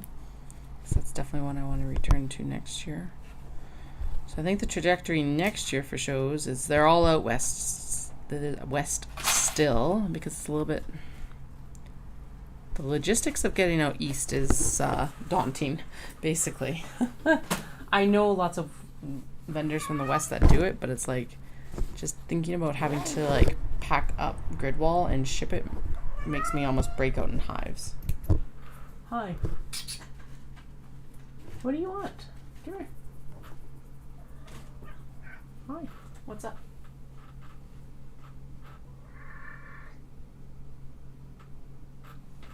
Is there a tote bag in the back? What happened to the fruit cat that I was like, nope, you're in timeout? Did I twist one of the handles? Does anyone remember? Because I don't.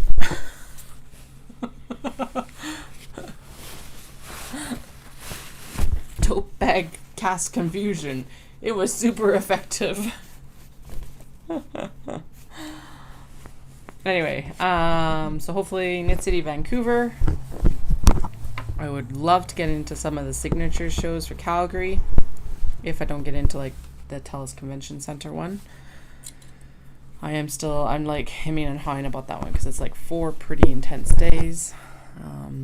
Although with the kids being older, it does start to get easier, obviously. Right, I need to clip all these down before I move on. Shindig. Yeah,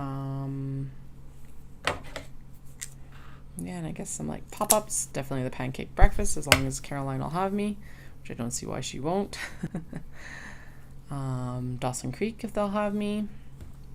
Polka Dot Creek up in Airdrie in January. We're gonna pack the schedule as full as I can like possibly handle. And then hang on with both hands when I overcommit for any of these. At least Knit City will be at the end of September next year, which is going to help a significant amount. And my eldest is going to be in school and daycare full time because it's kindergarten year. It's going to be so wild. Can't believe that they're going to, like, they're officially in preschool this year. And then they're, like, kindergartner next year, which is insane.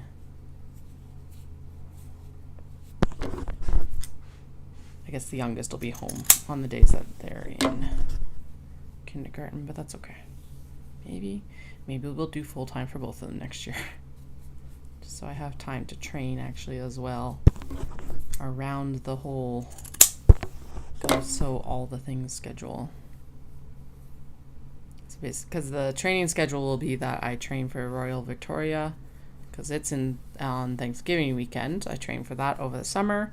Because that's when the kids are generally less sick. It gives me a full training cycle and then basically another, what's February from October, like 4 months.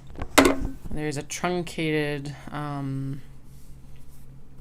Galloway program for like going from Wine and Dine at Disney in November to the Dopey Challenge or the marathon in January. So that might be what I use instead of a full, like a 4-month program, 6-month program. I don't know. I'm going to plunk them into both. Like, basically I have a virtual coach now that I can like plunk it in and see what they say. And then I can look at the Galloway program, especially after I'm done the I can use Victoria to determine exactly what I need to do for Kyoto. Goal being that hopefully at Victoria I'm already like a solid 5.5 hours or something like that total. That's fine. I just got to be under 6. The goal, why I'm pushing for 5, is that, like, that gives me a shit ton of wiggle room. It's a good amount of time on the course without being overwhelming. And, like, yeah. And the only reason I absolutely need that is because I need to be off, like, it's, Kyoto has a 6-hour cutoff, so I have to be under 6 at minimum. But if I were 5 to 5.5, which is the goal, I'll have a lot of extra, like, and I mean a lot of extra breathing room.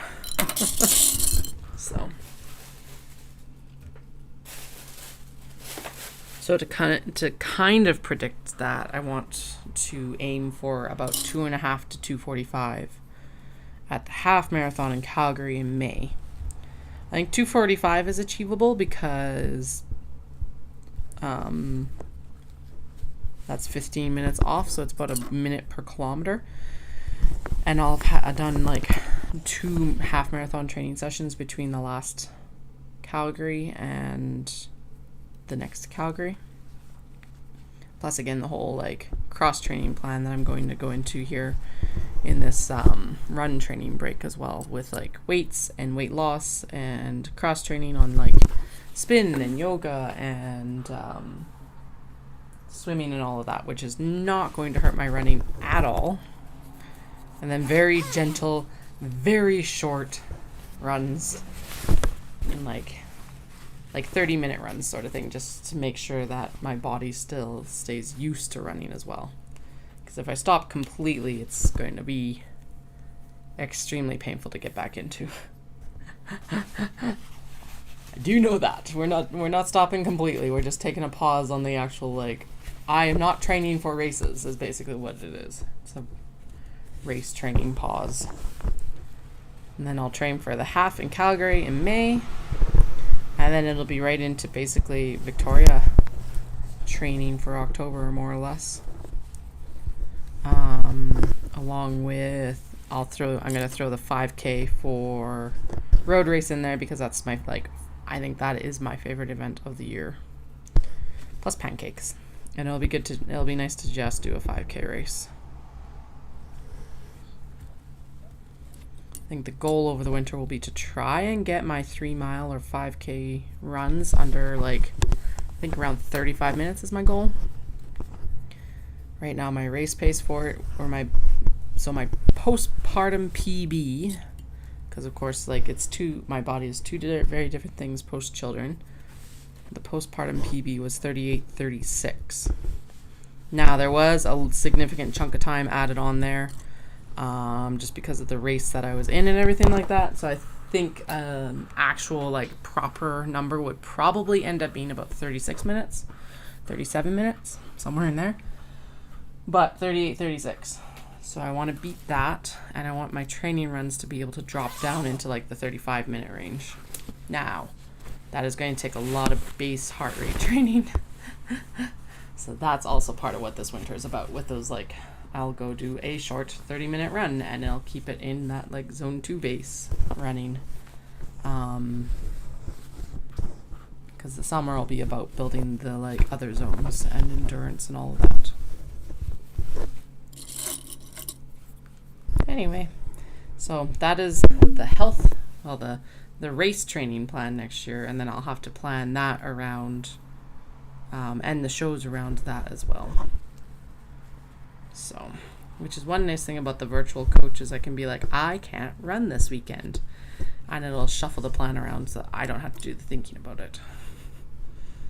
Rather than being like, okay, you've got 23 miles today at the end of the program, and a show this weekend as well. What are you going to do?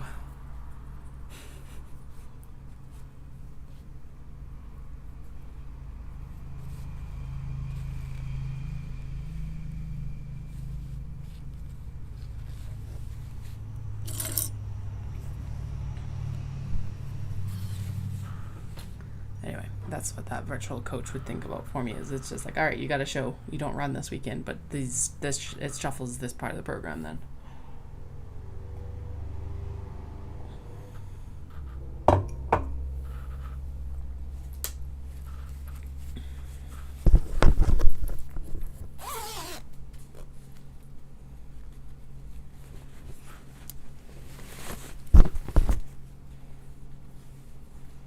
think Dallas is training for the marathon in Calgary again. Yeah, because he wants to break the 4-hour mark. And then he's going to apply for Tokyo and Osaka, which are both lottery based, but like hopefully he gets into Tokyo for sure, because that would be his first like 6-star race, and we both agree that that would be a really cool one to start the 6-star out with. And then it's like, if he doesn't get into Tokyo, we'll at least go spectate, which would be a lot of fun, I think. And yeah,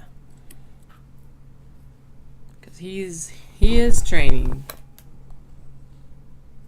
1 second here.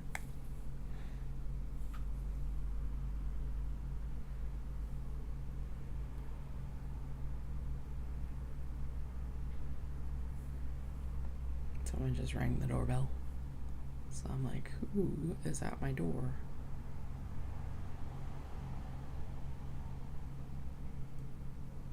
A solicitor. I am not going upstairs. We're gonna pretend I am not home.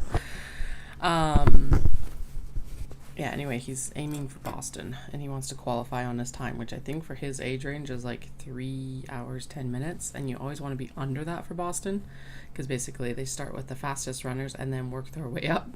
So even if you get like what they estimate to be this year's like running time, you might still not be like put in. So this is why it's like, I am happy to run Kyoto because it's a first come, first serve. I can sign up as long as I think I can finish it. Which is the only reason I'm not running it next year, is that I do not think I can finish it right now. Not in 6 hours, so. Plus I'm like, I am done with this race training. Time for a break. If you've been watching for a while, you know that's been the mantra. It's time for a break. Reduce my training schedule. Get the other things like incorporated in.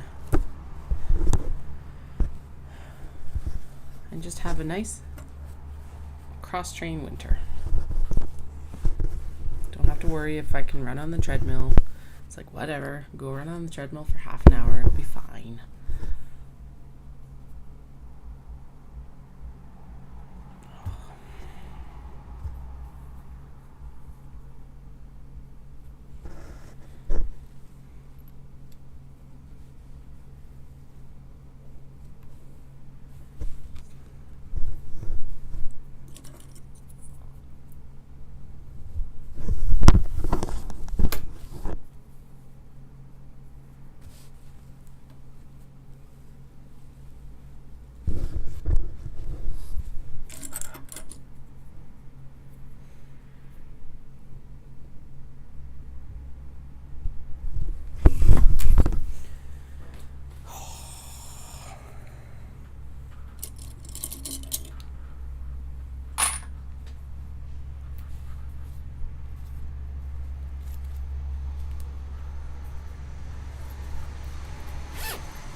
Like 25 or 26 left.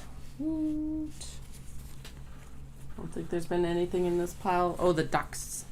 There's not a lot of duck fabric left.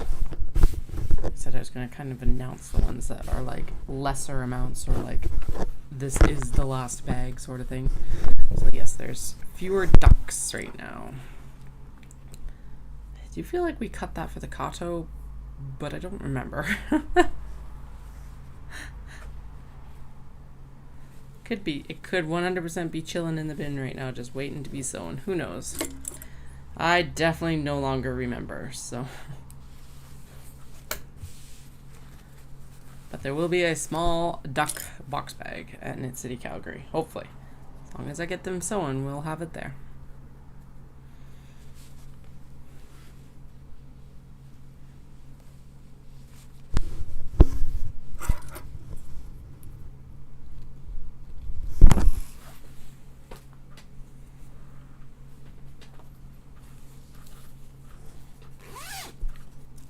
last of the polar bear fabric for sure, especially in this pastel color.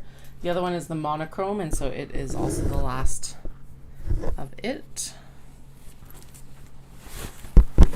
This one's been around for a while. It's one of the OG fabrics. I probably bought it in Osaka at the old pneumatic tube shop, which is now gone, which is sad. I think they kind of used the pandemic to quietly exit the stage. They're probably ready to retire because one of my friends that lives in Nara said that Toraya, which was the fabric shop, has been there since like she was a girl. So they've been around for a while. Still a super cool shop. Super sad that I wasn't able to do like one last trip before they closed. And now it's another generic shop in the shopping street instead. But I call it the pneumatic tube shop because what you would do is you go around and you select all your fabrics. And then you wave down a salesperson. They go around with you and select your fabrics with you, and they take a clipping off the back of the fabric because they're all hung so that you could like in display so that you could look at them. They take a clipping of the fabric and they would give you like a portion of it, and then they would keep a portion of it on a sales receipt, and they would send it up the pneumatic tube to the cutting floors that were like probably the 4th and 5th floor.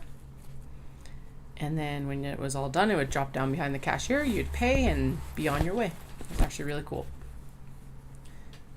The last time I shopped there, it was a 7-hour cutting time. So basically it was like I went and I did Toraya, and then we went and we also did Nomura on the same day. Because why not? Right? So is that what we did? I think that's what we did. I said that and then I'm like, now I'm second guessing myself, but I think that's what we did. That was the last trip that Dallas made with me, actually. So I do laugh because it's like we always planned for me to do more solo trips to Japan before kids, but I always ended up going with someone. And now I think I'm going to end up probably doing far more solo trips post kids than I ever did before kids, which is actually pretty awesome. I like it.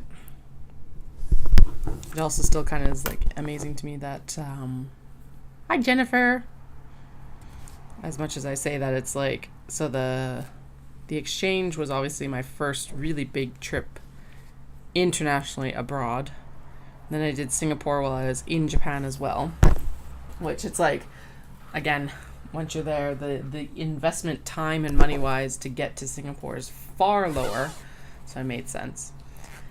But yeah, in November 2022, it was like after babies, after all of the, or once the restrictions were starting to lift and everything like that, and they reopened, it was like that was my first international trip out by myself again, which was like intimidating. Actually, I was actually kind of surprised. I thought it would be less intimidating than it was.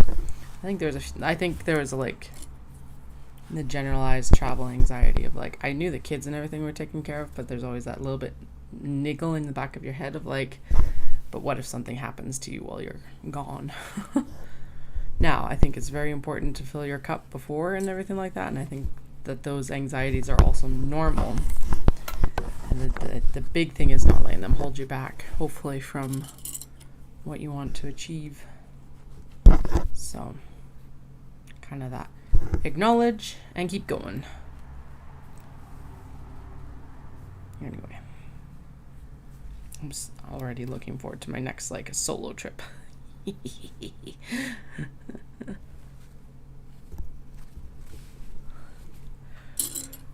I'm still sad that it doesn't look like it'll be this year. Even though it'd be like a total spoil myself thing. It's like, oh man, I wish it was this year. That's okay. Better to use up my fabrics and be prepared to receive more fabrics into the fold before I go back next time, right? So that's what I'm telling myself anyway. And still daydreaming about like, maybe I can make it work in July. I do not want to be in Japan in July. Although I would be able to see Gion Matsuri, which would be really cool because, like, as much as I'm like, oh my god, I would die in Japan, I would be like, Gion Matsuri might make it worth it. Hey, Karen. Good to see you here. I'm glad you were able to snag a mini traveler sling and a kato that you wanted. I am going to get them packed up in the next couple of days, probably. Hopefully. Actually, I'll pack them up tomorrow and ship them out to Calgary so that we're good to go before Knit City. I think I can do that. Yeah, I can do that.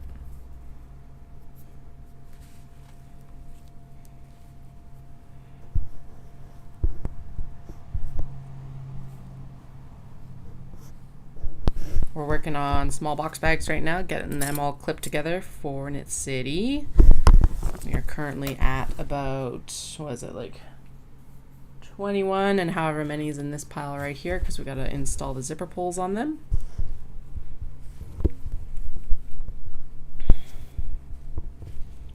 Watching the storms that are not in the forecast kind of creep in over the hills here. I know, I wish you were too. You'll have to, well, with Knit City, like alternating years now, maybe you need to come up and see the Rockies and do a Knit City. I wish it was easier to like do trans-border shows because honestly, doing like a retreat or like a showdown in the States would be insane and amazing. Although I know Rhinebeck is like really hard to get into and a lot of people can't travel to it. But like even some of the smaller ones or like the Knit Girls one in Tennessee or something like that.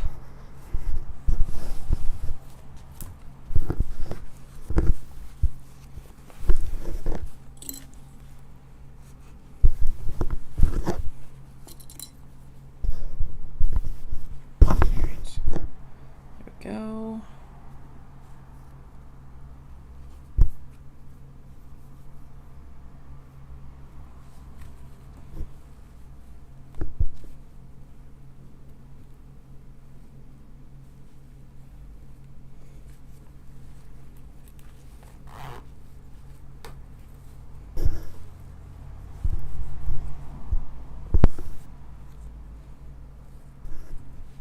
I wonder how it would work to do like pop-ups down in the States and like I would show up with the pop-up but they process all the sales. I wonder if that's something that works well or could work because I think the big thing is that you can't, like as a Canadian, you can't take the job of an American. It makes sense. Pretty sure it works the other way as well. But I wonder if that would work. It's like, here, I'll like ship a bunch of stuff to you and like you process all the sales and everything. We figure out our scheme for like pricing and all of that and like wholesale costs and then but I will show up and like do the sales. I think that would work. I'd have to chat with some people a little bit closer because that is the daunting part. That would also be the way to do it, like to be out east a little bit too. So if you have a local yarn store in your area, I'm happy to like have a discussion about it. Obvious with the caveat of like it has to work around Dallas's schedule because bringing kids would be very intense in that situation. In fact, probably a certifiable disaster.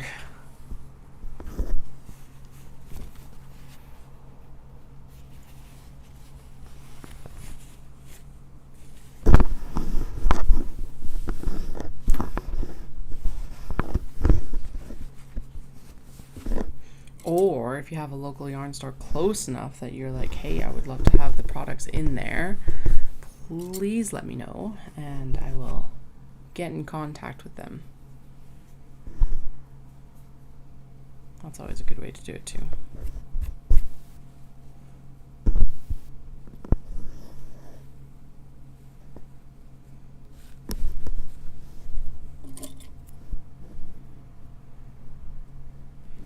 Also, if you're looking for this little bird fabric, it is called Itty Bitty Birds. I know they are called long-tailed tits, but I am not posting that on the website. That is for behind the paywall. That does not exist. Kind of like the Spank Bear.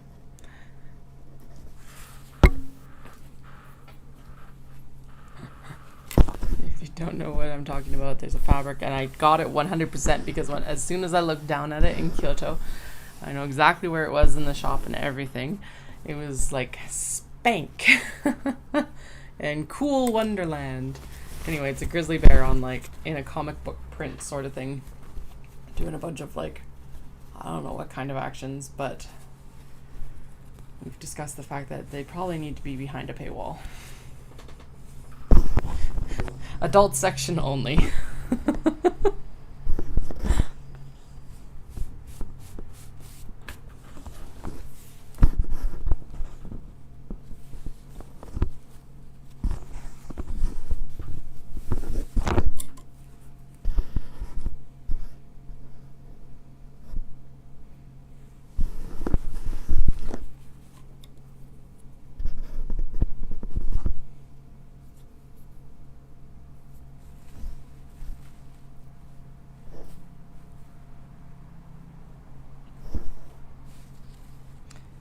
Talked about this before, but I know there's now people viewing that haven't heard this story before. But when I went to buy this frog fabric, which is what I'm working with right now, I was like, looks very Japanese, but I can't tell you why, because like frogs are not something that I really associate with Japan.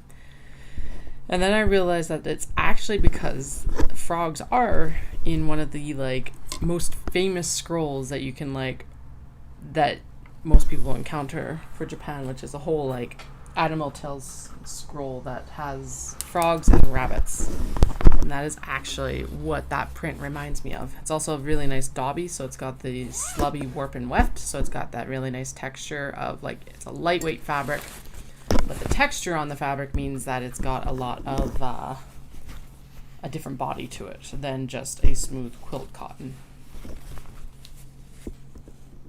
Because there's definitely been fabrics in Japan very recently that I've rejected because they've been too light. Which is part of the reason why I shop in Japan, is because it's like, I would just looked at it and been like, oh, that's otters, that's super cute, that's going to fit a very nice niche in like my market because I don't have any otters.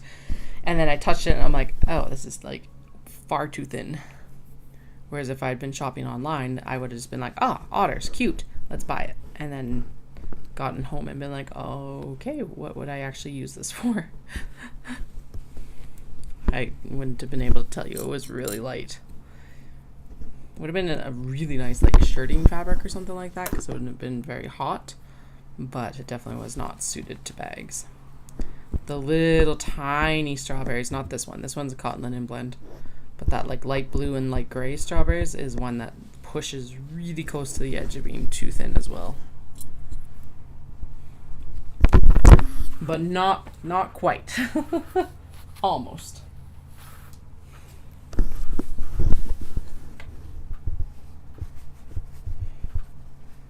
This is the cats that are back in town, and my favorite cat on this is Sexy Chicken Leg right here. Apparently we're all about the stuff that should probably be behind the paywall today, but he reminds me of Remy.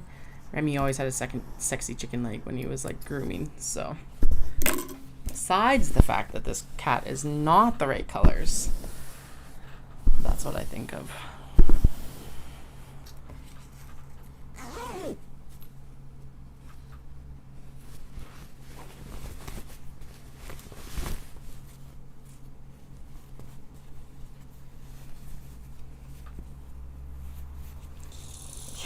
Flame just walked over my foot, but he's starting to get a little bit longer fur in, I think, and so it was like a little bit of a like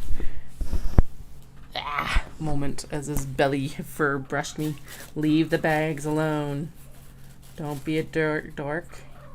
Yeah, I know. You don't need to be in that bin. There's an empty box right here that you're already sitting in.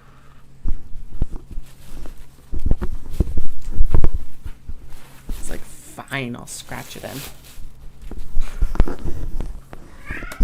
Hi, I know. What are you up to? It's quite a statement.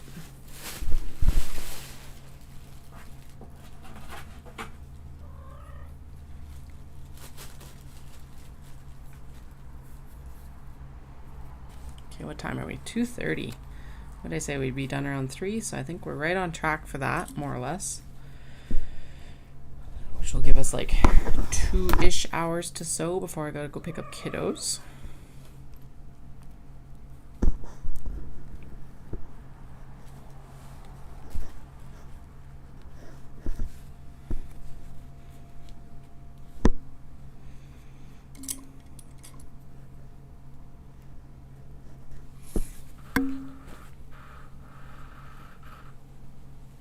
By the way, Karen, the kids have actually hit the next bracket for height at Disney for rides. So they were 38 inches when we went down in January. And now they are, the youngest is at about 40 and a half, which is insane. And the eldest is actually right at 40 right now. So we're like, yes, the next set of rides is opened up to us. I think that means that they can actually get on Big Thunder now next time, which is super exciting. I miss Big Thunder. We our travels were very different in January, just for what we were capable of achieving. So we did not actually get on Big Thunder last trip, and I was like, oh. But that's okay. It was a trade-off between Big Thunder and fireworks always win in that case.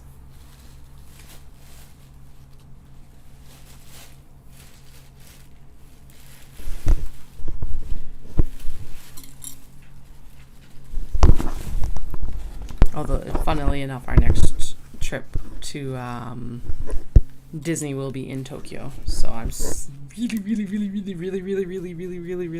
really excited because of Fantasy Springs, which is they've got like Rapunzel ride, Tangled, and Tinkerbell. I'm not a big fan of Tinkerbell, but it's super cool that she's got her own ride. And what was the other thing? They've got a Snuggly Duckling for like a themed restaurant, which is amazing. And Frozen. I'm not big into Frozen either, but Rapunzel. And they also opened up Beauty and the Beast, the animatronic ride, and so it's like, yes! I'm like ecstatic. I'm so excited to go to Tokyo Disney because of those. Very different experience, but is also far cheaper, which I don't want to broadcast too broadly because there's a bunch of people who are like, it might be cheaper to go with your family to Tokyo Disneyland than it is to go to Disney World. And it is true, including even flights. But I'm like, shh. We're not going to tell people that, please.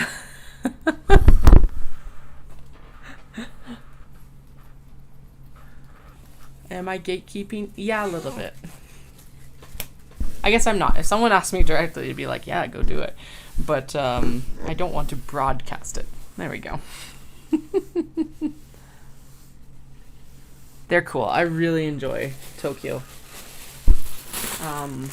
Obviously haven't been to anything else, although the next one on my list that I really want to do is Hong Kong. And we've actually got a friend in Hong Kong right now, so it'd be a good opportunity to go see her and then go do Hong Kong Disneyland as well. I eventually want to do Paris and stuff like that, but Paris is not very high on the list for just in general, like visiting, so.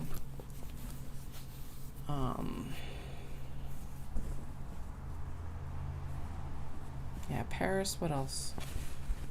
Shanghai is not high on the list either. But yeah, Hong Kong and Paris and Tokyo. Actually, I think one of the really cool things is that I think the cruise line, like Disney Cruise Line now, is doing cruises around Singapore, and that would be pretty cool. I know there's lots of companies that do that, but yeah, it's pretty awesome.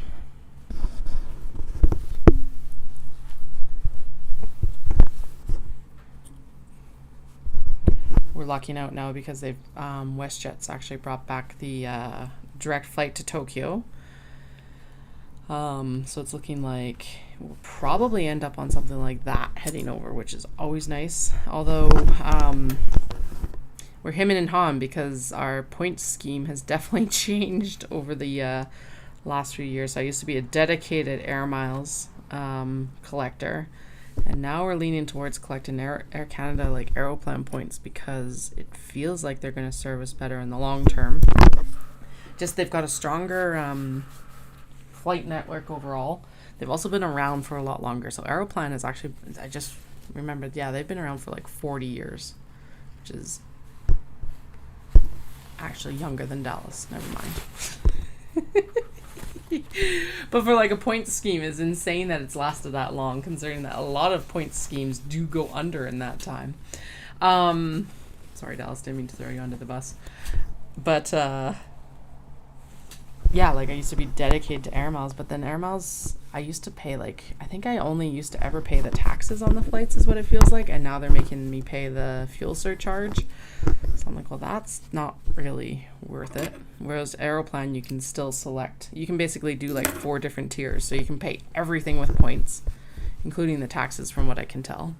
Or you can pay the fuels, or you can pay the taxes. Okay, not bad. That's like $100 for a flight. Or you can pay the fuel surcharge, which right now for Japan is about $700 to $800 depending on when you're going. Or you can do like the minimal amount and pay X amount. So I'm thinking, well, okay, I'm starting to dedicate myself more to that sort of like collecting. But we'll see. WestJet's like, just the more I keep hearing about WestJet recently, it's like Air Canada used to be the like airline everyone would shit on, but it's like WestJet's suddenly just been like the one that everyone's like, you used to be good, and it's like, now you're not. So that's a pretty big upset, considering that, like, yeah, WestJet was like the friendly company that was going to, well, it's still a competitor to Air Canada, but I still feel like Air Canada might win out on their international flights. I don't know if I'd ever want to really... Air Canada domestically, I think, is a different experience from Air Canada internationally. There we go. Whereas from what I'm hearing, I don't know if WestJet domestically is different from WestJet internationally, because of course they just started these flights last year, and they were stupid expensive when we were going to go in May, so we opted to go with Air Canada because it fit, when I went with Caroline, because it fit our point schemes better. So we'll see. If you've been here for a while, you know I've been griping about flights and everything like that, and then coming to the slow realization that realistically flight prices have maintained or even in some cases gone down compared to when I went on my exchange 15 years ago. So I'm like, okay.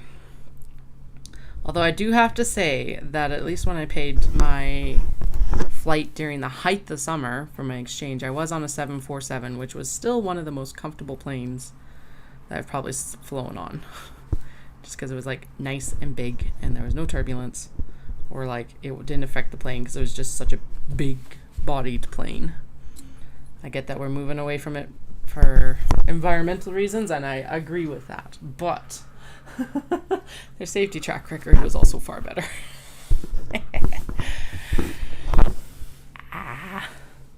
Although I still love the Dreamliner, but they are also kind of suspect right now.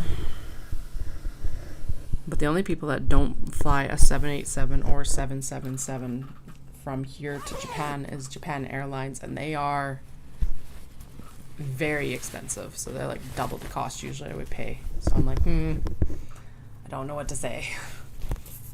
I would love to fly JAL again though, because they did have really good customer service. In that case, it would be a WestJet flight to Vancouver, and then or Air Canada flight, and then JAL from Vancouver to Tokyo.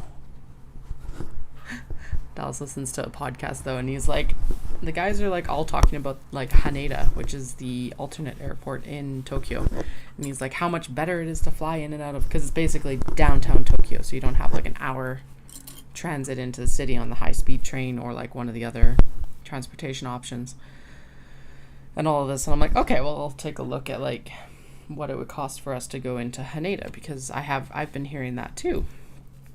And it was something like $5,300 per person, and I'm like, nope, that's more than we're gonna pay for everyone on our point schemes, so no.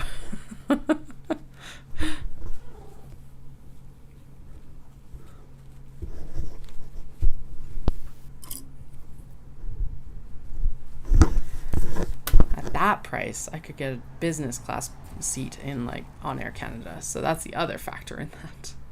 Or on JAL probably. Because I'm pretty sure JAL only flies like basically their economy would be a lot of our premium economy style. And then business class is their like two main cabins right now. Anyway, I'm cat problem. It's not gonna be something that's like going to be a factor until next year. Just circling it over and over and over again. So, but the eldest is like super excited about going because I'll show them like videos of the bullet train and which is the Shinkansen and everything like that. And the one day we were watching some and they were like, I want to drink my milk on the really fast train. And I'm like, that is my new goal in life too. What a good goal. Fucking adorable. Plus they're both like train obsessed, so they're going to lose their minds being in Japan. We need to do more practice in Calgary with the trains though, because it's like I don't want them on the trains shrieking because they're so excited, because that would be, we already get side-eyed being foreigners. It's going to be a lot if we also have like disruptive children. Hell, shrieking children on any kind of type of like transportation is side-eyeable, and I don't disagree with that, even when they're my own kids. I'm just thinking about going on the train to Stampede this year. It's like, oh yeah, we need more train practice. That's actually how maybe when Dallas is home we should start going down to the zoo, park in the lot up north, and then take the train to the zoo. Because that would be about the same amount of time as a lot of the transportation for like where we're going in Japan would be too. So we'll see. It'll all work out. It's going to take a little bit more planning though. So that's all.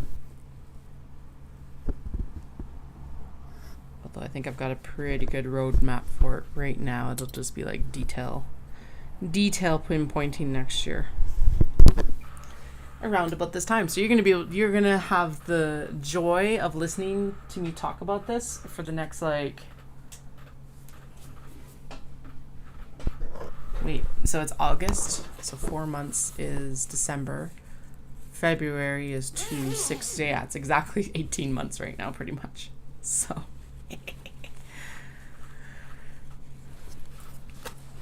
you can always tell me to shut up too, I don't mind, but we'll talk in circles around it as well. It's also just very prevalent in my mind right now because, like I mentioned earlier, it's like the 15-year anniversary from starting my exchange. So it's like, yes. It's would have left on like August 30th. So just over 2 weeks from that anniversary, which is to me intensely insane. So... And yes, that does mean that, like, right after Dallas and I got together, I basically I was like, see ya, I'm going to Japan. So, he knew that, though. Because I was, like, right in the thick of interview processes when we met and, like, started dating. So, he knew.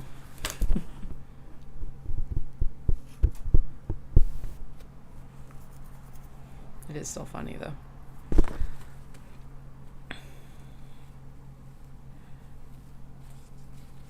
But he will have been out of Japan longer than I was when we returned, actually. So I came back in 2010 then.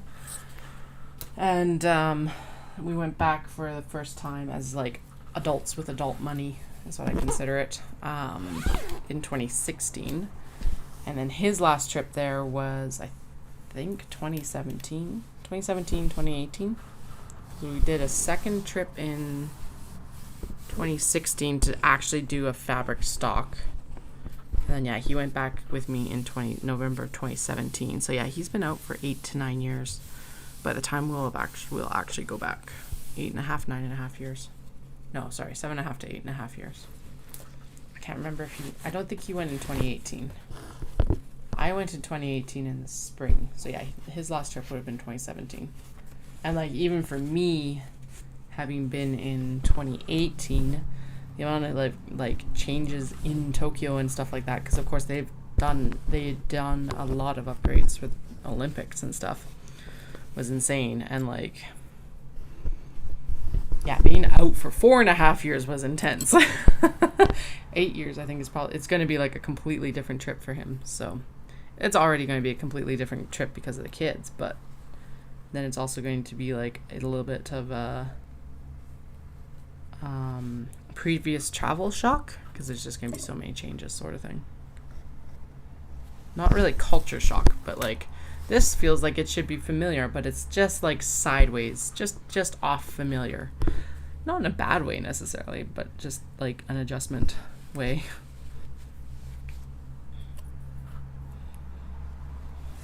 All right. We're down under 10 with the light ones to clip, and then we've got the rest of the bags up here to put the zippers in, zipper pulls in with the zipper jig. So those will be, I think there's like 10 or 12 of them to clip, and then we will get to the sewing. Finally. There's been a distinct lack of sewing today. Which is probably why this is where they I paused or like hard stopped on them for a little bit. Although it was a good thing that I did go through and actually sew, paused these and sewed the mini traveler slings, because I think they sold better than the small box bags would have, because people saw more purpose in them for the audience that I was in. So I'm going to take it as that. Now, the one thing I am thinking in the next round is that maybe I should go in and actually make the back pocket RFID safe, and then I could even add a set of card pockets in there, or even like a card slip pocket maybe in the front pocket that was RFID, because I think that would make it even more appealing than it is right now. That is not something that I've done on this round, obviously, but I'm just thinking of updates that I could do to it in future as well. Same as the actual larger traveler sling as well would be maybe good to put the RFID in. And that one could definitely get a card slot into the back pocket, I think would be the best location for it. So those are things that I'm toying with to decide if I want to add it in or not. I don't see the disadvantage to adding it, so that's where I'm I think that wouldn't be a bad idea. And I don't think that the RFID fabric adds a lot of weight to the bag either. I think it kind of almost acts like an interfacing to the actual stuff that I'm already using, right? So I wonder if there's fusible RFID, and then I wouldn't have to fuse interfacing onto the pockets themselves. That might be good. Anyway, that's where I'm at with them. We got Knit City, and then we got Cat Fest as well. I'll make sure that there's a bunch of cat products for Cat Fest, because I'm kind of looking at what I'm sewing right now, and there is about 30% cat fabric right now, and I'm oh, I'm kind of failing at my name right now.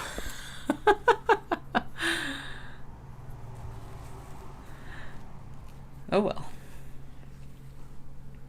I do have some cute brocade kind of inspired ones that I'll make some products out of too, which are super cute. I think they're a polyester, which is fine, but they're so that makes it a little bit shinier, and does make it a little bit slipperier to work with, which is part of the reason why I haven't cut into them yet. It's just also what am I going to use it for, but I think that it'll look really amazing for mini traveler slings, and then also for there's a little clutch that I think that they would work really well for as well. We're just not going to discuss the clutch. I'm just going to cut and sew it, because yeah, it's gonna happen. I'm not gonna talk about it. Because the pattern designer's you're not supposed to post any videos of this, and I'm but What if we live stream everything we do, because that's what keeps us motivated and mostly on track. It's actually at the point where it's like, okay, I've paid you for the pattern, but I don't know if I will actually ever sew it, just because of that like asterisk mark of it.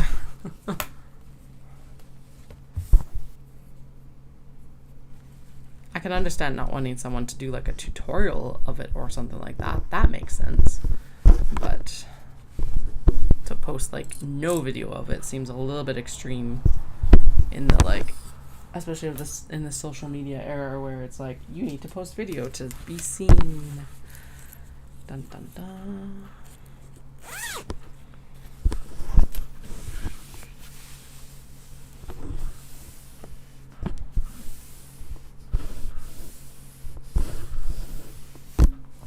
Just reestablishing the center line here so we can match up the zipper with the center line of this bag. This one is super cute little carousel horses and carousel unicorns, actually. Sorry, I always forget that they're unicorns. I always call them horses, but they're unicorns. And teddy bears and snow globes. Extremely whimsical. Like, teeth-achingly so. It's awesome. In like a very ethereal colorway as well. There's also a black version that will be coming up here when we do the zip pulls. So we'll be able to compare the two kind of. But yeah, it's like really delicate pink background, really delicate kind of just like highlighted colors on the actual snow globes and the horses in the, or unicorns in the snow globes. And it's just really pretty. Extreme whimsy. All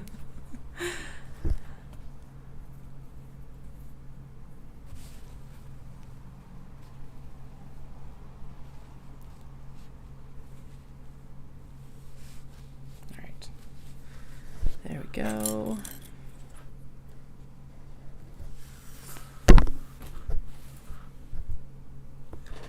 Finish my coffee here. Almost 3.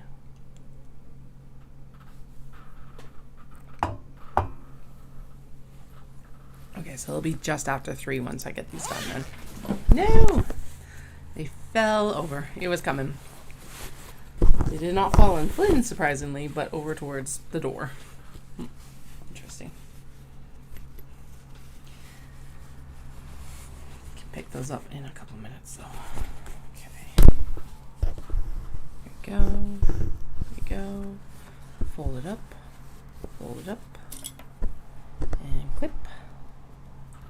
Yeah, there's like 3 more, including this one. 4 more, including this one. We got the corgis and bread butts still to go to. This is some of the last of the Bichon with sweets fabric. I think there is a tote bag. Didn't I just turn one into like a gyoza bag? I think I did, but I guess we'll find out when I unpack for Knit City again. Oops.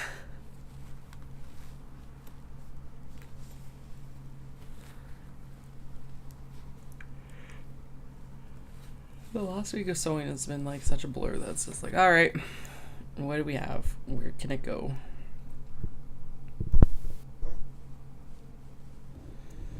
This seam allowance is a little bit too high, so I'm just going to pick a little bit of the stitch out because otherwise we're not going to be able to sew the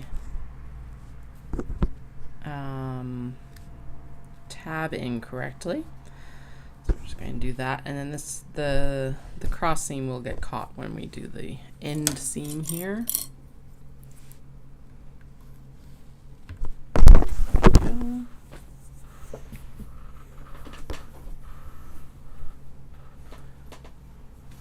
Strawberry sweet fruits.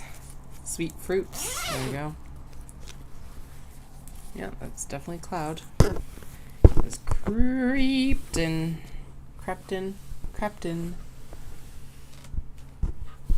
It might just be cloud. It may not be rain. I can't tell. It looks like rain clouds, but the forecast didn't call for rain today. Though I never really trust the forecast. Calgary and area is one of those infamous cities of like don't like the weather, wait 5 minutes. Sometimes not even 5 minutes. Most of the time, not even 5 minutes. Especially in these, like, August, I would consider, like, a transition month. So it's like, it is summer, but, like, we've definitely started to hit the cooler morning temperatures. And, like, the highs are, like, summer highs, but they're not insane summer highs. So, like, most of this week is mid-20s, which is very pleasant compared to, like, the 36 we had, some of the 36 days we had in July. And, you know, just that, like, we're slowly getting to September already. It's also the pain in the ass month because it's like, well, you need, like, a 16 bajillion layers. Well, 2 layers at least in the morning and then 2 layers in the afternoon, and they both have to be different. I always hated that first few weeks in school where it was like, all right, so you got to have the big, heavy, like, jacket for the morning. Not a winter jacket, but definitely more than, like, a t-shirt. And then by the afternoon, you're like, okay, I regret wearing pants. And then there would be so much stuff in the locker. It'd be like, oh, I don't feel like carrying this back.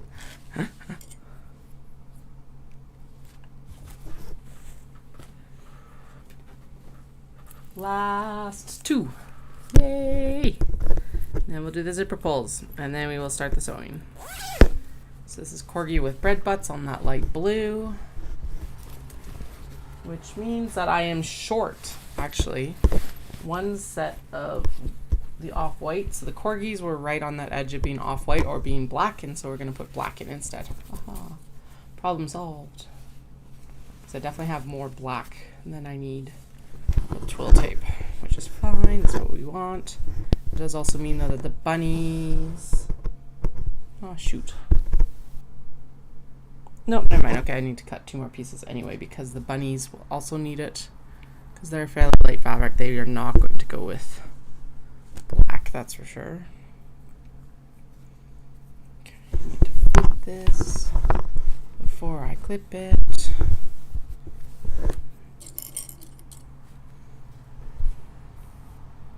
We'll shove this down into the actual bag. Gonna unzip it a little bit more here. There we go. Doom, doom, doom, doom, doom. No. Okay, see you later. That clips out of here.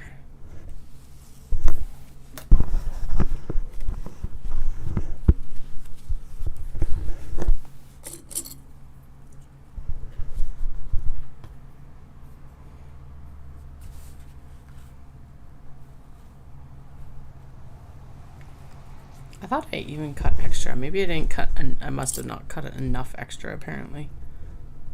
Oh no. Okay, so we need 2 more off-white. Like, where did it go? I know the cat almost knocked it off, but alright. Here we are. So we need that much right there. Down a bit, and half,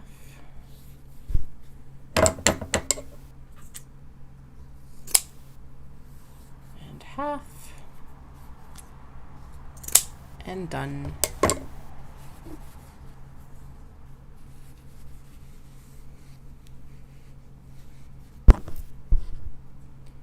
And pin.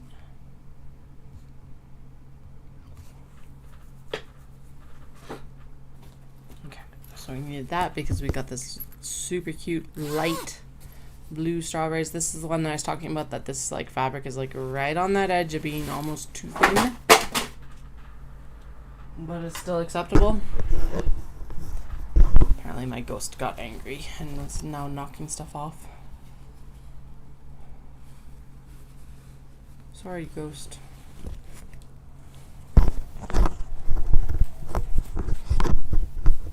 You're angry about, but alright.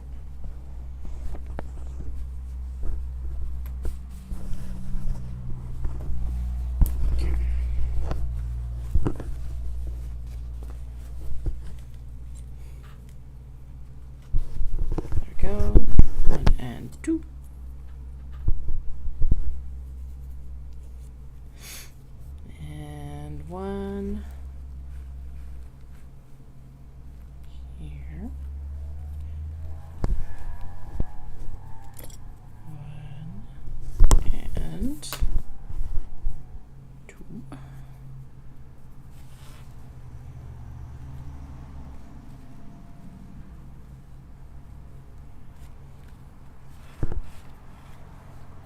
go.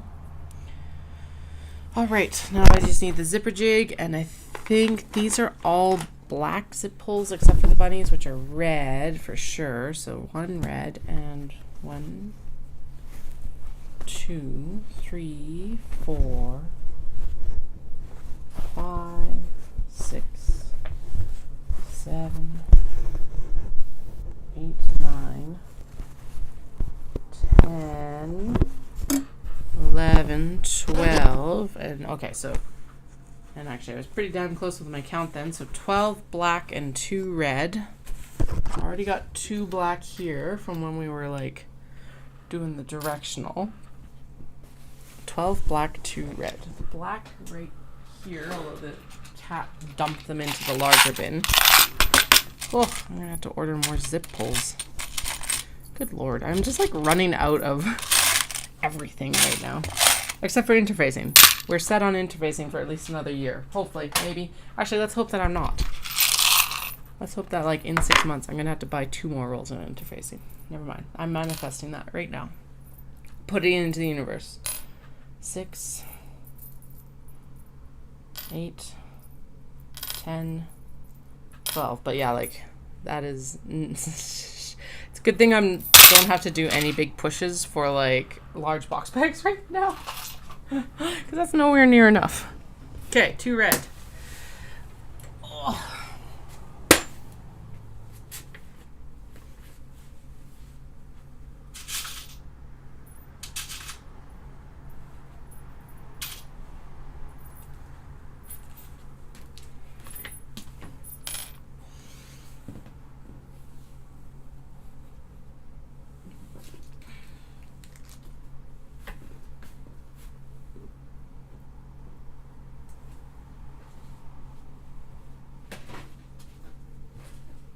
Okay, I do have to say that this like setup that I have this year, I do not have the pile. Now that probably is going to develop a little bit because I haven't done a lot of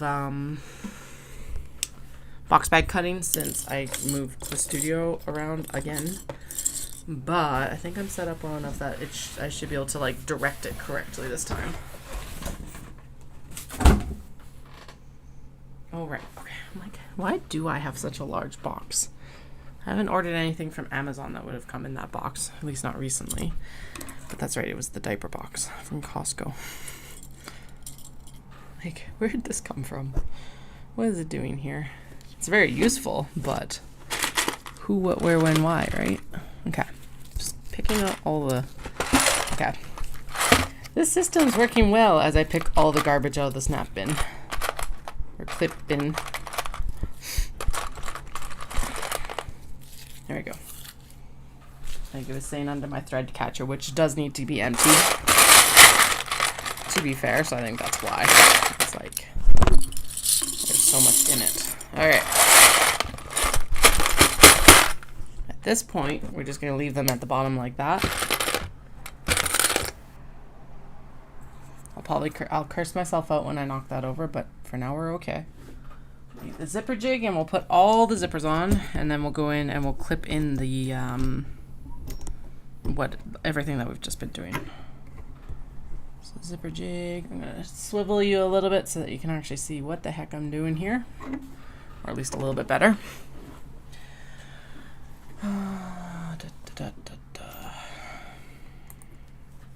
So these are all, or a lot of these are the directional prints that we need to make sure that the zipper pull goes in correctly, hopefully.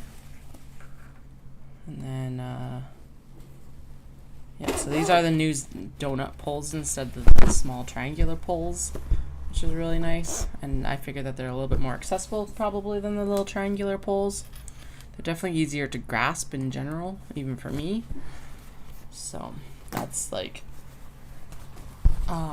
so the first thing I swapped to the zipper tape for was the fact that like I don't waste as much zipper cutting down and stuff now. There's still cut downs, but it's like you cut off an inch of zipper, not like 3 to 4 inches of zipper sometimes.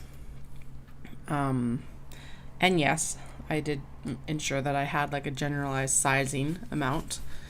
so that they weren't like always oversized, but the zipper tape you can customize to whatever size you want, so it's pretty awesome that way. And then I'm also able to like order the zipper pulls that I want, so I could do different zipper pulls even from the donuts if I really wanted to, but I like the aesthetic of the donut and the more donut pull and the like higher accessibility than the traditional triangles. Are a little bit stubby. I think that might be the like more inaccessible part of it, is like it's not very long this way, but I think the fact that it like you're able to grip it really well between your thumb and forefinger is really nice, or whichever two fingers you need to use to like open it, right? So alright, now if these bags behave, this would go a lot faster. It's like I have a mind of my own, thank you very much. Which is all good, well and good, but it needs to get its zipper pulled on.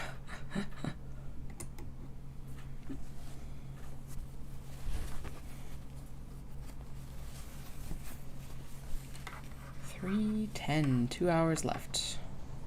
So yeah, we'll definitely get all of these clipped, and we'll definitely be started on the end seaming, which I thought I might be able to finish before I went and got kiddos, but at this point I'm going to revise that and say we will be working on that tonight as well. Although probably not very long into the next round of like part 2 for this sewing day. More like we'll need to take like, I don't know, maybe half the time I'll have available tonight. So, no, you are not installed. Come here. Actually, at this point too, I am going to pull that other one that needs to be repaired, and we'll reset the zipper pull on it too and get it opened up so that we can redo its end seams, which means I should have actually cut one more piece of twill, but I can deal with that and do it now or after this, once we're done all these zip pulls, because that would actually be the best time to do it, or this would be the best time to repair it. And actually I'm going to do all these zip pulls and then it's going to be wash and break time, because as I said, I chugged a whole glass of water while I was upstairs, which yay me, and my bladder's like yay you, now go upstairs again.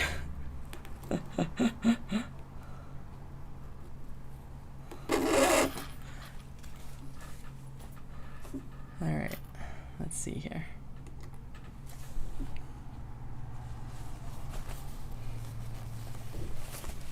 Just about there. 6 more to go. And that, what did I say, 14 to clip stuff into, so that's not bad at all. We'll get there. It'll all happen. As long as these zipper tape pieces cooperate. My hands are like cranky about it though. Okay, let's try again.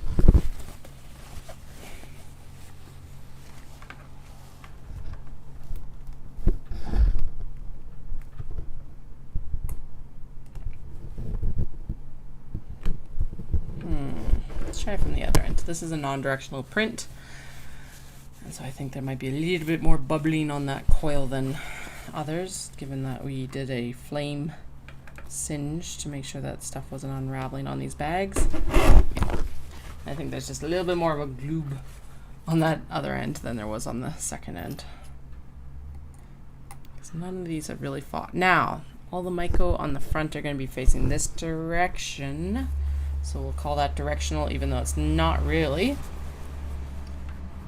So as long as it installs, we're good.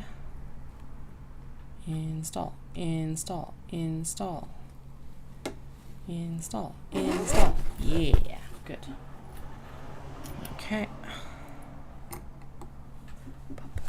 Hedgies, hedgies. Love the hedgies. I really like these hedgies on that purpley, like dusty rosy mauve. I really like them on this gold too. It's really rich, almost like not gold, but more of an ochre color. Yeah, let's go with ochre. I think that would be the better descriptive color name here.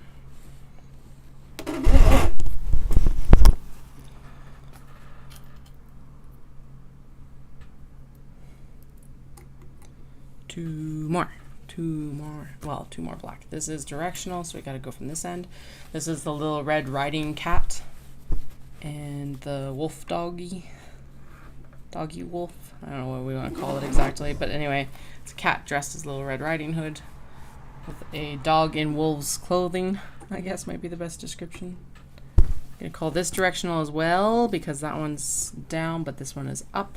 So we're gonna make sure that this guy right here goes up. That's how the zipper will go, which means we want to install it this way. And we'll have 2 red, and then it'll be wash and break time. Break time! And then we'll come down, and I'll clip the rest of these tabs in, and then we're going to sew. Going to sew. We get to sew. We get to sew. Soon. Soon, soon, soon, soon, soon. The polka dot bunny fabric, that pink fabric at the back there, that is the last of that fabric. I'm pretty sure. There might be something lurking in the whip bins, but I don't think there is.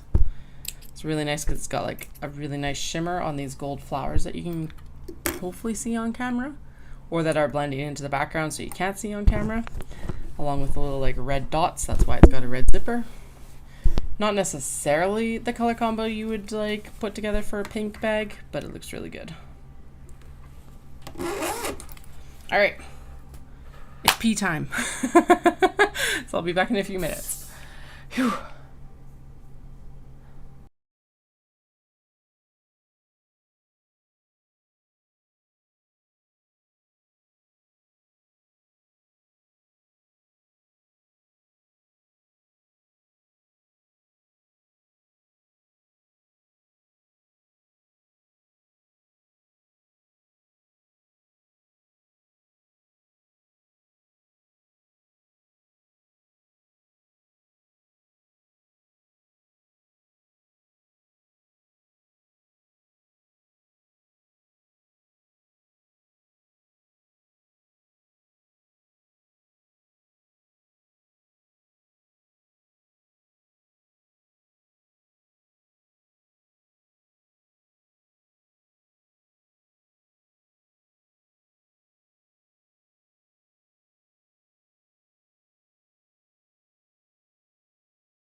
All right, I have returned. Let's get this done. If I can unscrew the zipper jig is another problem, apparently. Alright,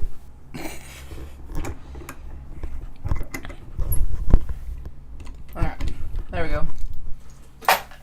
In there. And then I am going to set an alarm so I can just like work and not have to worry. I'm gonna go for 4:50 because that'll give me time to like microwave food before I go pick up the kids, and then they can eat on the way home, and then we can start our processing of like stuff to do when they get home. Okay, this is super cool. Alright, so the last few things to actually clip the zip pulls in, or like tabs in, whatever we want to call them. Zipper tabs, I guess, is usually what I call them.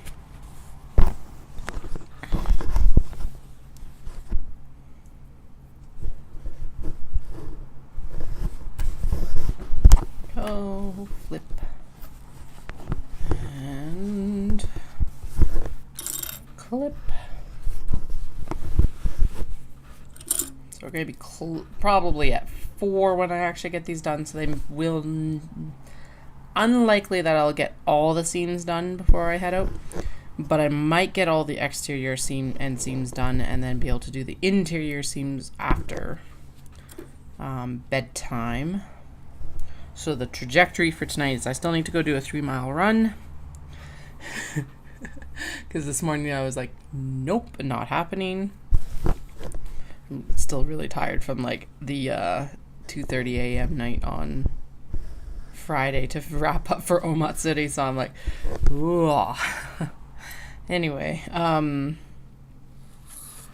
yeah, go pick up the kids, go do the 3-mile run, just on the treadmill. Actually, no. Yes? No. Yes, because that'll be when the carbs from dinner will be peaking. So yeah, run first, because then the next goal is to get the house like 95% tidied, which means dishes, and tidy up of the toys, i.e. throwing them in the toy boxes and laundry in the laundry bins, basically. Oh, this is the wrong side. Because I am spoilt and we have a cleaner coming tomorrow, so they will I tidy, so it makes their job faster and easier, basically. And that is not their job. Yeah. But so I gotta do that tonight. And then bedtime. And then I'll come downstairs and we'll wrap up on the sewing of the end seams.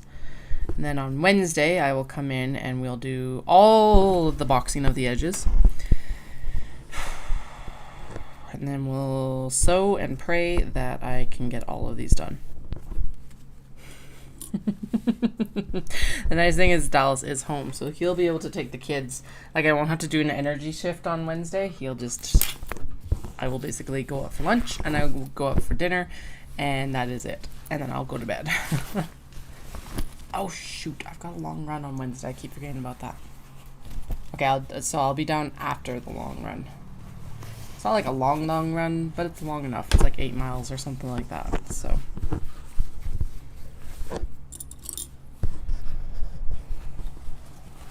Should have just like blacked out this whole week for training and been like, nope, not doing it, not this week.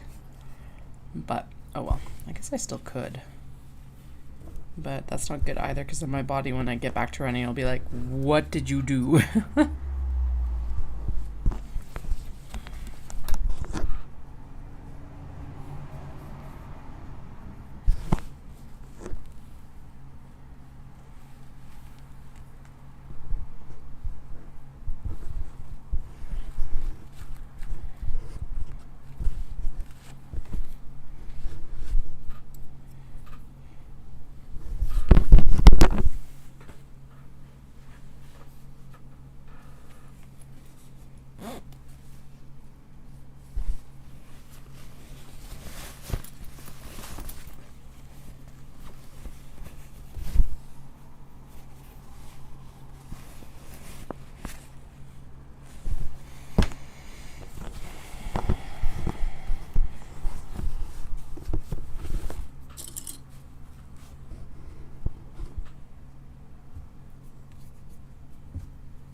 track of how many we have left, but it cannot be that many.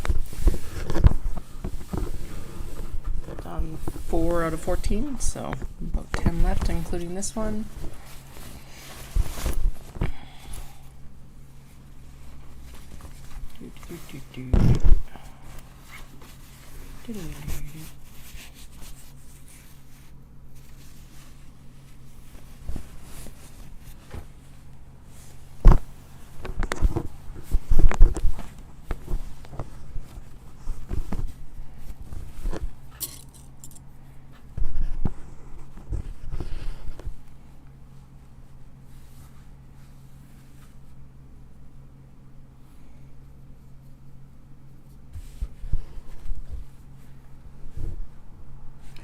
Oh yeah, that means the storm's coming. There was just like a light flicker. Oh boy, we might be... It's definitely across the valley. There's something up, and when I went upstairs, it's like the wind coming in the windows definitely smells like either humidity or rain. I can't quite tell which. Doubtful that it'll like end up hitting here, but who knows. Oh yeah, I gotta remember to color in the hearts too. Right. And that one is very distinctly broken. Alright, out of here.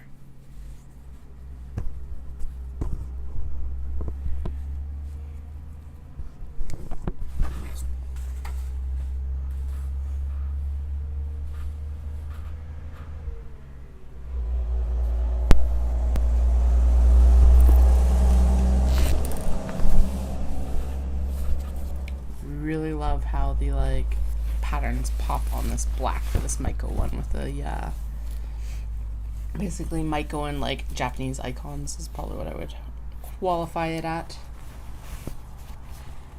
So it's like pagodas and fans and wisteria and the wagon, which I see in a bunch of traditional motifs. I gotta actually look it up because I'm sure it has a name.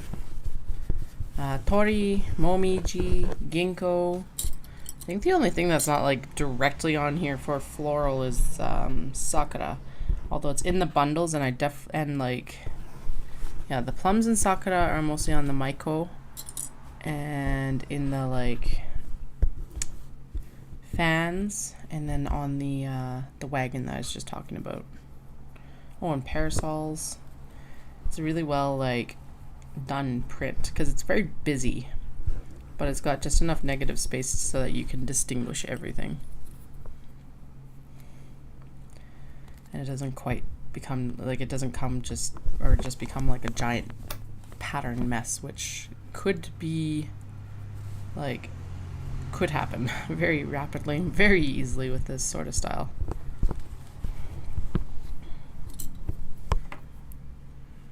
Oh, right, I was supposed to look at my cosmos and let you know if they actually survived after I watered them this morning. Oh well, it will remain a mystery until I come back on later. Even to me.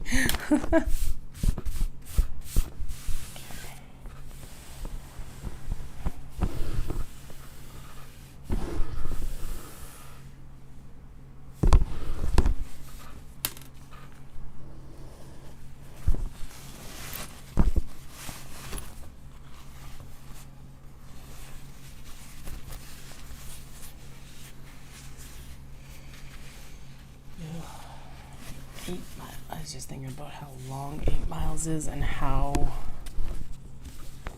that is like a pretty painful run to do in Cochrane, because there's like 2 big hills that you'd hit by going that far.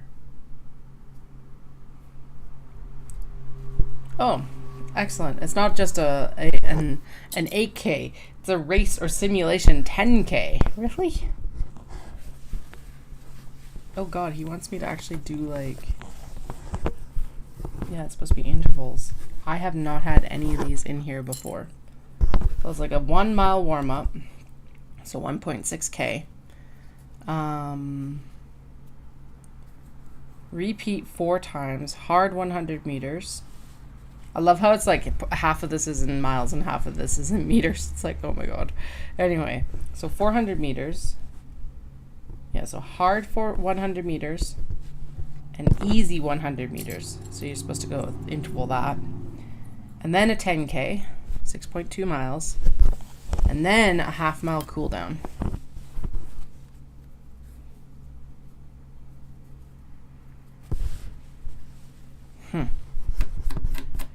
Okay, I did not realize, because I was like, I had looked at it earlier, and I'm like, 8.2 is a really weird distance to have to run.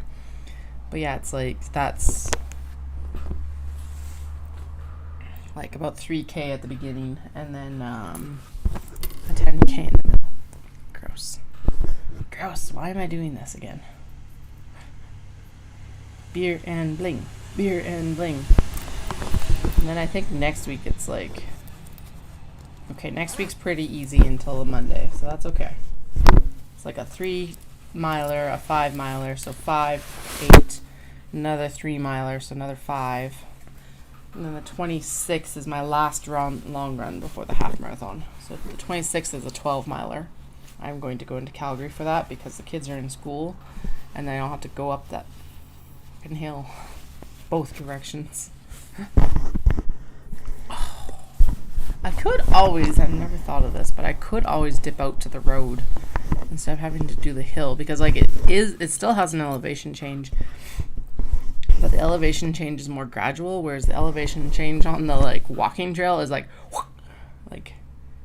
how can I show you this? Like it's like this one way, and then it's like a it's about half that, but then you have to do like a switchback for it on the other side. So basically you run up one hill, across a flat, down from the plateau, and then you have to repeat it on the way home. Gross. Oh well. So yeah, anyway, the 12-miler I will go do in Calgary because I do not feel like doing that. Yeah, that's a 12, a 3, a 3, a 2, a 2, and a 3, and then the half. Oh, and there's a 5-mile in there too. Wow. Okay, never mind. It's like then I hit taper, but there's it kinda, not really. And for all my Canadian friends, I train in miles and I race in kilometers because doing 12 miles sounds a lot goddamn more like approachable than 12 miles is I think 20K.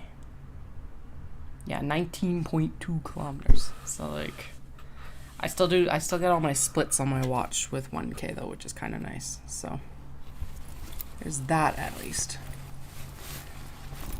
And then I'm done my race training for the year. I still have one more race at the week after CatFest, which is nice.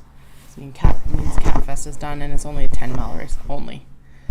But like relatively speaking, it's only 10 miles. Considering that my last training run is going to be freaking 12.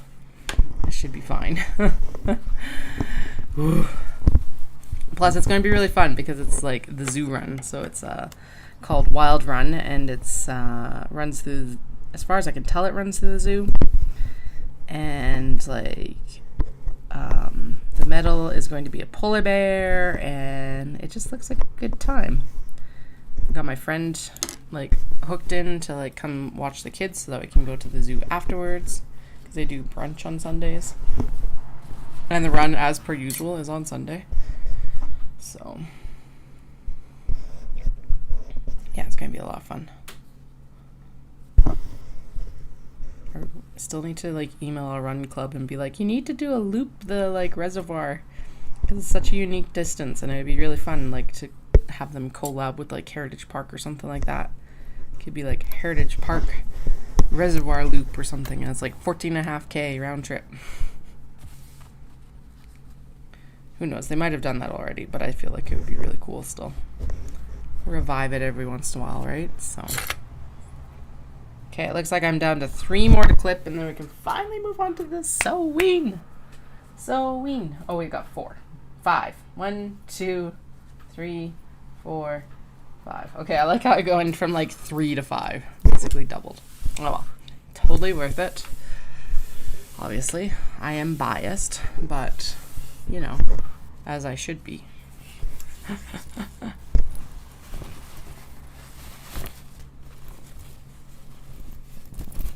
After 6.25 hours worth of work, this is not shabby in the least. I'm quite happy. Besides the fact that I much prefer to be sewing.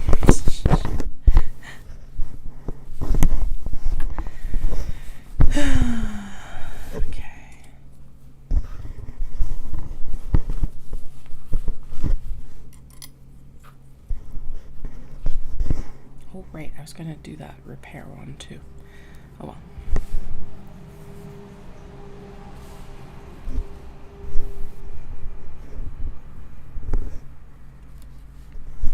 Ooh, and I should go in and do the needle stasher snap installation just so they're done, because that would be an easy set of things to have done.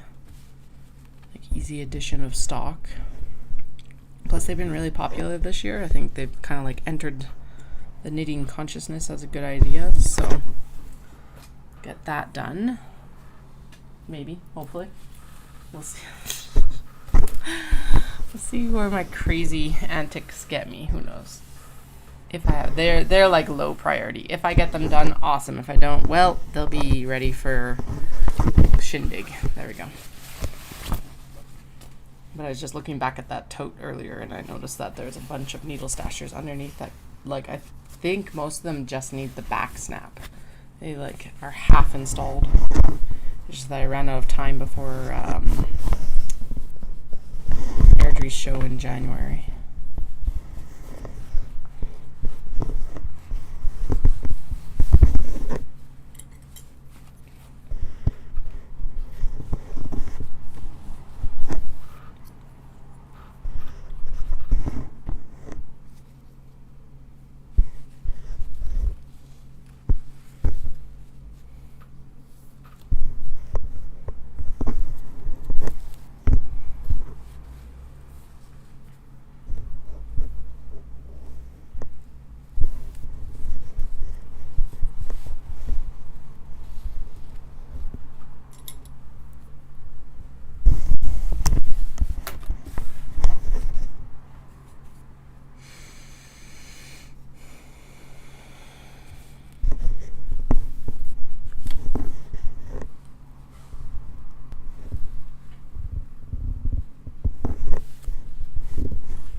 Three more.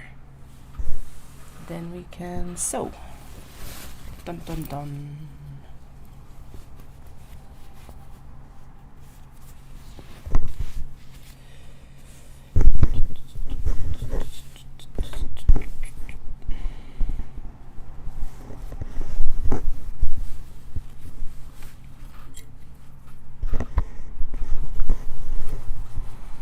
Sorry, the stories are not flowing quite as well today, but I think it's mostly because it's like, I am tired, and this is tedious. So it doesn't really, like, inspire anything to be, like, told, really. Just working through it.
on.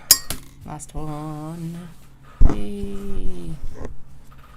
We've done it again. Holy. It's always incredible. Especially in these quantities. Just like, yeah. A, how long it takes, and B, just that it's even like achievable in any kind of like sane time frame. So, well, I don't know if this is sane or not, but it's not the only reason I'm crazy.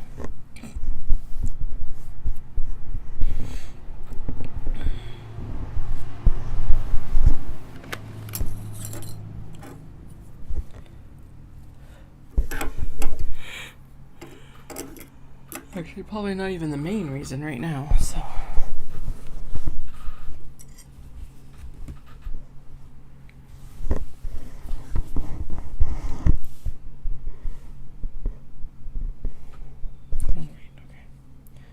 Alright, one spare black set of tabs. That's not bad, all things considered. Which means I apparently did not include them in the count. Or I missed some or something. Maybe miscounted the cuts. Whatever, it doesn't matter. I thought I had like an extra 5 or so, that's all. One is fine though. One extra is better than none extra. That's where I'm at. Righty. You get to come off the sewing machine and come onto my shirt here. And then we get to turn on the sewing machine and it's light and we're gonna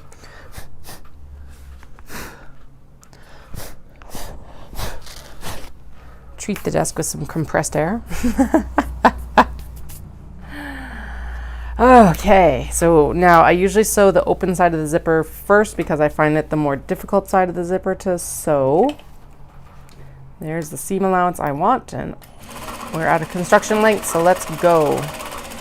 And then I just sew straight across. Yes, it's going to get cut off when I do the box bags, but that's fine.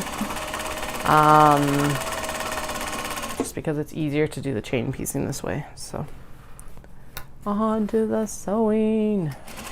I can't believe we're here.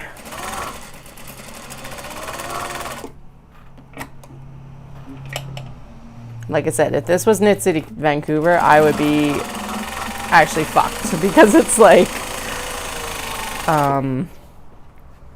there was no way I would be able to finish these in 2 days. 3 days even, including today, is a stretch. So it's like,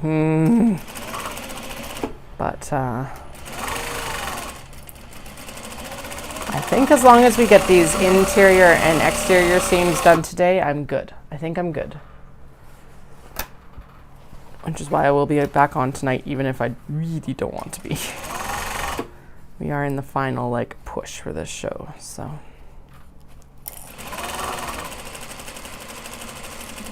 And if it ends up being a case of like, okay, we just finished the top 50 that are like on the pile, that is fine too. I would prefer not to do that, but if that is the reality that keeps me sane, then that's what we'll do. Kind of like what I ended up doing with the Kato when I was like, all right, whatever is on top is what gets finished for Dawson Creek, basically. Because I'm also not going to go in and do any selecting because that just makes everything far worse and well, it's more time consuming that way. So it's just like, all right, whatever's here gets done. Ooh, right, I think I can zoom out again. 1 second. I can definitely push you up. Well, look at that. Fancy, fancy. Love it. As I mentioned earlier, I finally got the software I needed to like make all these adjustments to the camera that I've been wanting to do. Field of view, obviously pushing the camera up and down a little bit, all that jazz. So I'm still like remembering that I can actually do that with the camera.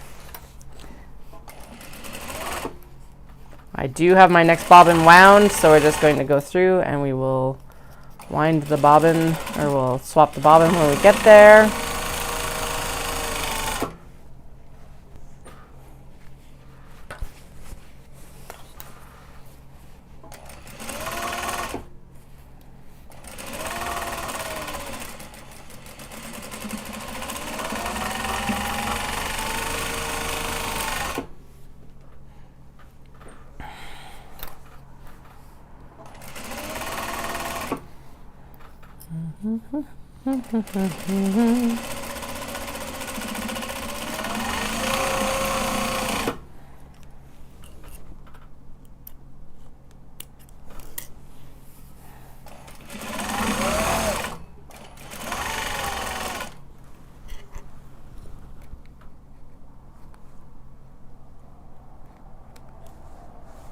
Alright, where's that caught? There it is.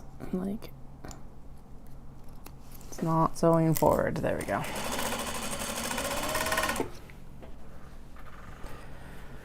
Doom doom doom doom. Doom doom doom doom. Doom doom doom doom. Doom doom doom. Woo! That clip was like, and I'm here. Get me off of here. I'll jump for joy.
Pin these tabs that I didn't use here and have some flavored water, and then I'm gonna put the clip in down on this side.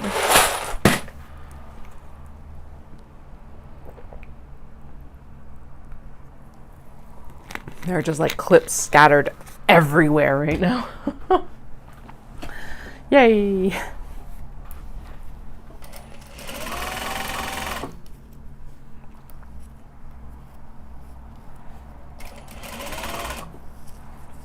This looks like this zipper could, oh yeah, could use a close up a bit just to keep the open pieces closer together. There we go. Or at least make it easier for me to manipulate them to be closer together.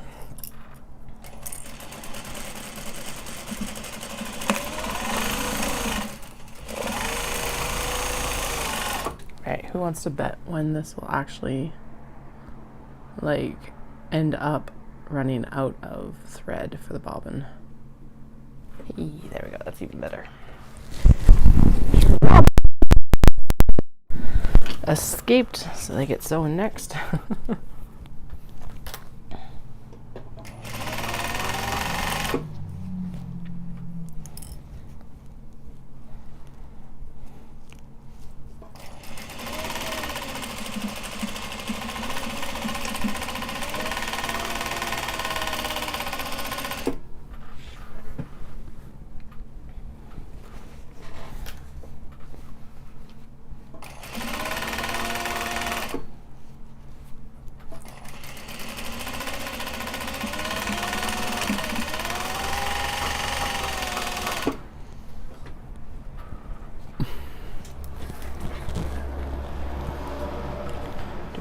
Doom doom.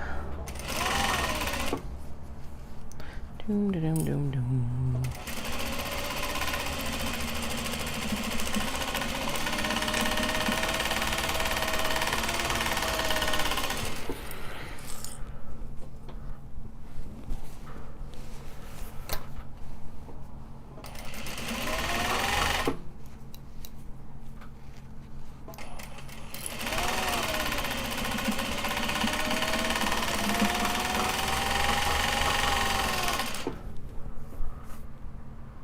Uh-oh. Where did that tab come from? It was just chilling in here. Okay, now I'm gonna have to be on high alert that all of these get their tabs. Excellent. Yay. Or is that even a tab? No, that looks like a cutoff. Okay, cool. That's a better situation.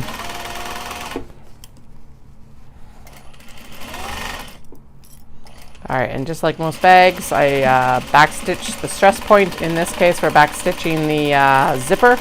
And I'll do it on the other side as well, and then we'll also do it on the interior, and then we go back in and we actually tack it down one more time from the exterior so that everything, or from the interior so that everything's like happy and there's no holes.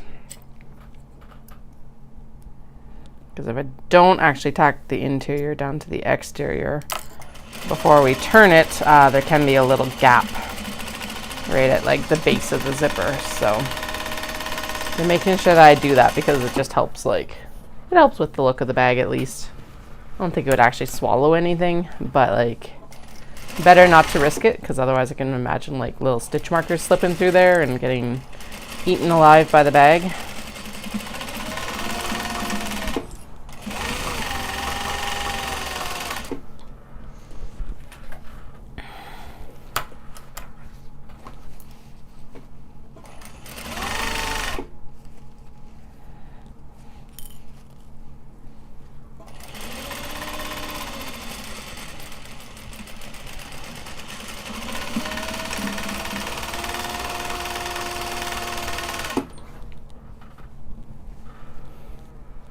Then we get to have a clip removal party, because, you know, that's always fun.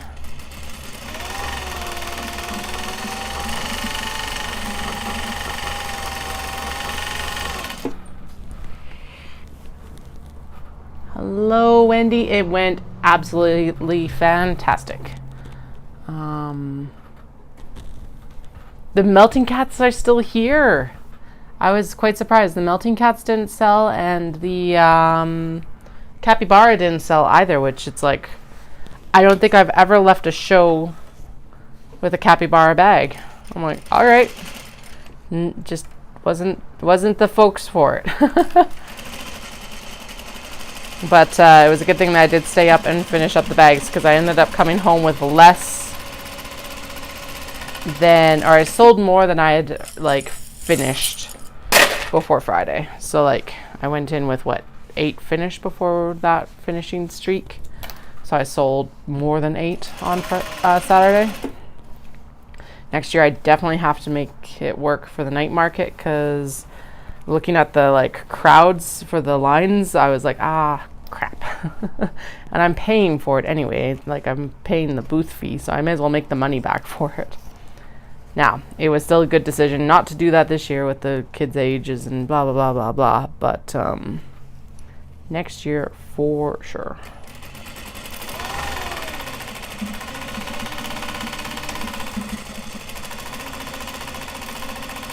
Yeah, and 2 of the Obi Traveler slings sold as well, which is awesome because they were definitely a higher priced item.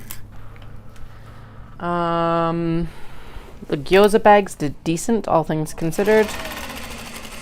There was a little bit of confusion over like what, I think people were worried about the opening at the top being just open, that things would fall out. So I got to test that a little bit more, or see if I maybe can add in a like, there's the bobbin done. If I can add in like an elastic loop and like button closure or something like that. I don't know if I can. but I might try it.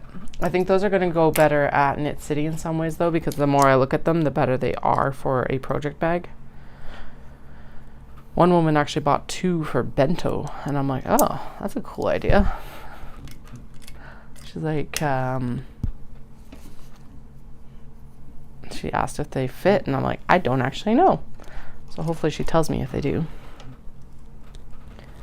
Well, and apparently there's a crap ton of the other stuff going on the Saturday too. So I think that what ended up happening is that a lot of people go, because of course it's a night market, they go after work for a drink and food, because there's food trucks and everything. And then you can also do the market. And then that leaves your Saturday open for like all the other stuff that's going on in the city.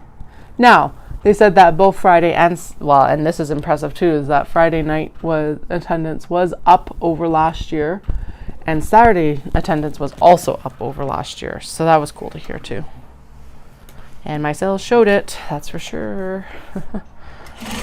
But I think if I did the night market, my sales would be pushing into like Knit City territory, which would be absolutely amazing if I was able to add one more in like that. So, which is also insane because I did not I have received an extremely warm reception into this community that like I was like not expecting. So it's like super nice on that, in that regard as well. And then also just like it's also been very lucrative. The traveler bags, the obi bags, the traveler slings, the iridescent one with the swirls, and the blue one.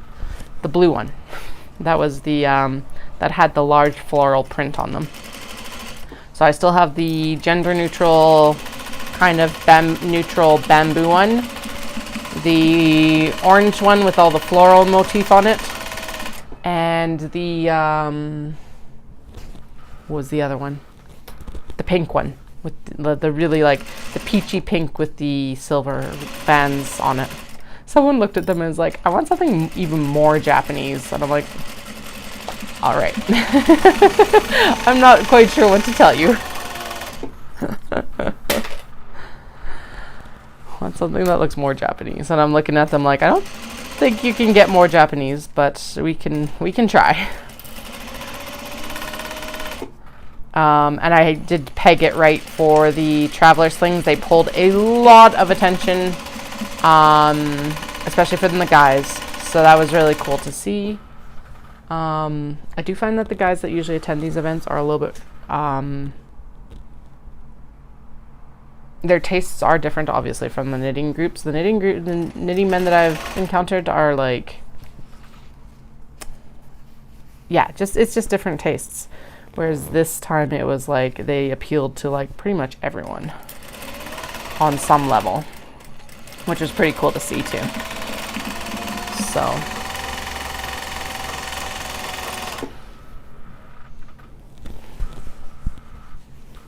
so next time what I need to do for more traveler slings is I should cut the turtles and the dragonflies, actually, is what I was thinking. So, and those would make some really nice ones too, because it's a little bit smaller print, so it would show up really nicely on the traveler sling.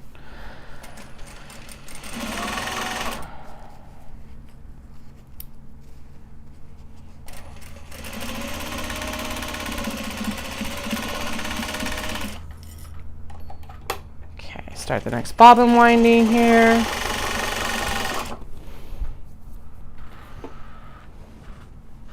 Right now we've got all the small box bags clipped in with their pull tabs. That's what we're sewing in right now, is the first of the pull tabs and the first end seam. And then we'll go in and sew the other end, and I have a feeling, looking at the time, that's as much as we're going to get done before I gotta go get kiddos. I set the alarm for like 4:50 or something like that, so I can go microwave us some food. Pizza pops and like microwave chimichangas. Here we come tonight. But at least we're fed.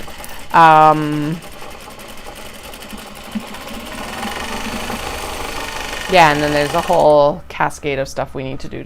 I need to do tonight before I come back online. But once the kiddos are in bed, I will be back online. I still gotta go for my run today, so that's the big thing. And I need to tidy up our house. Because Dallas comes home tomorrow, and we also have a cleaner that comes in once a month, and tomorrow is that once a month day.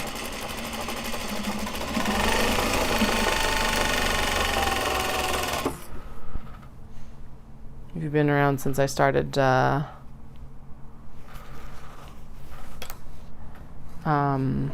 streaming, you'll have heard this, but I'm very glad that this is not in the city of Vancouver, because we have a vain hope of finishing all of this by Thursday, which is kind of my like mental deadline. But if we had to be out in Vancouver, there's no way I'd be finishing small box bags in the next couple of days. So yeah, I guess I'll have to like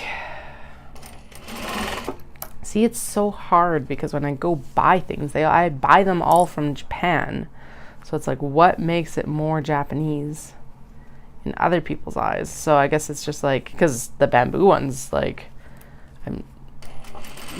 is like pegs it as Japanese as I can kind of get, I guess. I just not sure what they mean by that description. Like, what is more Japanese style? Anyway, I did figure out though that I know, right? But it's not their job to tidy up my kids' like toys or like load my dishwasher. So I'm doing the tidy so that they can do the cleaning. So they go in and they wash my shower and like clean my toilets and all of that. So they don't need to be tidying up on top of it or working around that stuff either. Because it's like, that just then means I have to pay them more or Dallas has to pay them more because it takes more time, right? To clean around the things. So that's why the tidy up first.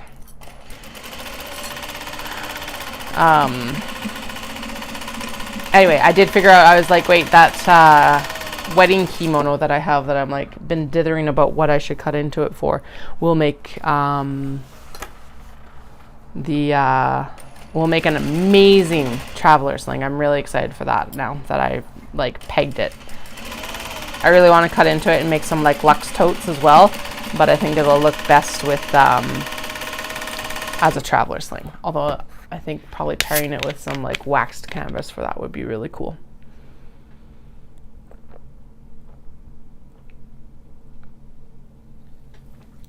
Yeah, I know, it's like have at it, but I'm not 100% sure what you're looking for then. So, although that iridescent blue one went to someone who's actually bought a bag before, which is super cool, and it like matched her aesthetic perfectly. She was actually wearing a bag that was practically the same color as the one she bought from me, at least the back of the obi. And she was like, well, I won't get lost now, because of course it was all that iridescent. Someone had the best description for it. It looks like water. And I was like, yes! I've been like, I'm always struggling for like a succinct way to describe it. And she's like, it looks like water. Like when it's like rippling through the sunlight or something like that. Like that is it right there. So now that we're almost like made all of it up, we have a name for it.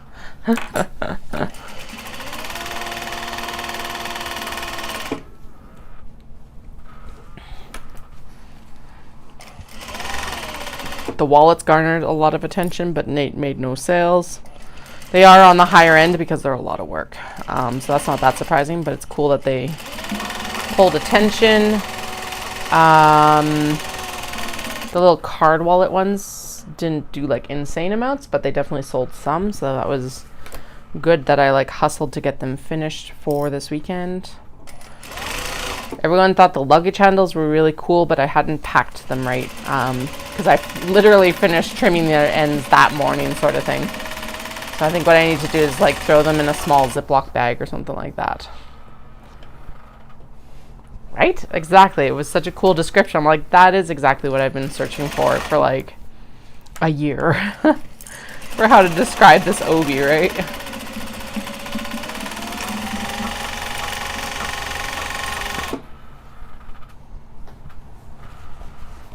Man, there are so many fabrics in here right now that I'm like, oh, and here's the last of this one and the last of this one. It's like end of an era for some of this. It's good. Get out. Go to your new homes. But yeah, like some of these fabrics are older than my kids. Some of these cuts are older than my kids. We're not going to discuss that factor of it. I just realized that though. Shit. Oh, maybe shouldn't have admitted to that, but here we are. My first babies. Oh, okay, the caffeine has apparently finally hit this afternoon because I was definitely on the struggle bus before this. It's probably also having moved from clipping to actually sewing. I'm going to say it's more that than even the caffeine.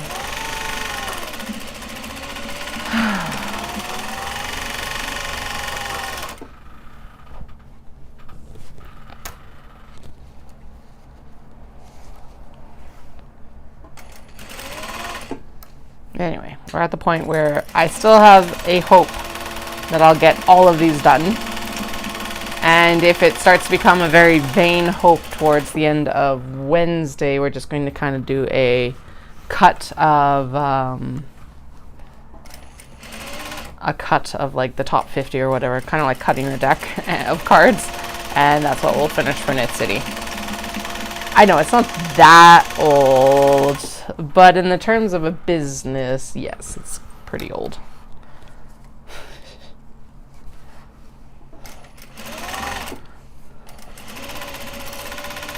Some of these fabrics are double my children. Some of these fabric cuts are double the children's age. Those are the ones that I'm like, okay, it's time to get you out of this house. Some of my knitting projects are older than that though, so these have nothing. These are like have nothing on them. My knitting projects can go neener.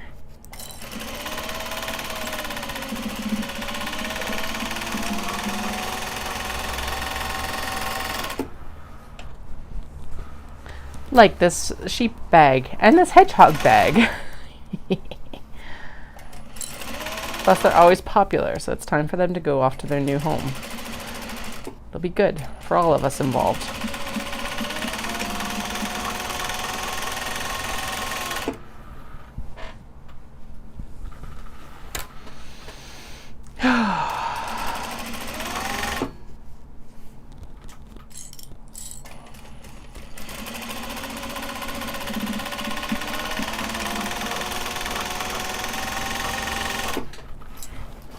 Alright, over the back they go. I don't know how far we are through, but we are not counting them, we are just sewing. It doesn't really matter at this point. Doing the box edges, I'll probably like split them up again into the 10s. Also because that's convenient and it does give my brain a like achievement points. I no longer have a yarn wall. I'm really sad about it. It's one of the things that I actually lost in our move, which I will regain once the kiddos are older, because I'll be able to take up some of the shelf space out here, I think. But right now it's all stored in my storage room, because basically I condensed my yarn room down into the studio as well. So, oh well, now I've got nice big windows. Instead, if I didn't have windows down here, if this was a closed-in basement, I probably would have my yarn out here, but it's also more protected from the children and the cats.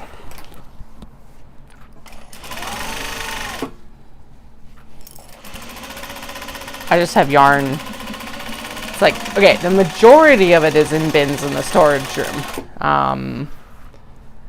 Then it's also scattered throughout the house, depending on like, I feel like working on this project. Or I'm gonna wind this yarn, but I can't find my cake winder.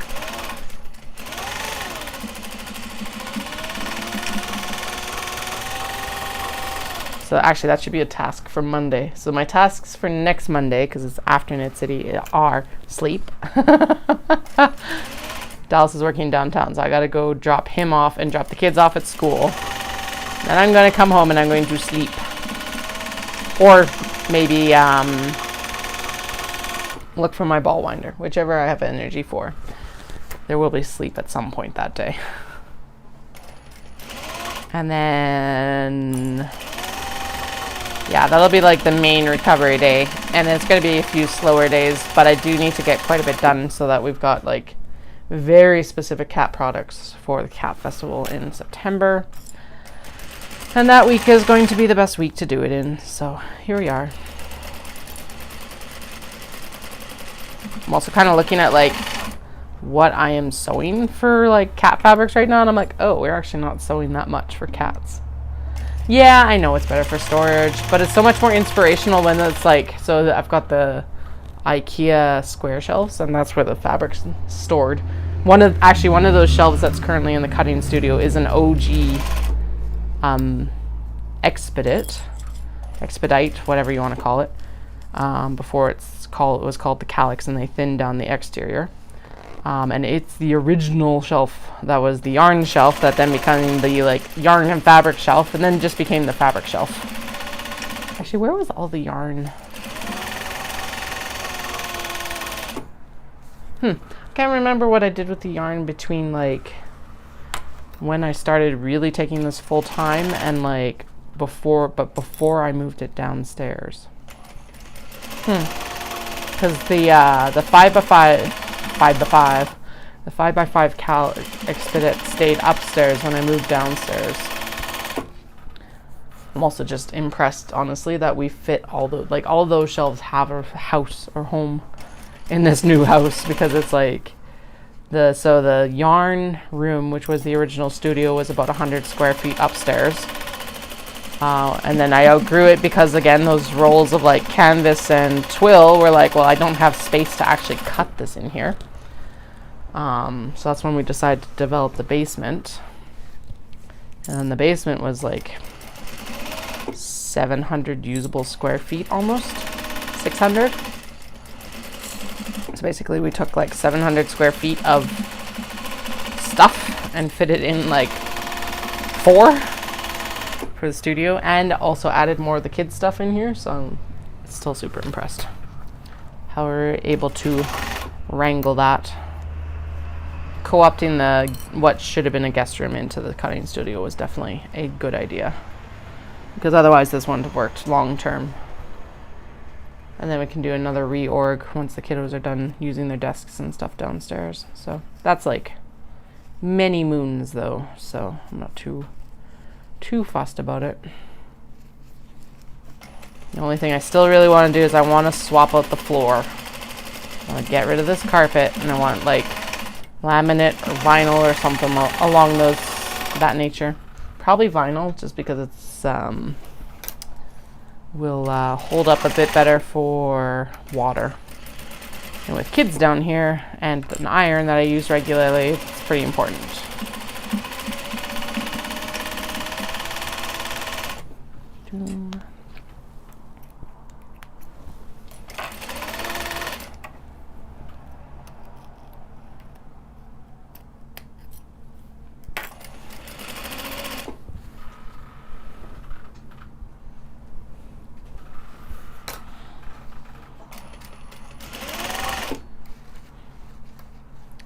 Although that's still on the eventually list. It's not like the carpet's that bad. Could also just be like with something that we do when we do the rest of the carpet in the house. Although it's holding up really well to the amount of traffic we're putting it through. So considering that the previous owners also had like at least one dog, I could tell because they had like a dog dish out when I was here doing the viewing, and then and 2 kiddos as well. It's like it's held up really well. So I don't foresee us having to swap it out for another probably 5 to 10 years, which at that point it'll be a like, well, this house was built in 2014, late 2014 it was finished. So it'll be like a 20 to 25 year old carpet at that point. So I think that's pretty good, all things considered.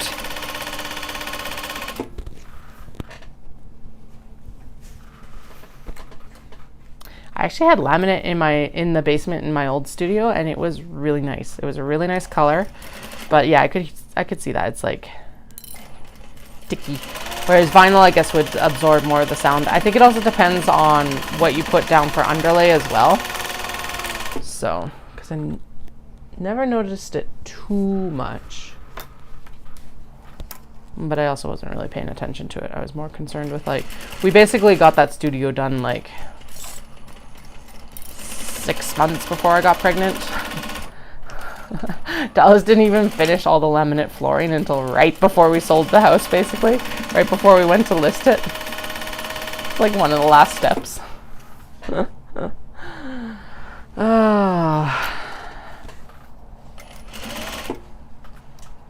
a constant complaint about the like mud and tape job that I did, because I did do the mud and tape myself on the drywall because I was like, it was restrictively expensive for what it was. I will never do mud and tape again, but I did do it this time because it saved us like $3,500, which is a significant amount of money. Again, a lot of fabric. But yeah, there was always complaints about it. I'm like, well, you could have done it. And also took them like 3 years to do the staircase. And I'm like, I couldn't wait for 3 years to move the studio downstairs. So it's a good thing I did it. I love him, but sometimes projects are not his strong suit. Did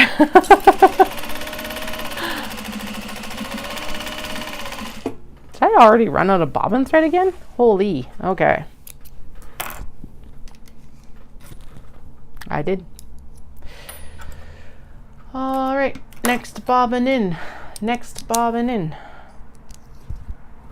Granted, I'm the one with all these like work in progress bins, so I can't really talk either about not being like closing the loop on the task sometimes. But yeah, I could not wait for 3 years to get my studio like moved downstairs, so I'm glad I did it. It was a terrible job. I know it was. It was not smooth, but it's like we painted it. No one cared when, like, that was not what they complained about when they came to the house. Actually, most people didn't even complain about the house, but yeah, they were just all hesitant because the rumor went out that we hadn't had our basement development permitted, and it's like, no, we 100% did have it permitted. Like, F off. I distinctly remember that, so.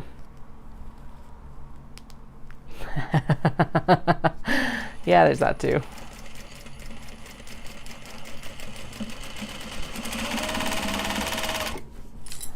And him and his dad are quite a bit alike, and it's like his dad was complaining about it too because he's a perfectionist. Like, it has to be perfect. And I'm like, again, you could have come and mud and taped and helped me sand it. I would have taken the help. But you didn't, so I don't know why you're complaining.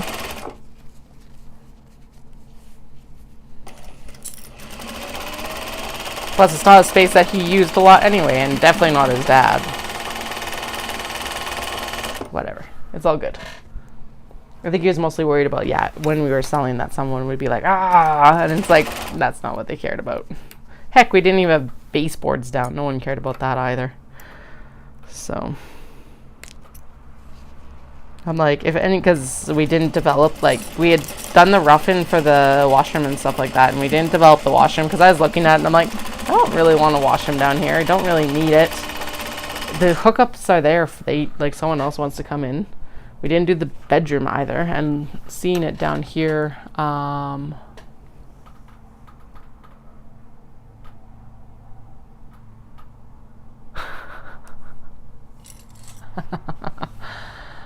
yeah, no, seeing how it was like, it's built down here, I'm like, I'm glad we didn't do the bedroom and the washroom, because I was just like, eh. And I was like, anyone who's coming in anyway is just going to go in and develop it how they want. It's not like they're going to, like, in some ways it's a selling feature because it's a nice open space with the potential for development instead of it being like, this is the bedroom and this is the bathroom. And we have chosen the tiles and stuff based on our tastes. So.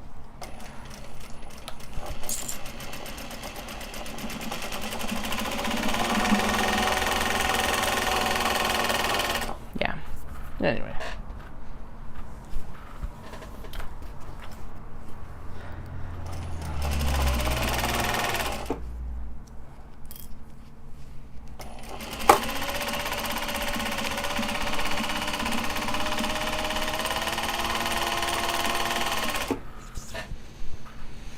But overall, good thing that we did get it done, because then I spent a lot of time in it over the following 3 years, because it was like, that's the space we had to spend a lot of time. It's where I did all my virtual shows in 2020 and 2021, which is super cool. And all my virtual classes for Japanese, and it's where my eldest attended their first book launch, because they did a like online launch for a series that I enjoyed. So that was cool.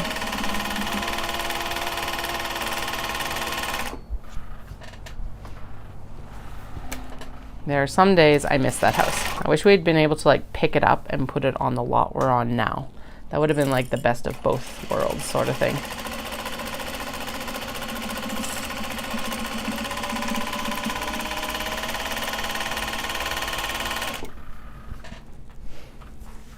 Because there's still like a really nice layout and stuff like that. Yeah, exactly. And that was the thing too. He's like, well, we got to finish the bathroom before we sell the house. And I'm like, nope, we don't. Having a finished basement, as much as we'd finished it, was good. I got the money's worth out of it that we put into it. And then I do think that it increased our sales cost, or our sales amount. And we definitely didn't spend as much on it as what we got above and beyond our original purchase price. So I think it was a win for us. And like in this situation where it was already finished, it was actually really nice to just move into a space that was finished. But I do wish that like in some ways at the same time it hadn't been finished, because we could have then done it. Well, basically we would have just done it as a great big open room again, instead of having all these like nooks and crannies of like doors and closets and stuff like that. And we probably would have just gone straight over the rough-in again, and that would have been the cat room completely. Which, like, realistically is still a choice. We could demo it, but that's a pain in the butt. And takes a lot of time. But yeah, it's like, I think overall we hit that nice balance of, we developed it enough that it was appealing, and we didn't overdevelop it where it was like, oh, why did we do this? That's where we were. Do you guys have basements in Australia a lot? Or is that like, I feel like I've seen a lot of people being like, basements are a very North American thing, and not even like all of North America either. Because I know Japan doesn't have basements, and makes sense because of the earthquakes and everything like that. They have like little kind of cellar storage spaces under their floors a lot of the time, but like very traditional old school homes are constructed in such a way that they're basically on stilts, so that the air can flow underneath, and that's how they used to keep it cooler in the house in the summertime. Must have been freezing in the wintertime, but I wonder if they actually ended up putting up panels across the base, like insulated panels or something like that. And then you could like, at least like stop the drafts through the house sort of thing, or if they were just cold all the time. Yeah, that's what I thought. Okay. At least based on my like limited knowledge from Bluey, it looks like you're more the style you guys have for a lot of the Queensland homes, and from looking at listings, because I was curious afterwards, because it's like what we would call a walkout basement in some ways, like that split level living and then bedrooms above.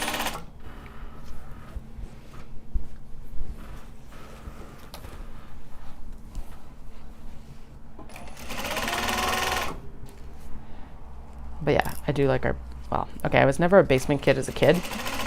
Dallas was definitely a basement kid, which is really funny. Although none of the basements that I ever was in were very like inviting. So that definitely like changed with the last one, but I think it's even better here because it doesn't feel like a basement because of the walkout. As much as it would be amazing to have those extra storage walls, I think I actually end up working better without all the windows and everything like that, because it's bright.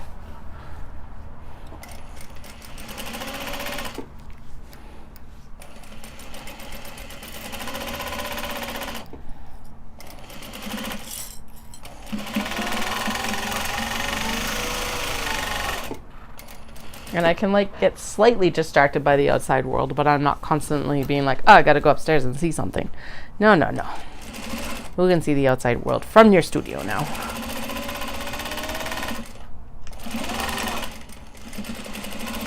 No, stop, please. Thank you. I guess I should. Oh, no, never mind. I was like, I should wind the next bobbin. It's already done. Look at that. I'm ahead of the game.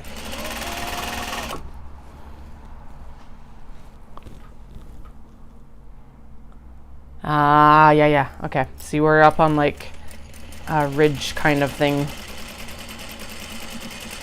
Although even in Calgary, if you're, well, okay, there's a floodplain and a lot of houses in 2013 did get flooded, which is insane that that's been over over 10 years now. So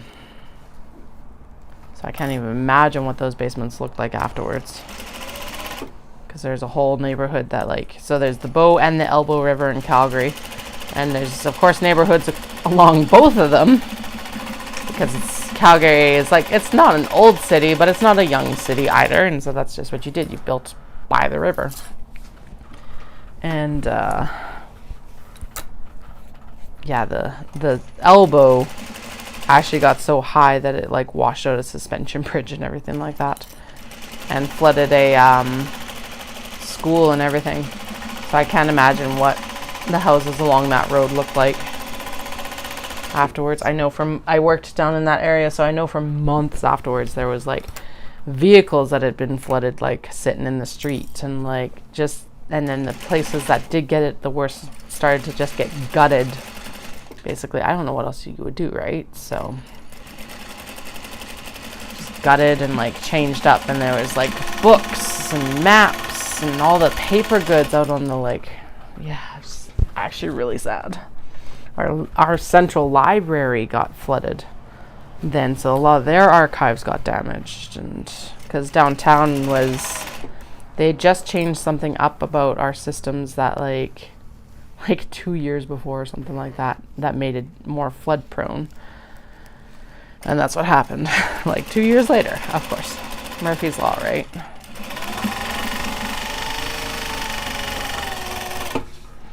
Anyway, it should be a few more years. And they're actually doing a lot of flood mitigation too, so that's good.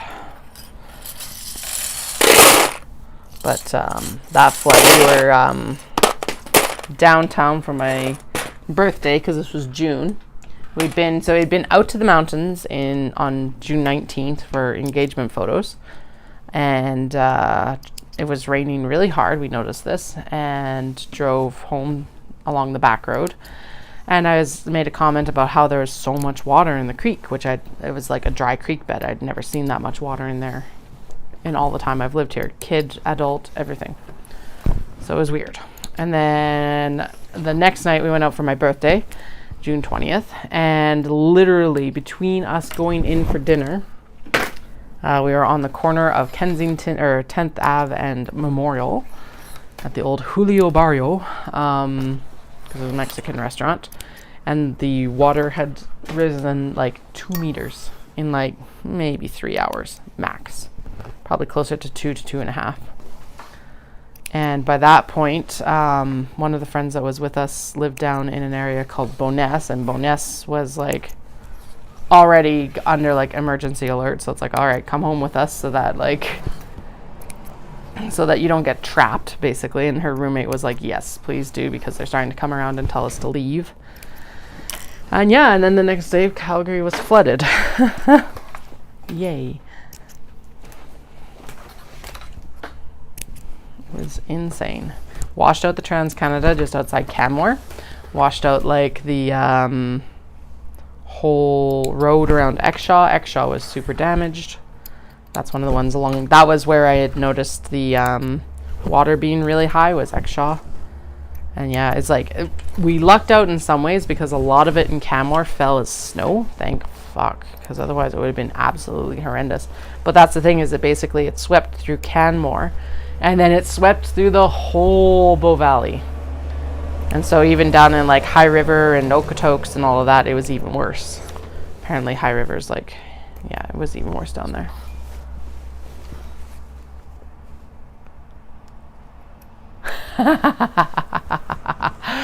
Yeah, that's fair.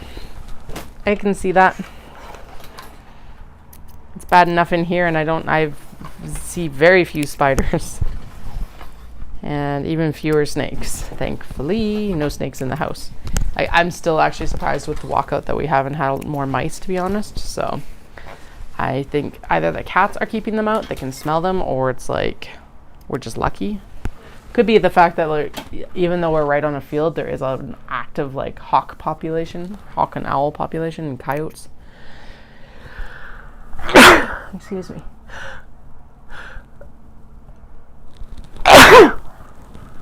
Oh. Okay, I think we're good. Excuse me. Yeah, it's probably more the fact that we do have like birds of prey, actually, and now that I think of it, and coyotes and stuff like that, because I don't actually see as many outdoor cats here as I did in our old house, so I don't think it's that, at least. Okay, apparently we're going to get like 1 1/4 seams out of 4 done. So basically we're a quarter done the seams now, so we have to do 2 more sets of end seams. Then we need to do the tack down seam as well against the zipper so that there's no gaps. And looking at the time, it looks like this is probably a good time to call it. So where are we at for timing? I can't actually see the time right now. It's like started streaming 7 hours ago. So that's pretty good, all things considered. Not as far as I would want, but not as bad as I thought we could be today. I will be back down after bedtime tonight. And what I will do is I am going to go in and we'll try and finish the rest of the seams so that we can move on to box edge cutting on Wednesday. I will not be on tomorrow night because Dallas is home. And like the couple hours tomorrow night is most of the time I'm going to spend with him until Friday. And Friday is going to be setup day, so it's not exactly a rest day together either. Wednesday morning, I do have a crazy run of like, I don't know what to make of it. It's like, I got to go do 800 meters, hard and easy intervals, which yay. And then a 10K, basically at race pace, which will at least make it go quick. Yeah, it's kind of, I know Dallas has done these, but I didn't think I had any of them until this week. So almost at the end of training though, and I'm super excited because it's the 8 point. So I'm going to do the 3 miler today because I skipped on Friday for obvious and good reasons. So I was like, I'll shove it to Monday. It's fine. I really want to skip it, but I'm not going to. And then the short run on Wednesday, or 8.2 on Wednesday. And then no more long runs until the last Monday of August, which is exciting.